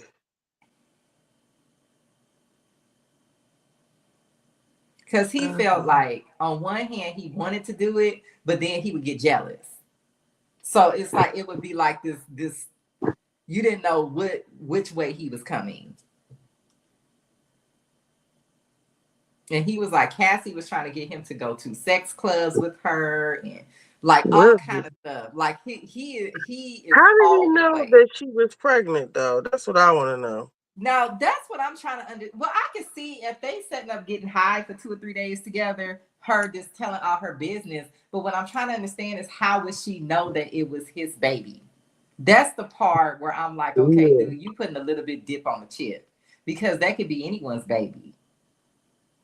Like, how would she know? She's sleeping with him as well. So But how in the how would world he would know that she was even pregnant to begin with? Like, No, what I'm saying, what I'm picturing is them, because they said it was, even the jury said this, that it was a lot of them sitting around talking and stuff. So I'm thinking she would get high and probably start telling her business. But that still doesn't explain to me how he would know that was his baby. I wouldn't have told him shit. That's why I don't believe him. Girl was on drugs, and sometimes when people be high, they will just start. Have you ever seen talk to somebody on a coke rant? They will just start going off, telling you some of everything. They will not stop unless you make them stop. So I think that's what that was. But I don't understand how you would know whose baby it was in that situation. That's why she never had a baby by Diddy. She couldn't, because she was doing the freak offs.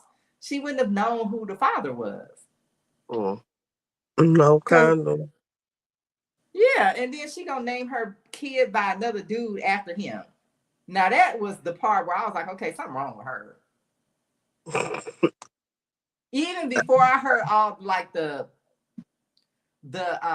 kinky stuff, even before I heard the details, when I heard that, I was like, okay, something wrong with her. I want to find out. This is driving me nuts.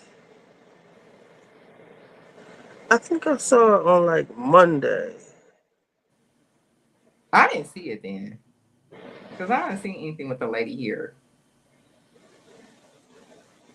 I saw Superhead up here getting caught in her lie. Oh, please. Girl, at this point, I don't even believe she slept with Diddy. I think she made that whole fucking story up. I didn't at the time. But if he did something to you before, why you ain't say nothing before? No, she keep changing her story. She has been saying stuff. It's just different. I haven't been listening to her, so yeah, like this story. I heard her say one thing where she said she didn't know if he did something with her. Like Vanna. And I was done. I was fucking done. Vanna is the girl that said Diddy hung her over the balcony and none of her story added up. She is the one that showed the jury that Cassie was up there lying, because Cassie got caught in the lie with that girl. And I think that's one reason that the jury, I think after that happened, they were like, this some bullshit. I'm surprised they didn't vote. I'm surprised they voted guilty. What did she say? Vanna said that she had this elaborate story of Diddy hanging her over the balcony. Right. Okay. When she said this happened, the man was not even in Los Angeles. Like, there were so many things about this story that didn't make sense. And then they were talking about, you know, how the physicalities of being able to hold somebody that weighs 100 pounds over a balcony and his height, and like the whole story, the story was bullshit. The problem is Cassie said she saw this happen, and you know they had all her phones and stuff. So they went through the phone and saw her saying that somebody told her that. She never saw this. So that's how they got her caught up on the stand. And so now it's like, okay, but what else is Cassie lying about?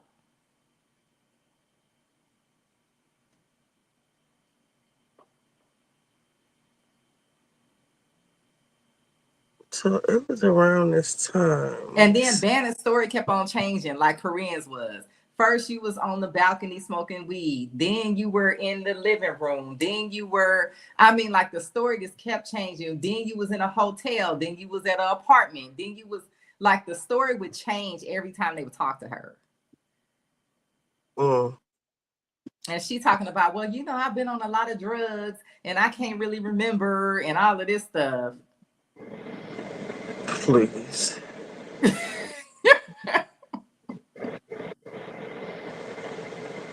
But the most damning thing is that she proved that Cassie was lying. So if she lied about that, it's always a question that she could have been lying about other things. So I'm gonna be honest. When Bannon got up there, I was like, "There's no." I just like this case is over.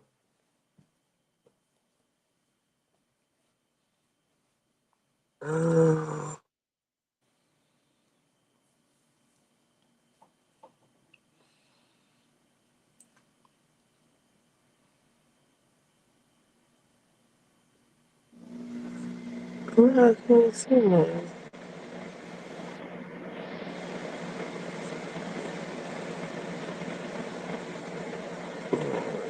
I'm going to find this damn thing. Maybe you didn't save it. Maybe you thought you did. I've done that before. I'm looking through my likes now. Well, basically, she was just saying she was walking down the street in LA. It was in the morning, and there was no traffic. And she was like, "Look, look." There's no dishonorable. She was like, "Look, look." This would normally be full of traffic, and it wasn't. And she was like, it's empty now. And then she was like, well, you know what that means? That means the jobs, that means there's plenty of jobs too. That means the jobs is empty too. Which means we can get some jobs. Our kids can get some jobs. Exactly. Like I said, these people that are crying for these people, I'm trying to understand, how do you think your kids are going to be able to get a job? How do you think your kids are going to be able to buy a house? You really think that there is space and opportunity for millions of people?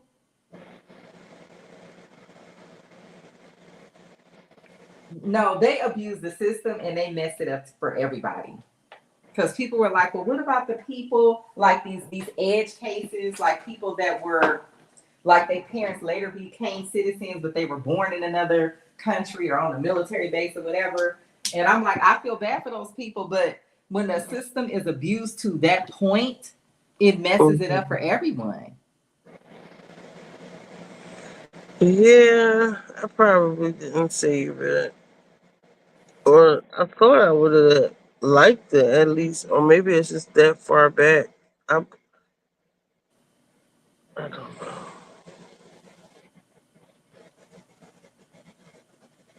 Like you used to be able to buy a house here. Like it was the norm for Black people to own homes here.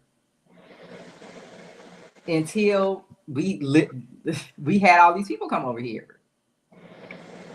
And Black people tried to run from it. But when it's millions of people, it's only so far you can run.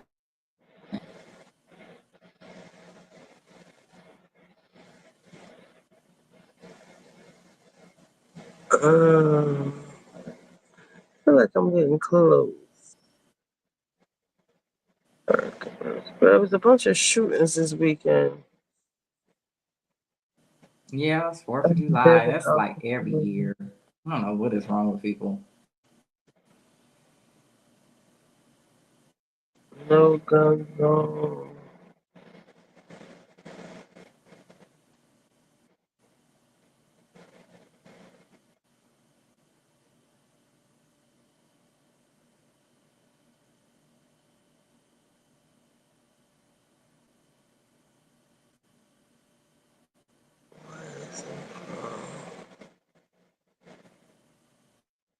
She's another one.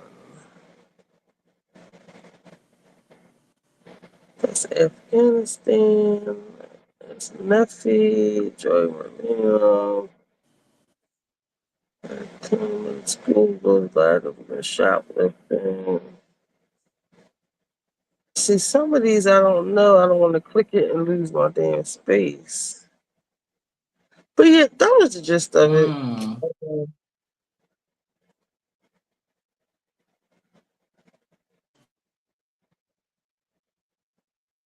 I guess I didn't. The hell? Little Mo, I don't no. know how I fell down a rabbit hole on Instagram with people getting their hair done.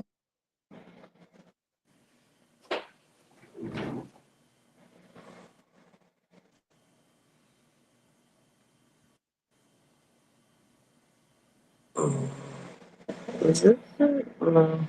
It might be. I don't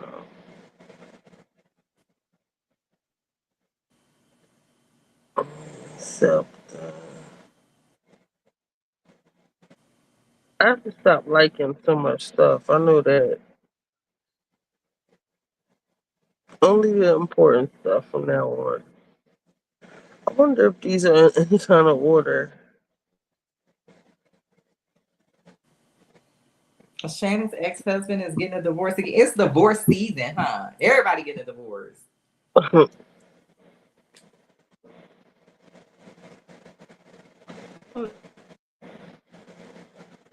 Hey, Wendy girl.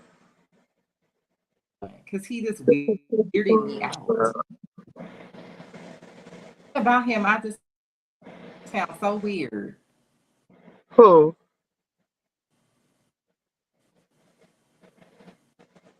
On OC, Shannon's ex-husband. Yeah. He's getting a divorce from that lady he married after he left Shannon. He got married again? I wouldn't get married anymore. I don't, I think that this focus on the relationship and not the marriage, because I feel like these people are running to get married and they in bad relationships. And, now all they doing is giving lawyers money. Yeah.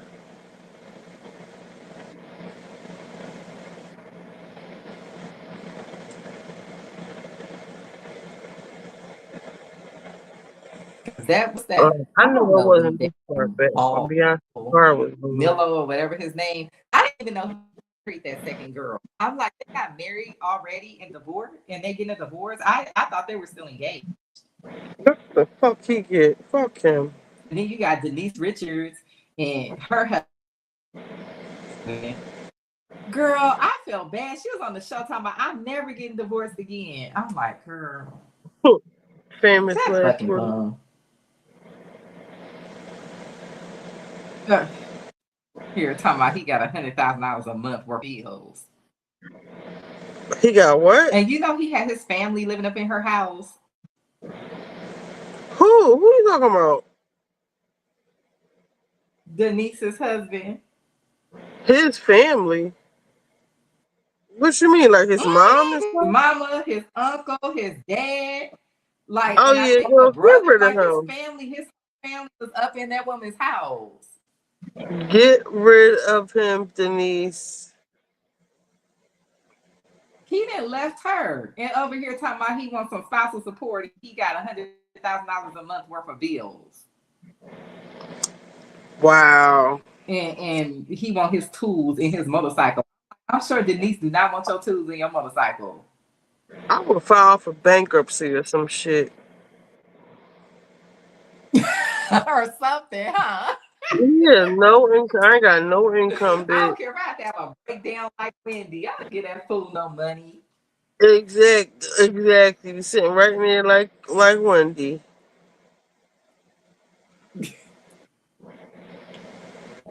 Remember that girl? That man was on the show. They were talking about Bravo. I just knew he was bad news. Look at little Mo.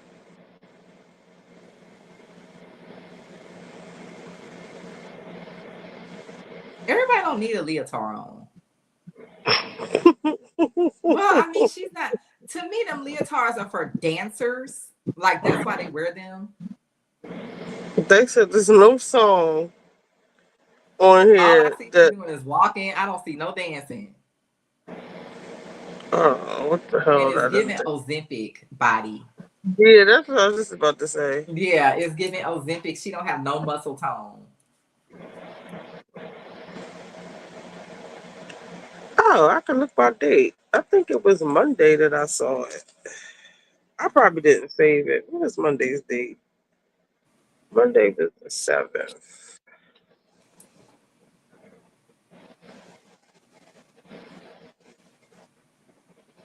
July 7th.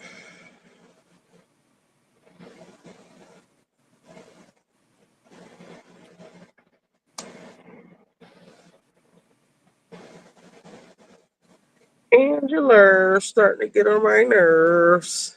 You know what? I liked her at first, but now I kind of feel like she's, you know what I think it is? I think she's slipping into this black love marketing thing, and I'm not Yeah, she's feeling that because definitely people always marketing. get divorced. And Charles, I guess he here for the ride. He likes to be fame. He likes the fame. Well, I mean, he was a celebrity, so he probably is missing it.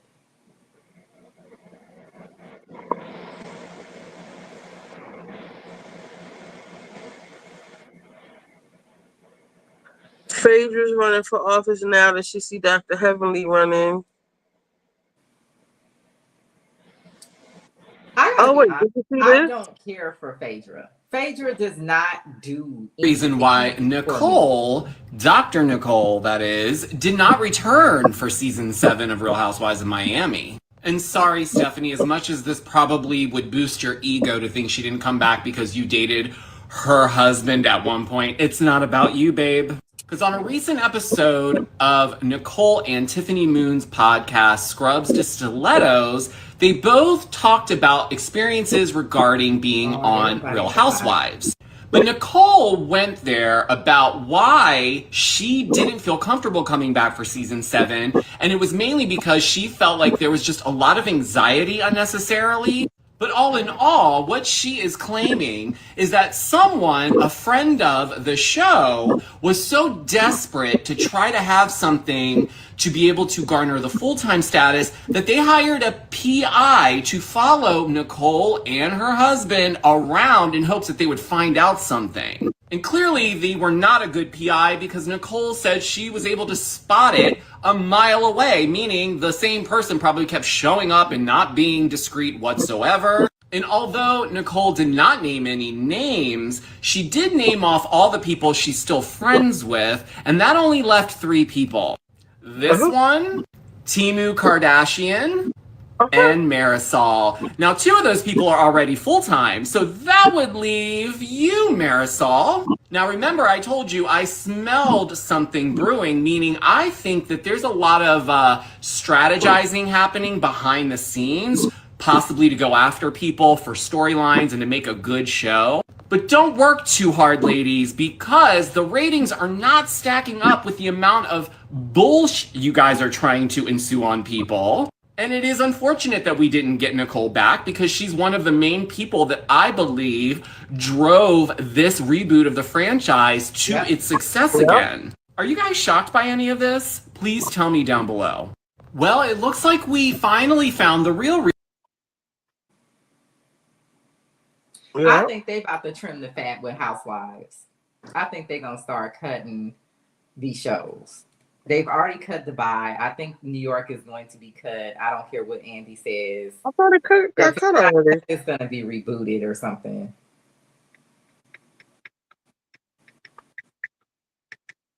Miami, I think Miami might be gone after this season. They might bring it back for Peacock.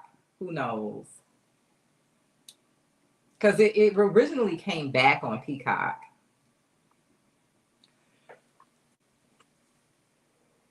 And you know, Jersey, you might as well say is gone because that's why they're doing Rhode Island. Mm-hmm. All of them are just falling by the wayside. Atlanta is not working. I won't necessarily say that they'll just cancel it, but it's not working.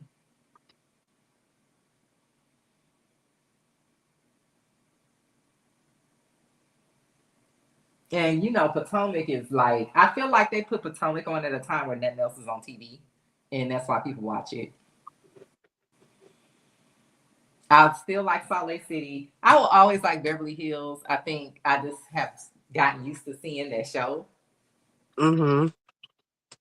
But I don't know if I can watch a cancer storyline. If we might just have one episode with Teddy and just a debriefing of her, okay, fine. But if the whole season gonna be this cancer storyline, I'm out. I'm done. Mm-hmm. Me too. I don't even like Teddy like that. I wish her no ill, but she's not entertaining to me.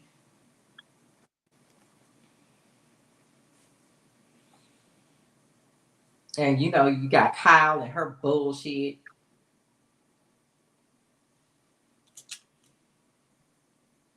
Let me see something.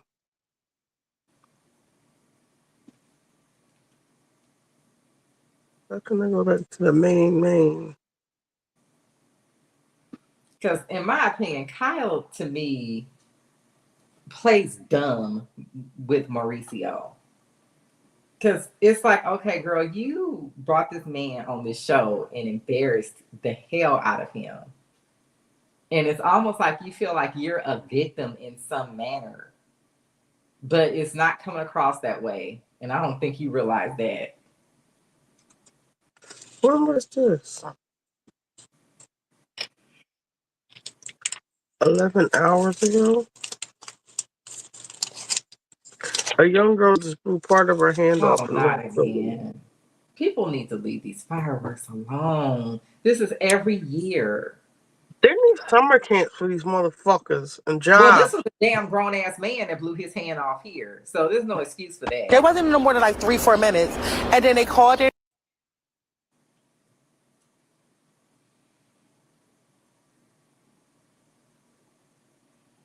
What? Maybe I'm just projecting. Maybe it's me. Maybe it's me. I'm 41 years old, and baby, I can't go no lower than 37. And even with that, I'm looking crazy. Funky is only 41. I am 41, and I can't go no lower than 37 because I'm scared that you're gonna be so young that the first time we get in the car and I turn up the radio and Anita Baker say, "I look back on all those good times," and I look over at you and you ain't humming, "We want share." And I must have been. I just be talking. Mm-hmm. I say dating somebody 30 and dating somebody 18 is two different things. I'm not gonna date a 30-year-old, but if that's what you want to do, go ahead.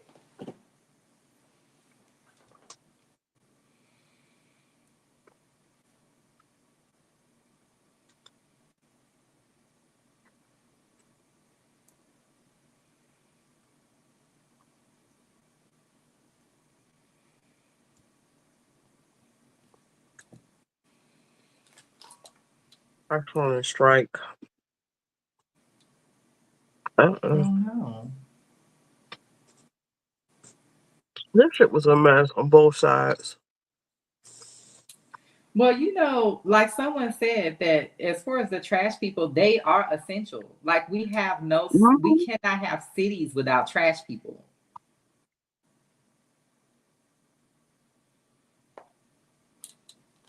So you got to pay them. Sorry. Well, what I think happened was there is something I can show you. Let me open up another Instagram tab. Hold on. That we had another strike. We had another black. Oh, this nigga right here is crazy. Hold on. Royal families. And, you know, now they trying to make a big thing about Trump not releasing the Jeffrey Epstein files. And it ain't got as much to do with Trump being on it. But with the royals, there are rules. And you talk about people that probably control 90% of the wealth on this planet based the way they got it set up. So Trump was telling Musk, Elon, like, listen, dog, this shit bigger than what you think it is. Certain shit we got to leave alone. Because even though we can prosecute and expose these people got too much money, too much influence, and they too powerful because they all stick together that it would destroy our families. So, like with RFK, you see all RFK talk about, man, we got to put some type of tracking devices on these niggas. Because RFK, he's seen them files, what they did to his motherfucking, probably his father, his uncle, and all them. They kill at will. Them Jews, the Mossad, and them motherfuckers with the dark forces. See, the one thing I can respect about them, they don't talk about it. They be about it. And they don't give a fuck. Like, if you really ain't about that life, it's best that you leave them motherfuckers alone because they about that life. You see what I'm saying? So that's why Trump is like, look, What we gonna get out of it, exposing them to a bunch of broke motherfuckers in the public? Give them something to talk about, ridicule these royal people for them to 9 times out of 10 get these high-priced lawyers and end up beating the case, because if they try them in a court of law, any and everybody that they want to be on the jury gonna come up missing. Or they're gonna be paid to sit on the jury. So it ain't even worth it for them to go through that. That's what Trump is saying. So they said, listen, Trump, we're gonna let you in and you're gonna be one of the royal families in years to come. Byron, your sons, your daughter. You see his daughter married to the Jew boy, Ashton Kutcher, whatever his name is, Judd Kushner. They all the ones that run the banking system and all this shit that's in place. And there's some blacks up in there, some royal blacks darker than the street. But you never see them, you never hear about them, because they the ones behind the curtains. They the most powerful ones that put a lot of this shit in place. Them black people ain't our friends. You don't want to see them. I know for a fact I have seen them, because see, one thing about money, homie, money want to be among the common folks. It don't matter if you can print your own money. But what matters is when you could go to Las Vegas, when you could go to New York, when you could go to Philly and go eat lunch downtown. That's a treat for them to be among the regular working class people. When you know you could make a phone call and damn near get anything you want on this planet. You see what I'm saying? So it don't pay for them to out these people that they done ate with, drank with, and making power broker deals with. That's why all of a sudden, all them heads of state, oh yeah, we're going to give you this, Trump, we're going to give you that. And they saying to Trump, what good is this going to do you to out us about what the fuck we did? Fuck them kids, fuck who died, we run this shit. And don't worry, Trump, there's something in it for you. So what you think Trump going to do? Because if he out them, now he got enemies on his motherfucking back, on his family's back. It's a dog-eat-dog world, homie. And if you don't understand the rules of engagement, if you don't understand the rules of the royals, you will disappear in thin air just like that. And with that said, y'all stay on point and understand. You got to educate yourself, and you got to shake hands and kiss babies. Yeah, he be talking some crazy shit sometimes. Hold up. He be like talking crazy what about in the world? But you know what a lot of people don't understand? It's your algorithm. The algorithm is feeding you back like whatever you click on. So I don't hear nobody I like this guy though. This guy, I like him. He's from Philly. He said somebody took a bribe. Nobody cares about no niggas straight. No, he be going hard against whores. I love it. But you can't really tell because he's always driving. Let me see. I be on these black rotten bitches so bad because I know they don't have no spiritual loyalty. They don't have no family loyalty. And if you want to put race into the fray, they don't have no racial loyalty. They loyal to the demon, to the dollar, to something they think is more important than the love of their family, the love of their man. You see what I'm saying? So that's why I'm hard on these bitches, because they the real treasonous. The blacks here in America is the #1 treasonous in this fucking country. The blacks right here in America. They'll sell you the fuck out first chance they get. I don't even understand what he's talking about. So yeah, I'm hard on them because they are the reason why America is in the situation they in. Well, what did I come over here for? What? I wanted. Wait, what did I say? First of all, I never understood this notion that black women are about money. I think that black women are the only women that don't pick their mates in considering money. And I believe that's why we have a lot of the issues that we have. Yeah, Because we don't go for resources. I'm like, ladies, protect your woman. I be seeing so much stuff about these girls. Wait, what is he saying? Hold up. Because he's the leader of District Council 33, the people who was on strike, and I think he's a piece of shit. Because they say he makes $300,000. But the mayor only makes $200. Hold up, let me see. Oh, you can't even see him. But if they feel like that it's unsatisfactory to their needs, then they have that voice to be able to say so. When does the vote happen? We're working on the details of that now, but it's likely going to be next week. If the members don't say yes, if they don't ratify it, do you go back on strike? Potentially. I mean, that potentially could happen. A lot of our members were absolutely steadfast with this whole situation, and I'm very grateful for that because it exposes everyone to put themselves in that position to say that I'm going to not take any wages at all to stand up for trying to get a better tomorrow than I currently have right now. And I greatly appreciate that, but the potential could be there for that to happen. He's full of shit because he make 300 something, like 330 a year, and Found this Reddit thread. Remember how Stephanie said the way she met Masood? I met Masood at a Miami Heat game when I was 26 years old and he was 50. She was actually Masood's ex-wife's assistant. That's how she met Masood. And then she had an affair with Masood and got her way into the company like that. Stephanie says she's been with her husband for 11 years, but he was officially divorced in 2019. Apparently, Stephanie legally changed her name to Masood's last name while he was still married. Stephanie and her husband are also being sued for $10 million that they allegedly owe a Miami real estate lender. His ex-wife and 2 daughters do not speak to him. Shoma Group was actually funded by his ex-wife's father. According to this Reddit post, what it appears like is Stephanie stole his ex-wife's life. Now, she wasn't really on my radar until she went on Watch What Happens Live, and this is how she answered this question about Guerdy. I just want to know why Guerdy just wants to hold grudges. Like, just let it go. So that caught my attention, and I said, let me look into this lady.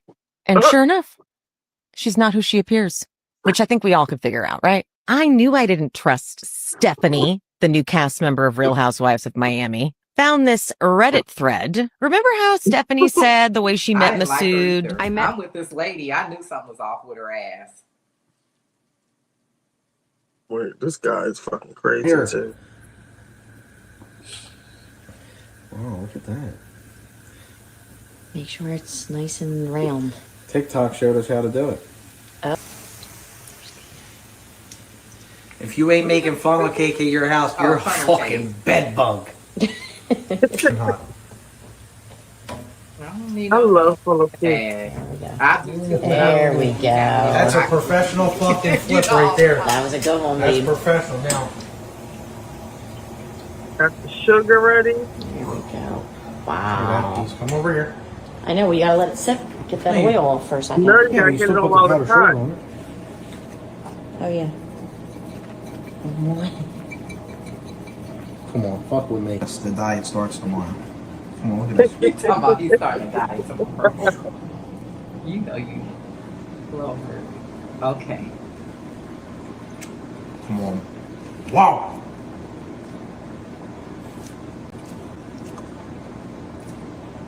Fucking knock your balls across the street. Wow. I wanted to show you our former mayor. Well, an old mayor we had, a black mayor, and I feel like our mayor is, what's this? Where's Here's R2. Aaron Simonek joining us live from Runaway Bay Apartments. Aaron, what you are about to show us is shocking, to say the least. Oh, absolutely, Jessica. Just imagine hundreds of people taking over this apartment complex who don't live here and don't pay rent, partying at the pool, the beach, and even the parking lot. Neighbors who do pay rent say they're concerned for their safety after even hearing gunshots earlier this month. At first glance, the Runaway Bay Apartments seem like a dream, a picturesque landscape nestled on one of these Scioto quarries. The gate is not locked. It is a free-for-all for whoever wants to come in and out of this place. But some people who call it home say it's become a living nightmare. I've had my kayak stolen, my paddleboard stolen, I've had my car broken into. Well, welcome to the world. Well, that would be weird to me. If I was in an apartment complex and random She people was a was just coming bully. in there. You see this? She's a mother and got Oh my children God. doesn't mean that she can come in the store, disrespecting people, talking to them like everybody's beneath her. She has no respect. And it isn't funny at all. Like, seriously, man, I got shit I gotta take care of. And she keeps sending me home early. It's not funny. She's playing games. And then all day, throughout the day, she keeps sending her little racial shit. And then throughout the day, she keeps on, like, putting negative energy in the air, talking about people, gossiping about people. It's not funny, man. That shit gonna have to stop. She's a bully. I'm telling you. She's a bully. She brings a lot of negative energy in there. She always panic when there's a lot going on, and then she try to manipulate that and make it seem like we ain't doing something right, but we are working really hard and doing great. It's just the fact that she panicked, and I caught her a few times making a mistake, and she tried to hurry up and play it off. Nobody's perfect. It's fucking McDonald's. It happens. You know what I mean? Like, sometimes, like, somebody might get confused. So fuck, it gets busy, yeah. But she needs to stop playing like she don't be making mistakes. I be catching her. So her all the animosity and shit that she keep putting in the air and stuff, then trying to tell me I'm always snapping on people. No, that's false. No, I don't. You did it. Oh, so basically she's saying that she's not the one that stabbed the lady. She don't know who did it. No, she did it. That's a mugshot. Yeah, she looked crazy as hell. She a bully. I don't know if it's substances. I don't know what it is, but she just got that crazy look. What's she talking about? I actually love my life. I love my family. I love everything that I do. I love connecting with you guys. And I love standing up to corruption and evil, especially people that would harm children. You're not going to believe the story. Let me show you guys this man. His name is Olivier Marley. Okay. He was a French member of parliament. He began investigating a sale that went through back in 2014. It was General Electric, started in America. General Electric was able to acquire all of the energy assets from a French company that's called Alstom. They were able to acquire all of their assets in a $12 billion deal. Now, when this happened, there was uproar across Europe because the deal was so obviously not good for France. And what happens is Olivier begins investigating, like literally why this deal happened. And he discovers that Emmanuel Macron is in the middle of it. Emmanuel Macron had everything to do with this corrupt sale. For whatever reason, David Rothschild had his hand on this child and pulled him through the ranks so they could create this fake resume. And so after he's done going through the Rothschild's bank, he then gets the position of the Deputy Secretary General of the Élysée Palace. He goes right into politics. And while he was in that role, he secretly commissions a report about the potential sale of Alstom. Like he's going in there like somebody on the outside, I'm not saying it's the Rothschilds, is like, hey, we need you to, make this happen. So then it's 2014 and Emmanuel Macron mysteriously gets promoted to the Minister of Finance. And guess what he does? He signs off on that sale. And then it's 2017 and Emmanuel Macron is ready to run for president. And he's able to raise a ridiculous amount of money to do this. I'm talking a record-breaking amount of money to do this. And you're never going to guess who gave him this money. Oh, the individuals that were linked to the deal, the General Electric deal. Oh, well, if he did that for us when he was the Minister of Finance, the Minister of Economics, well, you could only imagine what he'll do for us when he's president of France. Anyways, the most vocal and consistent critic against what he described. Girl, that's the way the world works. If you want to go people business, you could have came up missing. Folding masked federal agents raiding 2 California farms just north of Los Angeles at this hour. They got inspired by the Haitians in New York. Up against a wall under heavy guard. The dramatic images coming in at this hour. Scores of agents on the road between 2 fields, tossing smoke canisters toward the crowd. The chaotic scene on the ground, flashbangs heard from our reporter right there on the scene. ABC's chief investigative correspondent Aaron Katursky leading us off on these raids now underway tonight. Tonight, a dramatic scene northwest of Los Angeles. Protesters clashing with masked federal agents conducting immigration raids at a cannabis farm in Ventura County. They have a lot of personnel. I think there's like almost 100 people down there. Yeah, they got K9 and everything. Crowds quickly gathering. Oh my God! The federal agents setting off smoke canisters and irritants to disperse them. Right now, they're popping off tear gas canisters, and folks are just running like crazy, and it's just chaos out here. I'm going to have to get out of the way, folks. Dozens of men lined against the wall, heavily armed agents standing guard. At least one person is seen kneeling on the ground, seemingly under arrest. Another large-scale immigration raid in nearby Santa Barbara County targeted a second cannabis farm owned by the same company. Last week, President Trump told a crowd in Iowa there would be carve-outs to allow farmers to vouch for their workers. Because we don't want to do it where we take all of the workers off the farm. They got inspired by the, is this one of the shooters?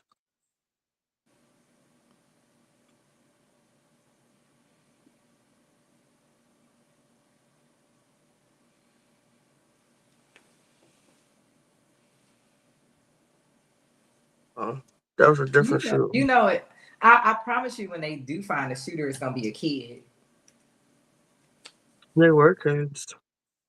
Yeah, I figured.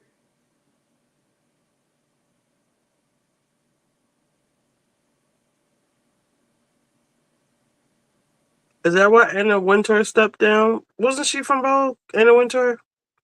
Yeah, she stepped down, but I think she's just getting older. I'd say Jeff Bezos wants to buy it for his wife. I don't know if I see Lauren as like a fashion.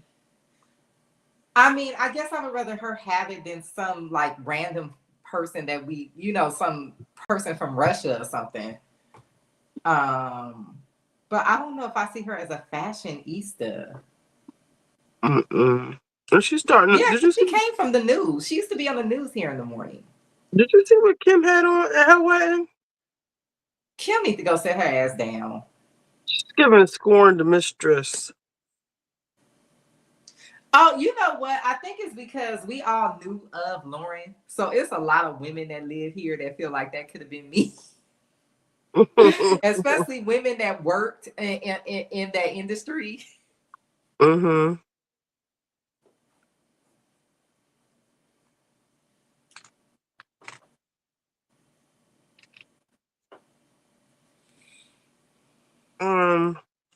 I keep saying I'm going over here. Hold on. Saved. I think this is what happened with the strike. Where's the saved?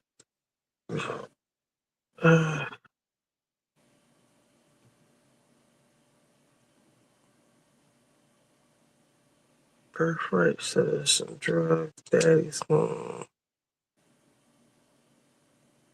Don't tell me I don't have this either. Are these not in order?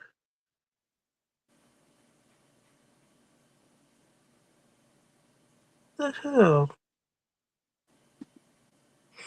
Maybe it's under all saved. I know I'm not crazy. I saw the shit earlier.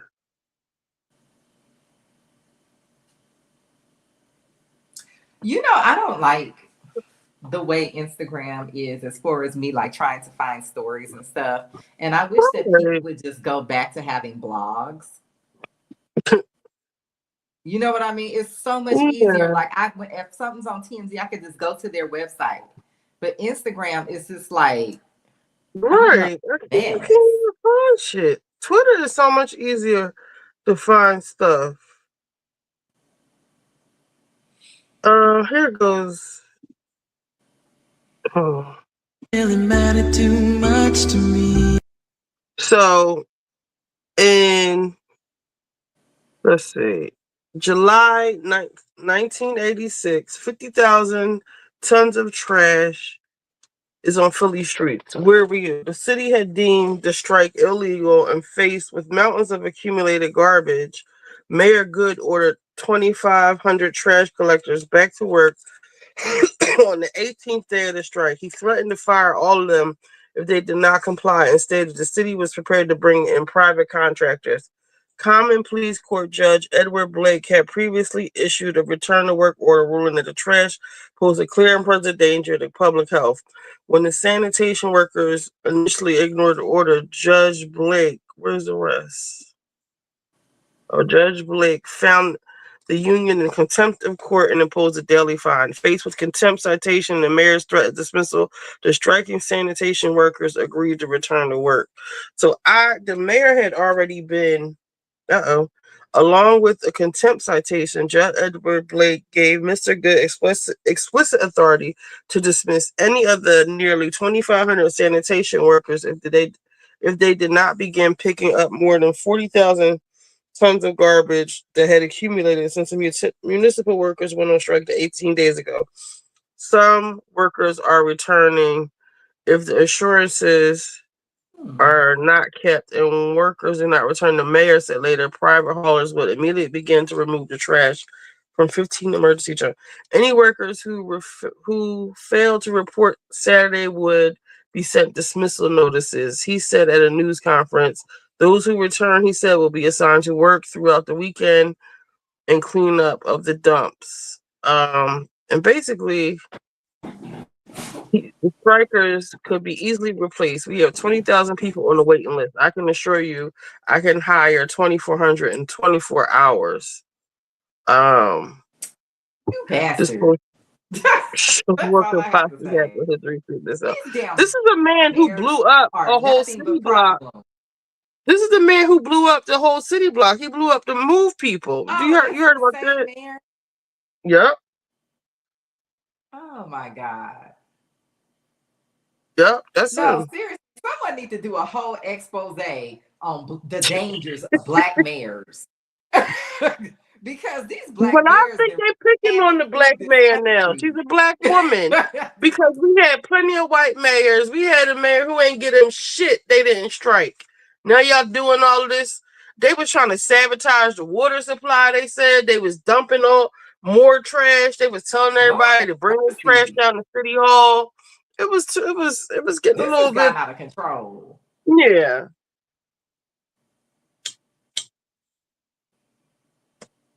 Damn, it's 5 o'clock. I must be running my damn mouth. All right, I got 6 minutes left. You know what I'm doing? I'm animating something for a website, and sometimes when you start doing this stuff, you just lose track of time. Right. So I can get my butt back up and get back to work. Let me see something. It's looking good, though. I need to get sleep because I have to pack. Oh my God, I have to pack. Girl, I wish I was going somewhere. But that stuff that happened with my job kind of messed me up. So I don't know if I'll be going anywhere this year. We'll see. We'll see. Well, I'm just going on a Disney cruise. I didn't know Housewives Twitter had a thing.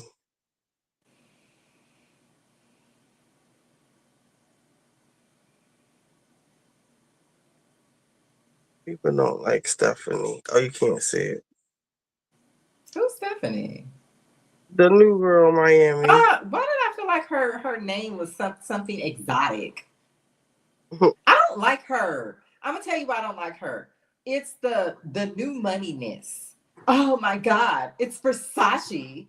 Oh, Birkins aren't supposed to get wet. Like when you really got the shit like that, you don't need to keep dropping labels. We see the label on you. What is it called? Real Housewife. And she looks so rigid in those suits that she wears. Like, girl, just put a cute dress on. Why are you wearing these suits? Look at Emily's face. Hold on. Girl, I cannot stand Emily and Gina. You just don't know. I don't know if you were on here earlier when I said Gina was poor and Emily, she was, you know, Emily do look crazy. You know what I wonder? I wonder what is Emily's ethnicity? Because she gives me like she might be like Eastern European, like, you know, like a different ethnicity. Mm-hmm. Not an Armenian, but damn, what are those people? Mm-hmm. They kind of have like larger features. That's I could be wrong, but that's what she kind of gives Samoan? No. From Eastern Europe, not Pacific Islander. Yeah, they kind of have like bigger build, and she sort of seems like, I don't know, that she might be of a different ethnicity, and she's trying to look like these thin, blonde, you know, Western European women, and that's just not her body type, and it's not her phenotype either. No. But look how her face is. She did. I think she shaved her chin down or something. Something, but she jaw. it's Something that she did that's the wrong cut the to have shape on of her face. But if you can look around her edges, around her head, you can see where it's pulled, and it's not pulled right. Like that's how I can tell you're not really good front. And look at Gina's hair. Look how stiff it is. You see it? Let me see if I can pause it. She just looked disheveled. You know what I mean? She always looked like she disheveled. That's how I can tell you're not friends with Heather, because Terry would have hooked that up for you. It's all lumpy, and it's still fat. Well, the thing about it, Terry is not going to do something that's unrealistic. And so a lot of times people won't go to doctors like him because they want an unnatural look, and he's not going to have you walking out of there looking crazy. Like, you see how I mean when I say it looks like lumpy, it's not right. And then I guess she got filler and stuff. I see that she's trying to change the shape of her face, and I just don't think that that's something that's doable unless you have like a major surgery like Kylie Jenner did. And who wants to do that? You know, who wants to do that at 50 years old? Like, be getting cut on like that? Girl, no. They gotta have a before and after on her, let's see. But in Orange County, they seem to have that bad where they want to have that skinny blonde look. You know what I mean? That look of that skinny blonde. I think she looked so much prettier before, though. Now she just looks like. But the problem is that after, she doesn't actually look like that. She was so much prettier on the before. After, to me, I feel like that's a filter. Like she doesn't. I don't know. It's something wrong. I agree. The symmetry but don't you of think her she face looked is off. pretty in the first one, even with the weight? But I still feel like she had something in her face in the first one. She probably has some filler in her face, but she still has a pretty face. This other face is not. She did something to her nose. She put more filler on her lips. It is. That's what it is the nose. Like with Angela. You know, sometimes with these nose jobs, you have a space that's meant for your nose to be in. So if you take your half of that, now it's almost like you have a hole in your face. It's one thing to get the bump shaved off. You look like it's Chloe in the after picture. But to take half your nose off, it never looks right. Let's see if we got more. I know this ain't right. But you see how, if this is real, how her top is bigger? This ain't real. No, that's, I think, photoshopped or something. But it's on people. I don't know. It could be. I don't see her ever being that small. She could be, but I don't know. But if it is, you see how her top is big? It wasn't meant for her to be little like that. No, it's a, to me, she got a different phenotype. I don't know what her ethnic background is, but she doesn't look like, she has a different phenotype. I don't know if she's German or, I don't want to say Russian. I cannot think of that country, but those people tend to have like larger features.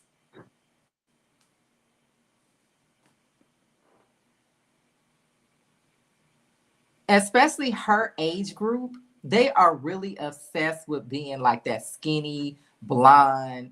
I used to work with these white women like that. It's crazy. I'm like, I don't even know why you want to look like that.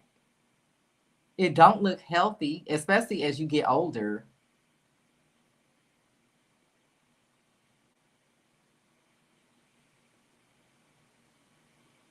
Oh, she had eyelid surgery too? That's doing too much. Girl. Wait, is this real? Because why are her eyes a different color? She might have had that shit done too. I hope not. I hope not. That don't look right. That looks very alien in person. Not even in person on TV. I'm sorry. It looks very alien on TV. I have not seen it in person.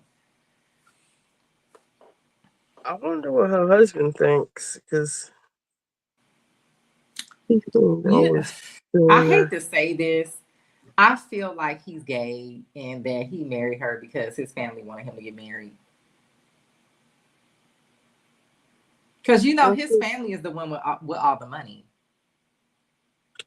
I don't think she looks fat. I mean, for a white girl, she might be fat, but she's just thick. I feel like the thing with her, even if she lost a little weight, she's never going to be that super small because that's not her frame. Like right here, I think she's so pretty. And then when she was going off on Heather, because she said Heather gave her a size 12. And girl, but she looks so much prettier when she's bigger. Like this picture over here on the right, she's not pretty. And it is given that she had that eye surgery. She got some contacts on or something. Her eyes look so much bigger. I like the bigger picture.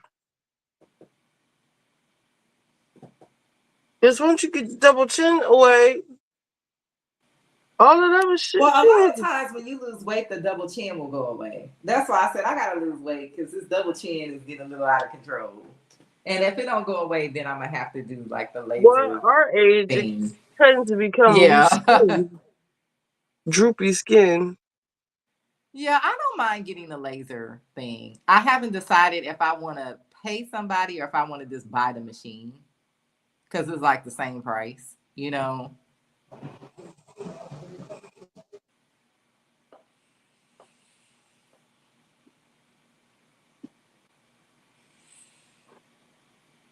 But Gina and Emily, why are they still on my TV? How are they still on this show?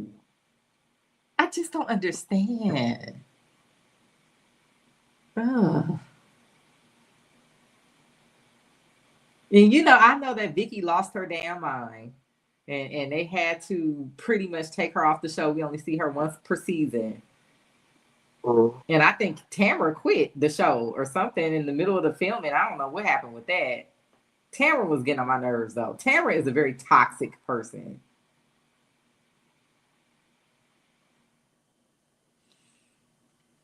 But Gina and Emily, especially,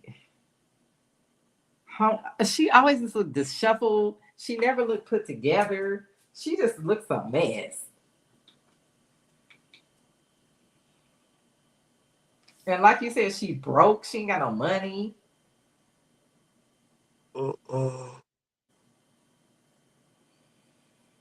What is she doing on a who did she know? Like, how did she get on a damn housewife show? Wait, who you talking about? What's her name? Emily. Yeah. Well, really, Gina. Gina's the one of the group. Oh, yeah, that's what I'm thinking. I'm thinking of, Gina. You're right. Because Emily, her husband's parents got money. And she's a lawyer. She is, but they said she don't really make no money doing that. She get her money from her husband. You know, these women on these shows try to come on here in front like they making their own money and stuff.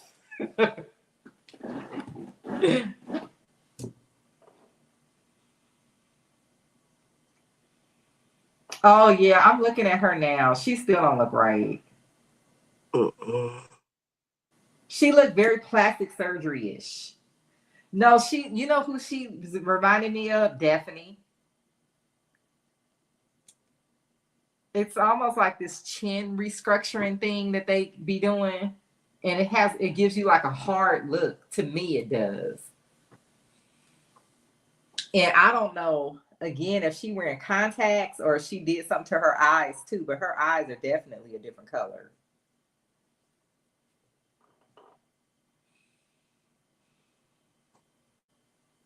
That's too much. I mean, I know people want to feel good about themselves, but that's a lot to be doing to yourself. For what? Your husband already loves you. No, she's doing it for herself because she has a complex about herself. That's why she was going off on Heather. But I really feel, this is my opinion, I don't think it's common, especially for white women with money here in California, to not be skinny. You know what I mean? It's not the norm. And I think it's worse in Orange County.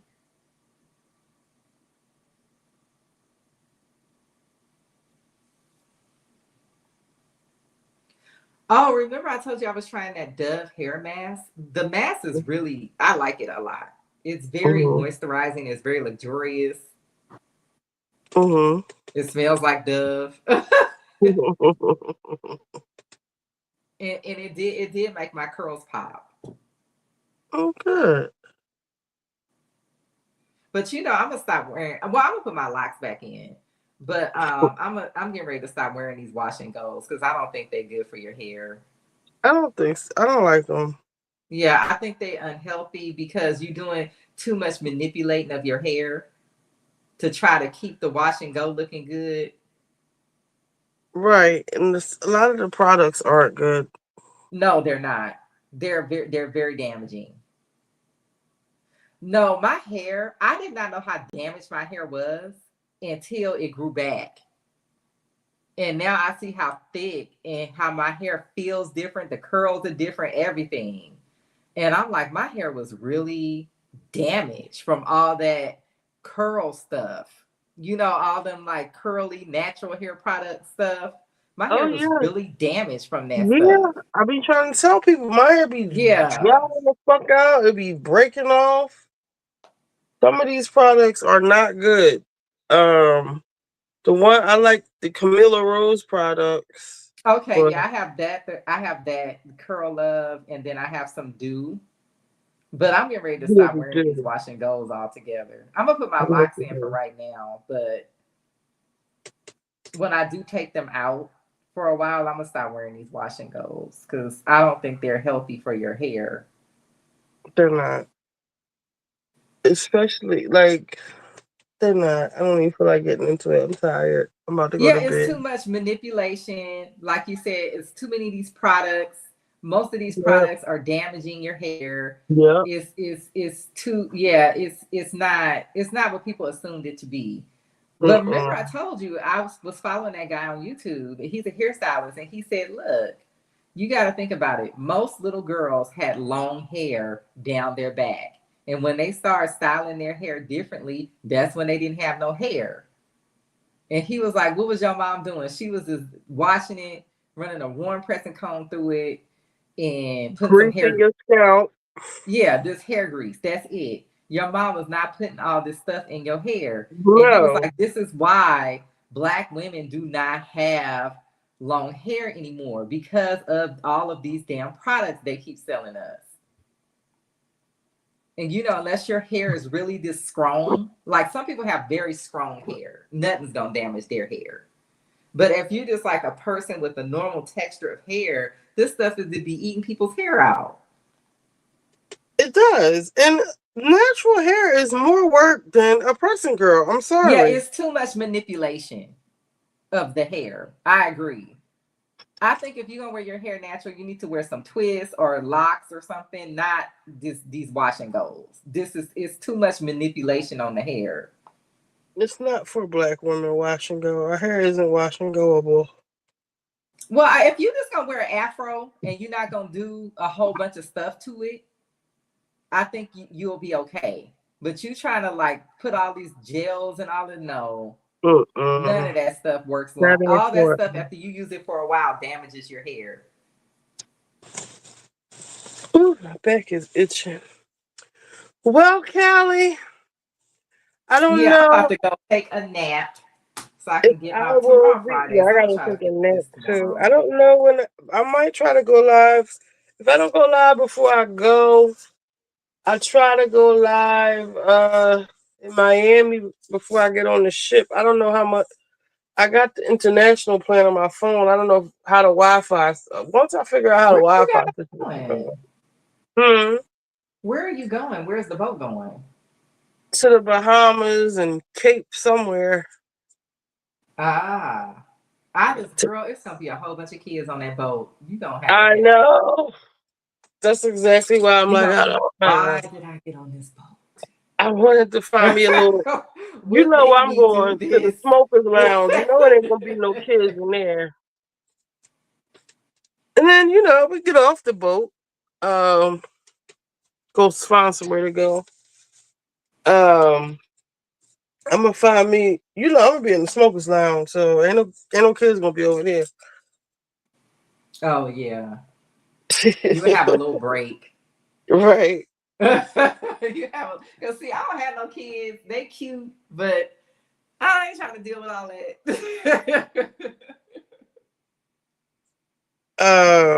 What did I want to say? With next gen NYC, do you feel at all bad for Charlie? No. I feel like he's so sad, like pathetic Well, sad. Charlie is one of these people where he probably has not found what he wants to do, or he don't have the confidence to pursue what he wants to do. Because maybe he wants to do acting or something like that, but he doesn't have the confidence to just get on out there. So it's like he's in a rut. And the only thing that he has over people is that his dad is rich. But his dad, I mean, don't get me wrong. The money that he gets from his dad, that's a good amount of money, but it's not money like that. Like he's no, 10,000 a month in New York ain't shit. But everyone around him, I was feeling like not bad, but like, damn, Charlie. Everybody around you, the kids, everybody wants to point out that he's however old, 29. These kids are running circles around you in terms of just ambition. Like they all want to do something. At least you want to look down on the housewife kids, but at least they all, even if Ariana clothing line is a joke, at least she's trying to do something. Like you ain't even trying to do think that, that's my a nigga. good business to get into, but No, Pussy not for her. She don't know what the fuck she talking about. Ava was right, but you look a mess, and you sound stupid like your mother, for real, for real. I don't think that's a good business. I think that's a book club for rich people.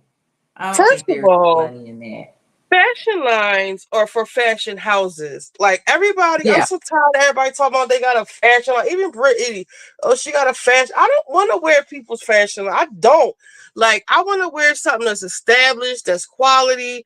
You know what I'm saying? Like, I don't want to wear Joe Schmo's fashion line unless it's some real shit, like some real quality fire shit. Something that's a niche that people need.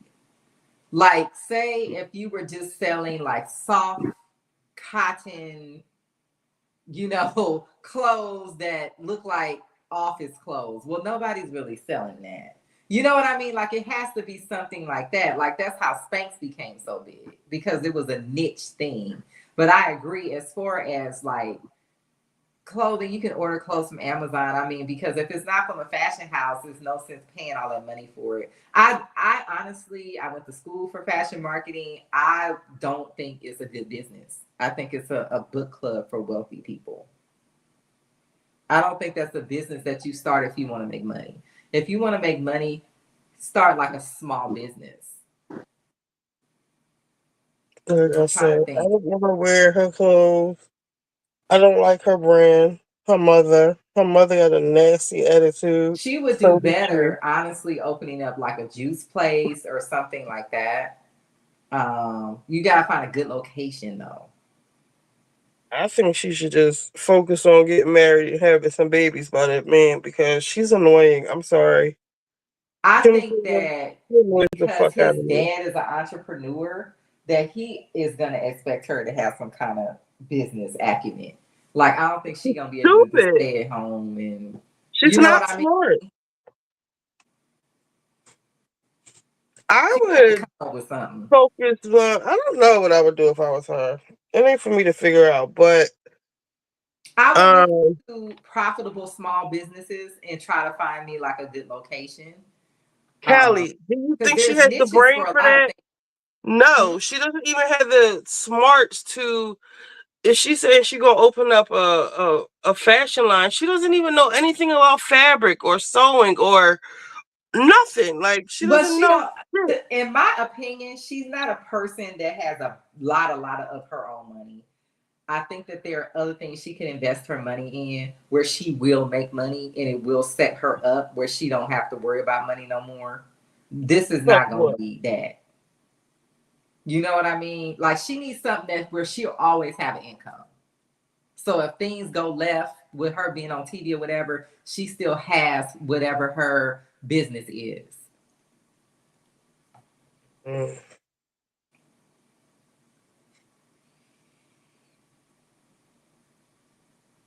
Look, I can see Ava having a fashion line. I don't even see that because look at her dad's disaster of a life. I But her think Ava just mom, needs to go but her somewhere mom, and get a job because but her mom is Rachel Roy. She already has a fashion line. are they still in business? Let me look. I mean, there's still a legacy there.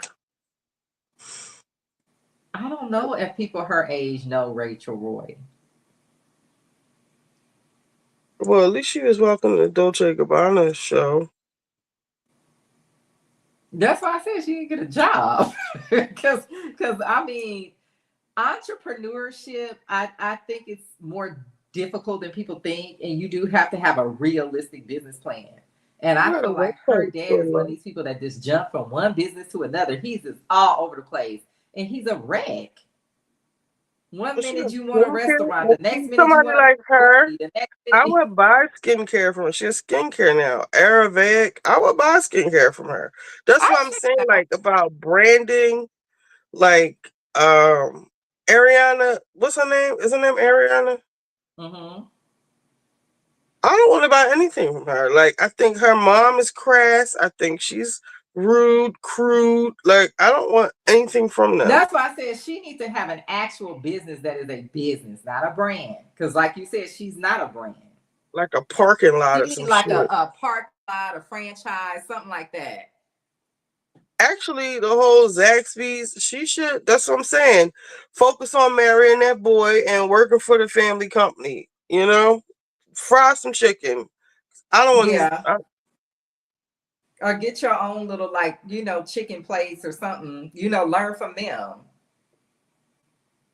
At least Ava mom is people shit on Dame, but Dame put a lot of people in position, including Jay-Z. No, I just think that he's one of those people where he's not focused. He still doesn't really truly know what he wants to do. He's like an older version of Charlie. Dame is not good with money. Everybody can't be good at anything, but he is a good our mission statement is to empower women, cultivate change in the world through language of style that helps women develop their own voice, take risks, and design the life they want. So, does she do? What's our edit? Beautiful. One thing I have learned is that my neighbors should not have pets. This Ring app goes off all day. Somebody lost their dog, their turtle, rabbit, their duck. I'm like, what the hell are you guys doing? And it's not like these animals are being eaten by the coyote because they find them later. So y'all just not being responsible. This is Becky. Because when that woman was saying she couldn't find her duck, I knew that duck was dead. Her I was duck? like, who's gonna tell her? Yeah. He came back. I thought the coyote ate him.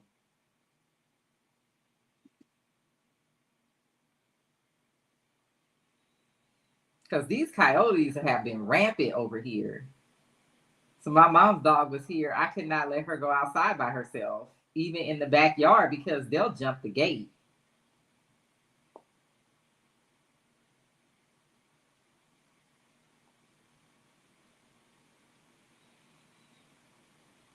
Is that her boyfriend? She was going with Diana's son. I don't know who her boyfriend is now.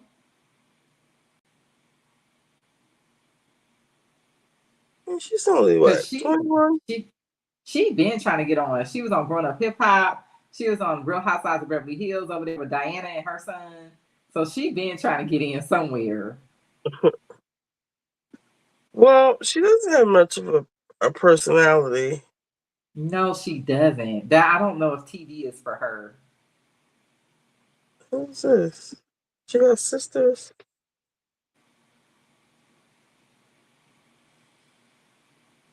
I think she does have a sister. I know for sure she has a brother because he was on the show with her. Well, that's her sister. I remember the name Tallulah. I remember the name Tallulah. That's her sister. Yeah, I wonder if that's Dane's daughter.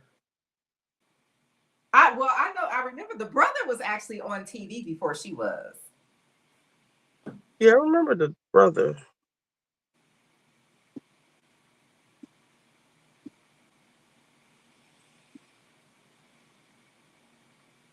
You better call Becky with the good hair. Mm-hmm. Let's figure it out. Is that Tallulah?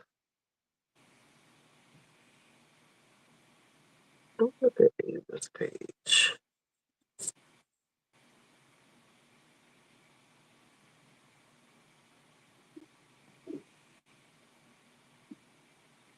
But I do agree. She's not a person that has like a big presence. Like sometimes I forget she's on the show.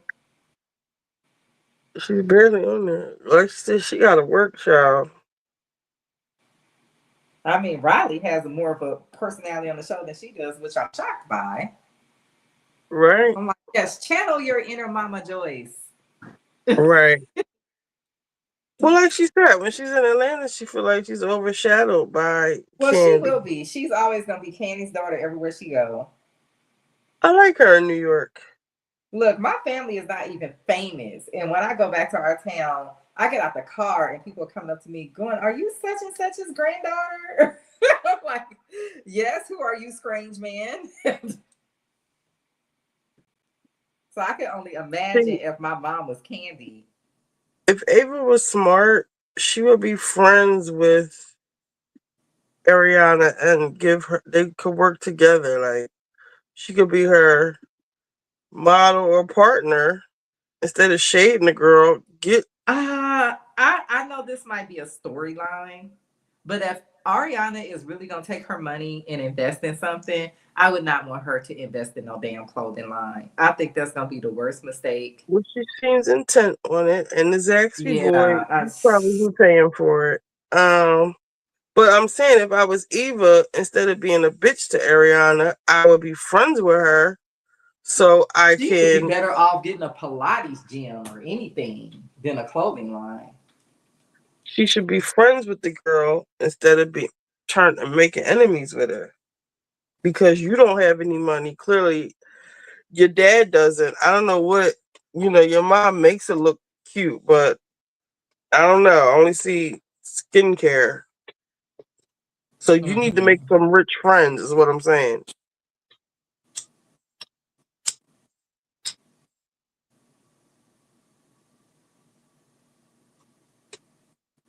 And Charlie, she needs to far fuck away from Charlie. Unless Charlie can get his shit together, his dad would probably invest in him if he can stop smoking weed and not doing shit. But I think that Charlie is one of these people that has a drug problem, but he doesn't see it as a drug problem because it's just weed. I have some people in my life like that. They be calling me, talking about they depressed, life is not going right, all of this stuff. And I'm like, you got to stop smoking weed all day. That is not healthy. I understand that there are people who are able to function and do that, but that's not everybody. You know, some weed really triggers depression. It messes with their concentration. They can't focus. And, you know, they cannot get things done. He's so shady. Who you talking about? Oh, I'm so proud of you, Michael Rainey. I looked at your page. Oh shit, LOL. See what happens when you don't use drugs and spend all your money on chrome heart jeans. Who is he? What the hell is chrome heart jeans? Girl, I'm old. I don't know what that Some is. expensive ass jeans.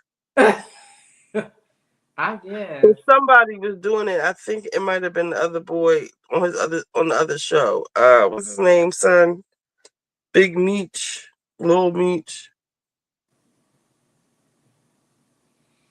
Little Screech catching chrome heart bullet. Yeah, Little Meech.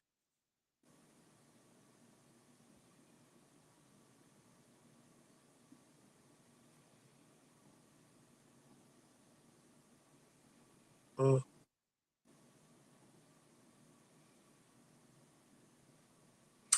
And my advice to give to any young person is to invest your money and try to get to a place where you don't have to work. Because even being on these TV shows and stuff, you are still working for other people. And when you working for other people, they have a lot of control over your life. Uh-huh. You know, you want to get out of that being dependent on other people.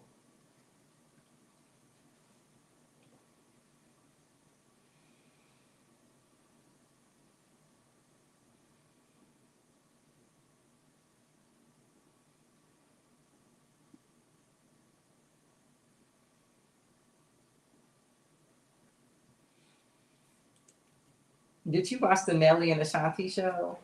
No. I watched it because nothing else was on. It was just kind of on throughout my house. But I don't think that she really wants to be married to him. I think she just wanted to have a baby. What's your room do now? Let me see. Can't play it. I ain't playing anyway.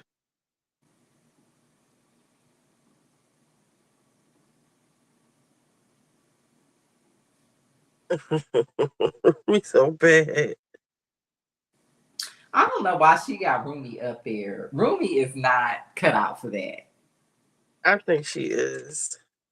That is a kid, and she want to play and be a kid. But look, she is. She's deviating from.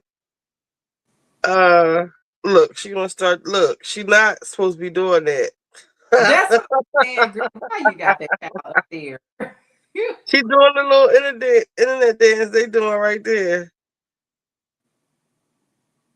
If they told Rumi she couldn't come out there, she probably have a damn fit. No, I think she don't want her to feel like it's favoritism. Look at her. Rumi bad as shit. Imagine your mom is Beyonce. Like, you gotta come on tour anyway. I like the fact that Beyonce got her kids with her. They not at home. Yeah, and like, she didn't let her. She didn't let her Look kids. at Tiny and T.I. kids. They said the little one is in a world of trouble. That's because she left them kids with her mom and whoever else raised all I them. don't know why kids. Tiny had all them damn kids. Because if you was leaving kids at your mama house, but you kept having them. Some women are fertile. They don't believe in abortion. Whatever. She had a mom who would raise her children. But I like that Beyonce and Jay-Z, even though it seemed like Jay-Z... Well, Beyonce ain't got no choice. Miss Tina ain't about to be watching no kids. But Miss Tina is there too. So, like, the whole family is with her. That's what I'm saying. Miss Tina is in the streets. She is not watching children. Miss Tina at that show every fucking night. It seemed like especially ever since the lawsuit, they all been together, stuck together. That's the best place to be, for real, for real. Well, yeah, I think that was horrible to accuse that man of that. That but was it's sick. the safest place to be, like with your family. A lot of men need to learn that. Like, get a wife or a woman, and you'll stay out of a lot of trouble. In the family, you'll stay out of a lot of trouble. No, what gets them in more trouble is that they think that they can get the wife and still do this stuff. And then that's when people get the fighting and suing and all of this other stuff. And trying to expose you because people get salty. No, I just don't. I guess because I'm not a man, but is being with all these women, like, is it worth all of that drama? Like, you can't just find one woman that you like and go somewhere and sit down. And then how do you even have time for this? Like, shouldn't you be doing other stuff with your time? It seems like the tide is changing, and niggas are seeing, whether they learning the hard way or not, they are seeing. I even hear them talk about it on the Joe Budden podcast about being with their girlfriends. Like, that's cool now. Having a girlfriend and sitting the F down is cool well, now. These are 50-year-old men. I would hope that they are somewhere sitting their ass down. But you know, what are these younger men doing? Because these old fools, they need to be somewhere sitting down. Well, the young ones is killing themselves off. They either shooting shit up or getting high. Girl, it was worse when I was younger, believe it or not. What was I about to say? I don't know, but the safest place is with your damn family now. Especially, there's so much other shit going on. Just stay in the house with your family, everybody. I just, like I said, I'm not a man, so I guess I don't get it. I don't understand why you even want all this drama. And then to me, when these men, I question if you really are taking care of business, because how do you have time for all these women? How do you have time for all this foolishness? You know, if I had that kind of money, there's so many things that I would want to do that going out and creating some drama with some men would be the last thing on my mind. I wouldn't even have time to do that. You better call Becky with the good hair. But Tony Busby need his ass whooped. I believe Tony Busby they be sending Tony Busby on people. Yeah, you know what? I never figured that out until I was on Divas Live, and she was like, the prosecution hired him. They probably sent out, trying to find these attorneys to sort of put these lawsuits together to kind of smear public opinion ahead of the trial. And that's why it seemed like all this avalanche of lawsuits happened at the same time. And I was like, I don't know why I didn't catch that. That makes perfect sense. Because there's no way in the world everyone just woke up and decided that they wanted to sue Diddy. This was, the prosecution was behind this whole thing, and it didn't work.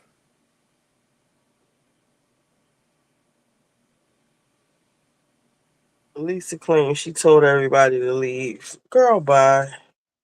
Ain't nobody listening to no damn Lisa.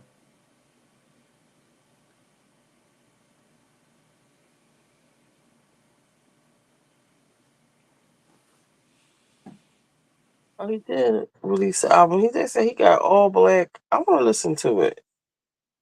Justin Bieber. It's probably good. He said he got all he black. He came in the industry through Usher.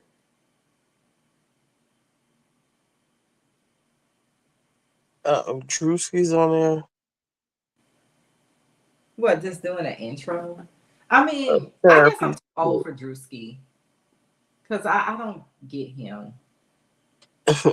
I think he's funny. Really? I don't get it. But like I said, he's not for somebody my age.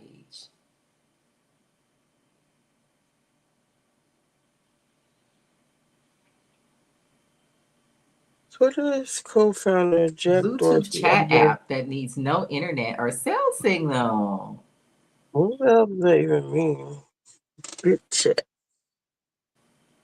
But how close do I have to be to the person? Like, do we have to be sat next to each other? I don't have to look that up. What does that mean? Because do I have to be like real close to the other person's phone for it to work? Bluetooth chat app that needs no internet or cell signal. How the fuck do you do that? Jack Dorsey. I still miss Twitter being Twitter. I feel like the brand, the little ducks, the blue, all of that was part of the fun of using it. I do not like that black ass X. Up to 300 meters. Friendly. Elon Musk probably gonna end up locked in a dungeon somewhere before Trump is out of office. So we gonna be like, damn, whatever happened to him? He just disappeared. But remember, I said that and no one believed me. They were like, oh no, they married. I said Elon Musk will be lucky if he does not end up in jail over there fooling around with that man. Everybody. And he up here coming out of there with a black eye, talking about he quit.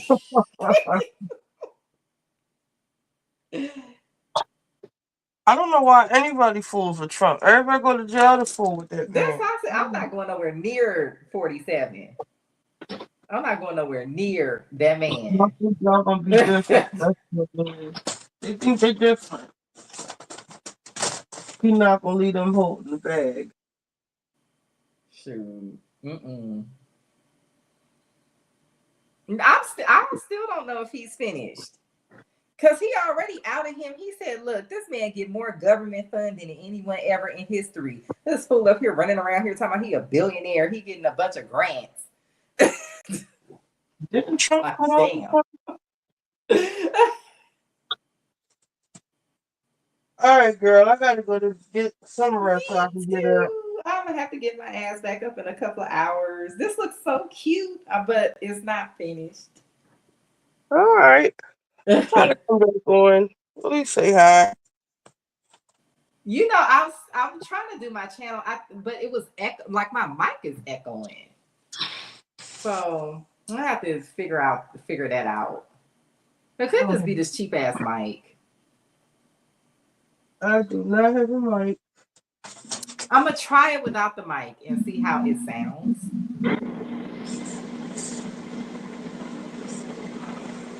All right, girl. Start trying to post every day so I can get in the algorithm. Yeah. Like, come on, at least for 5 minutes and go over a quick story or something. All right. Well, I will see you guys later. Have fun on your cruise if I do not talk to you. I'll try to shout y'all out before I get up there. I'll try to go live if I can. I'm sure I'll be a little bored with all them damn kids. Girl, that sounds like a nightmare cruise to me. But especially you said it ain't no casino. They twisted my arm. Trust me. They twisted my damn arm. Okay. Look, I'm child free. Look, you people with the children. I got a big family and sisters. And I got a whole bunch of nieces and nephews. Well, my family's close, so they wanted me there.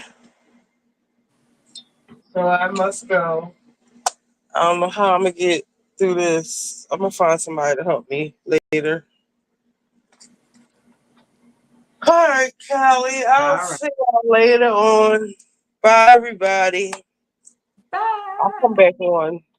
I'll check back in later. All right. Bye-bye, y'all.